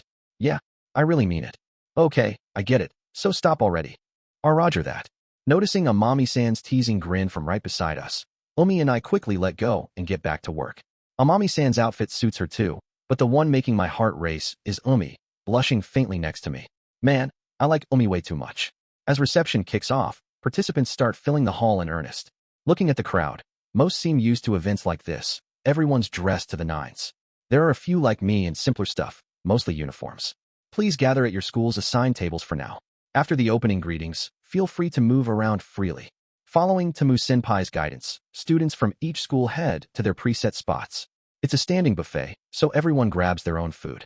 We're still manning reception, but since Umi and Amami-san, who were just here to enjoy the party, are helping, things are going smoothly without delays or hiccups. Excuse me. While we're guiding someone who looks like an upperclassman, someone pokes my back. Yes, what's? Oh, Nida-san. Hey, it's Nida-san who called out to me. She seems to have arrived alone and looks a little down. Huh, Ninachi? What's up? Didn't you say you were coming with your boyfriend? Oh yeah, that was the plan, but, well, stuff happened at the last minute. I didn't know what went down after the family restaurant, but judging by her vibe, it looks like they broke up for good, being weighed against another girl. If she wasn't chosen, this'd be the result. Though it's possible Nida-san dumped him instead. Amami-san seems to pick up on it from her attitude. Umi knows a bit from what I told her and puts on a sympathetic look. So, yeah, I'll help you guys out today. Hanging with everyone will take my mind off it. Yeah, do it. More people means less work, and having Minachi around makes it fun for me too. What about you all? I'm fine with it. Me too, totally. Maki, should we check with Nachan just in case? Yeah, good idea. Adding one more person isn't an issue, so Tamu-senpai gives the okay right away. With that, the 5 of us stick together for a while. With an extra hand, reception wraps up even faster, and we move to assist the busier tables from other schools. Man, there's way more people than I expected. Guess it's different when that fancy girl's school joins in. Nozomu mutters absently, staring at one spot in the venue. It's before the start, so we'd prefer everyone to stay at their school's tables. But compared to the other schools, a small table is swarmed with students from ours and elsewhere. At the center are 20 to 30 girls from Tachibana Girls Academy, dressed in white blazers. That takes me back. We used to wear that uniform too. Didn't think much of it back then, but it really stands out. According to Umi, their lower numbers come from the high school division having only about 200 students across all 3 years. Most are internal students who've been there since elementary, and while they accept external ones, you need exceptional grades, sports, or art skills to get in. Hearing that, one question pops up. Umi, I know it's weird to ask, but about you? Oh, it's super simple. Her mom's a former celebrity. She's just a regular housewife now, though. Oh, I see. That makes sense. A school like that probably has a lot of kids with parents like hers. Amami-san called her family normal, but it seems her mom's got quite a background. As I idly watch the girls at that table, my eyes meet 2 of them amidst the crowd of guys from other schools. They weave through and head our way. Of course, they're not looking at me. They're focused on the girls next to me. Omi-chan, Yu-chan, it's been a while. Since the cultural festival, right? Sana-chan, Mana-chan. As Amami-san says, it's Natori-san and Hoja-san, friends of Umi and Amami-san from elementary school. Is this about Umi? The 2 nod silently. After what happened at the cultural festival, they're probably here to apologize properly and make up. They keep glancing at Umi, who's instinctively ducked behind me. Umi, what do you want to do? Amami-san asks, but Umi stays quiet, head down. Thinking of Umi's feelings, I'd say it's fine to flat out refuse if she doesn't want this. They probably came prepared for that too. Umi's still torn about them. They lied to her once, but the happy memories from their friendship don't just vanish. Should she accept their apology and reconcile, or cut ties completely? For a girl as kind as Umi, it's obvious which choice she's wrestling with. Umi, can we talk for a sec? Oh, sure, but just come with me. Amami-san, I'm borrowing Umi for a bit. Could you chat with those 2 in the meantime? Seeing Amami-san nod, I take Umi's hand and lead her to the side of the stage, a spot mostly used by staff, empty since the event hasn't started yet. Making sure no one's around, I speak up. Umi, do you maybe want to make up with them? Yeah, I've actually been kind of torn about it. Alone with me, she opens up and nods slightly. Ever since our middle school graduation, I've been unsure. Back then, all the pent-up stuff exploded, and I let my anger take over, saying we were done. But after getting close to you, Maki, and starting to patch things up with you, once my feelings settled, all those memories I'd buried under anger came flooding back. Just as I thought, Umi's got lingering attachments too. Things went wrong once because of a lie, but them coming to apologize shows they're not bad people, and Umi knows that. Some might call her hesitation weak. But that softness is exactly what makes Umi Asanagi Umi. I think it's way more like her to be soft like this. And me? I'm probably even softer than she is. Sorry, Maki. I'm being selfish, huh? I keep dragging you and those 2 around without making up my mind. It's fine. We're still kids, so we can afford to be a little selfish a bit longer. Daichi-san and Sora-san probably felt the same, which is why they let me veer off course so suddenly. If Umi knows it's selfish, that's enough for me. Umi, over here. Yeah. Hiding behind a table of drinks and a cardboard box that might hold bingo prizes, Umi and I sneak a hug. As always, being with Umi like this calms me down. No matter what happens, it feels like the person in front of me will always stay by my side, and that gives me courage. I want you to make up with them, Umi. My dad and mom are beyond fixing. But you, I think you can still start over. Even if they reconcile, they might lie again someday. Her softness could backfire, and she might regret it later. Still, regretting it after knowing it's gone for good is way worse than taking the chance. You idiot, Maki. Just the other day, you were crying like a kid and clinging to my chest, and now you're acting all cool out of nowhere. The phrasing. Well, I'll probably end up looking pathetic again soon, so I figured I should at least act cool here. I'd gotten a message from Mom earlier saying, almost at the venue, so Dad's probably not. Far behind with a call of his own. Umi, head back first. I need to tell the president I'm stepping out. Maki, you okay on your own? Yeah, just come over after you're done making up. Got it. See you later, then. After one more moment feeling each other's warmth and scent, Umi and I head off in separate directions. My last selfishness was about to begin. It's 6 p.m. sharp. Once Tamu-senpai confirms most students are at their tables from the stage, she starts her opening speech. She begins with thanks for attending, offers encouragement to the third years grinding for entrance exams starting next month, then covers the basic timeline and reminders. It's kept short and snappy to keep the crowd's energy up. I'm amazed she can pull that off without nerves in front of so many people, including other schools. Now everyone a toast. At Tamu-senpai's cue, the venue fills with a cheerful vibe. At the same time, I quietly climb onto the stage to join her. Glancing toward Umi's group, I spot them at Jodo High's table, center right from my view. Thanks to the Santa hats, Umi and Amami-san are easy to find. Between Umi and the Notori Hoja duo stands Amami-san, beaming so brightly it's dazzling. So it looks like things went well. That's how the four of them were meant to be. So spending time together again after so long must feel great. Confirming Umi handled it, I approached Tamu-senpai after her speech. Senpai, nice work. The speech was great. You think? Thanks. But it's just getting started, so I can't afford to get tired yet. Is this about your errand? Yeah. Sorry to duck out right at the start, but could I step away? No problem. I'll handle latecomers at reception, and there's nothing major for the next hour. Just come back to me before then, and we're good. Thank you. An hour's more than enough. I can be selfish with peace of mind. Handing my staff armband to Tamu-senpai, I leave the venue ahead of Umi. The meeting spot with my family is the big tree planted in front of the Civic Hall's entrance. Maki, over here. Mom. Spotting me as I exit, Mom waves. She must have rushed. She's a little out of breath. Maki, you sure it's okay to slip out? The party just started, didn't it? Yeah, I got permission from the person in charge. Sorry for dragging you out here, though. No. I'm off work and free anyway, so this is fine. So, what's this important talk you called me out for? Yeah, I'll get to it soon. Just wait a sec. The other person should be contacting me any moment now. Other person? Oh, got a message now. Hang on, I'll step away for a bit. Pulling my buzzing phone from my pocket, I hit the call button. The display reads Minato Kyuka, her personal number, which we exchanged this afternoon. Good evening, Maki-kun. As promised, I've made time. Thanks. And Dad? Of course, he's with me. Should I bring him straight there? Please do. Hanging up and looking toward the entrance, I see two familiar figures in suits. Mom, who'd been following my gaze, seems to catch on to what this is about. Thanks for coming, Dad. And sorry for lying. Maki, and I see, so that's what this is. By the Christmas-decorated tree, the three of us Maras. No, I live with Mom, and I've been seeing Dad regularly. So really, it's Dad and Mom meeting up. Been a while, huh? Yeah, it has. After that brief exchange, they both look away and fall silent. They talk on the phone sometimes, but seeing each other face to face since signing the divorce papers must feel awkward. Dad, Mom, aren't you going to say something? It's been forever since we've been together as a family. Don't you have anything to say to each other? Even if you say that. Wait, are you Minato-san? This is our first time meeting like this, isn't it? Nice to meet you, ma'am. I'm Minato. Maehara Maki. And I'm not his wife anymore, so feel free to do whatever you want with him. Stew him, grill him, your call. No, I don't have that right. I see. Still a lady killer as always, huh? Seeing Minato-san's reaction, Mom quietly glares at Dad. That looks the exact same one I saw a year or two ago. Dad sighs in response. You wouldn't get it. There it is again. Why do you always do that? Dodging, running away. If it pisses you off, then say something back already. If you want to yell, go ahead and do it. Maki, if you've got nothing else to say, I'm busy, so I'll head. No. Wait, please, Tatsuka-san. Just like that day we met. Dad tries to turn and leave, but Minato-san's hand shoots out to stop him. Let go, Minato.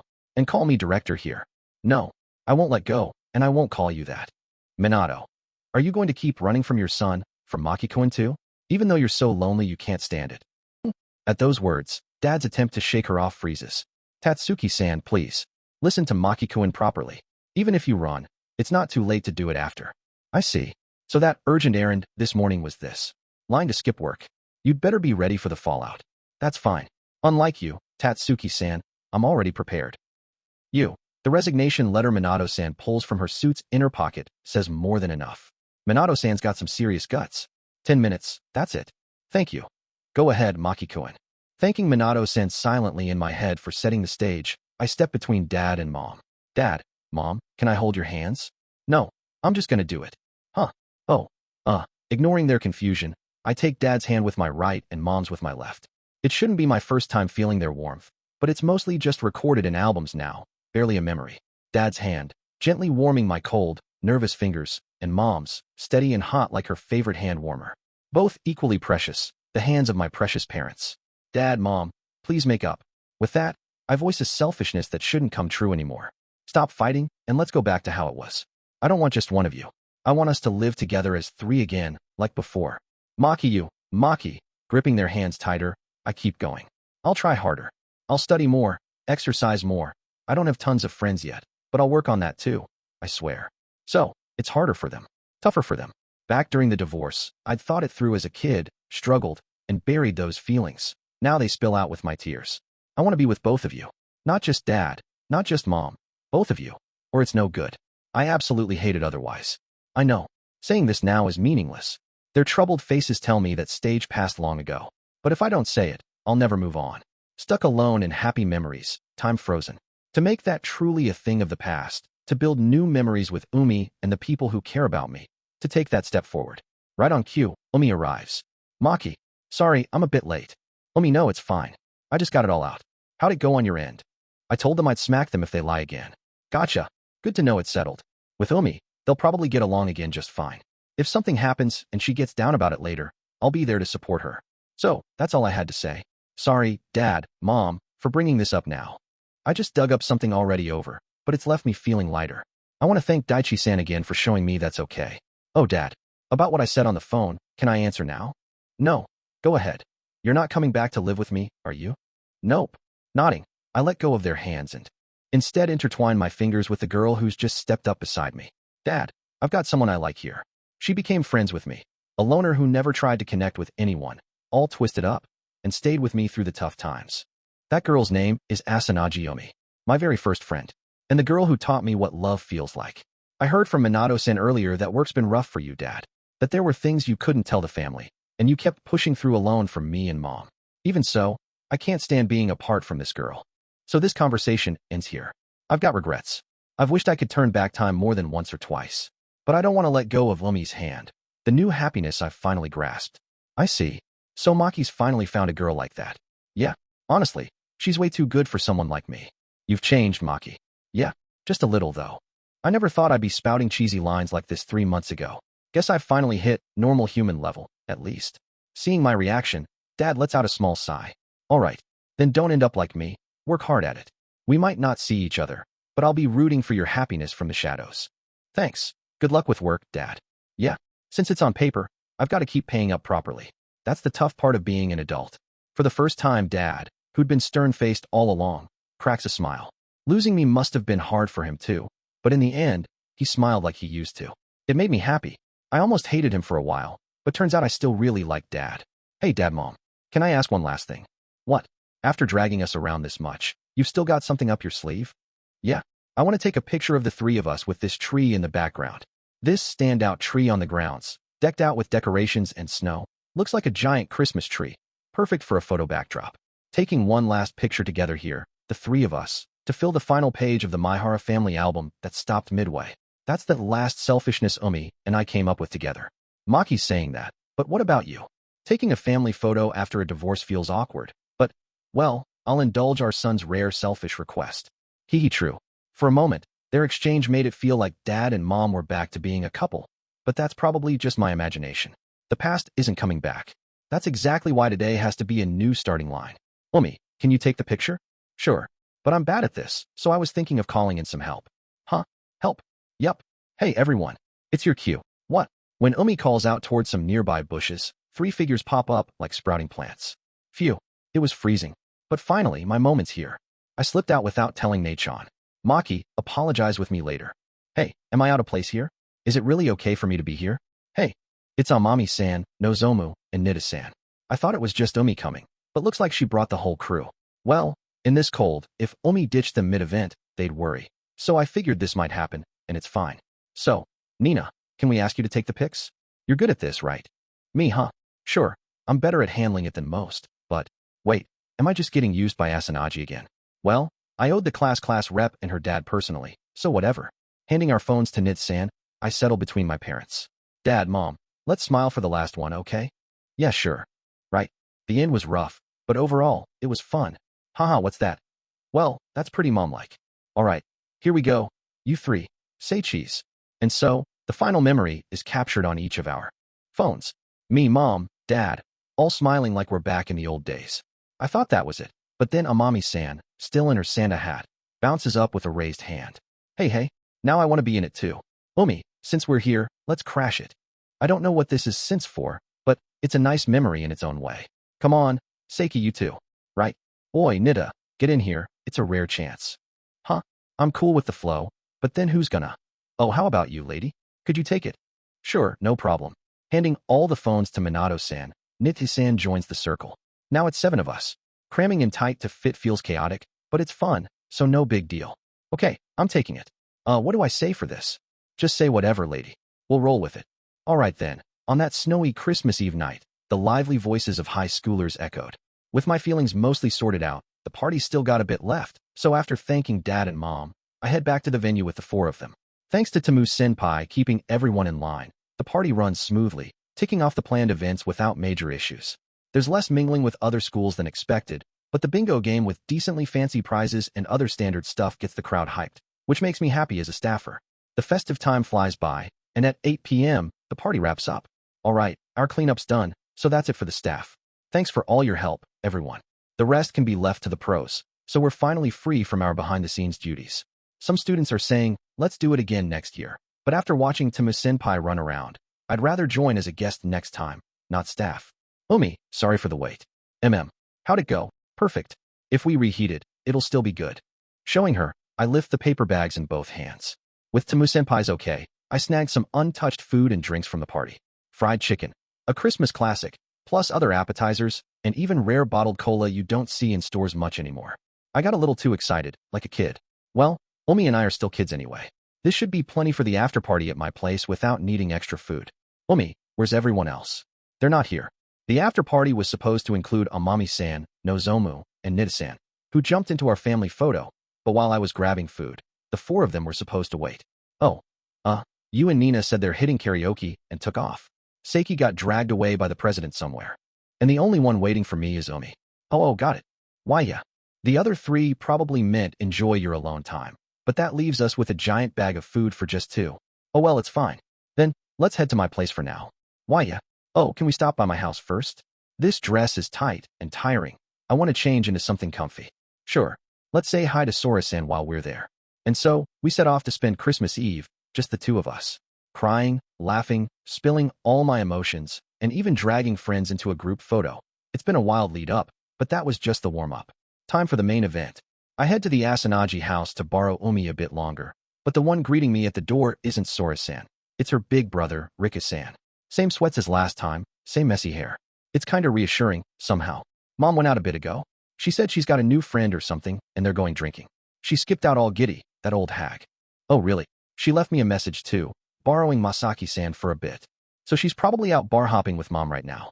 Mom went along with my selfishness without a word, but today must have stirred up a lot for her too. So I'll let her cut loose as much as she wants. Adults need time to sort their feelings too, after all.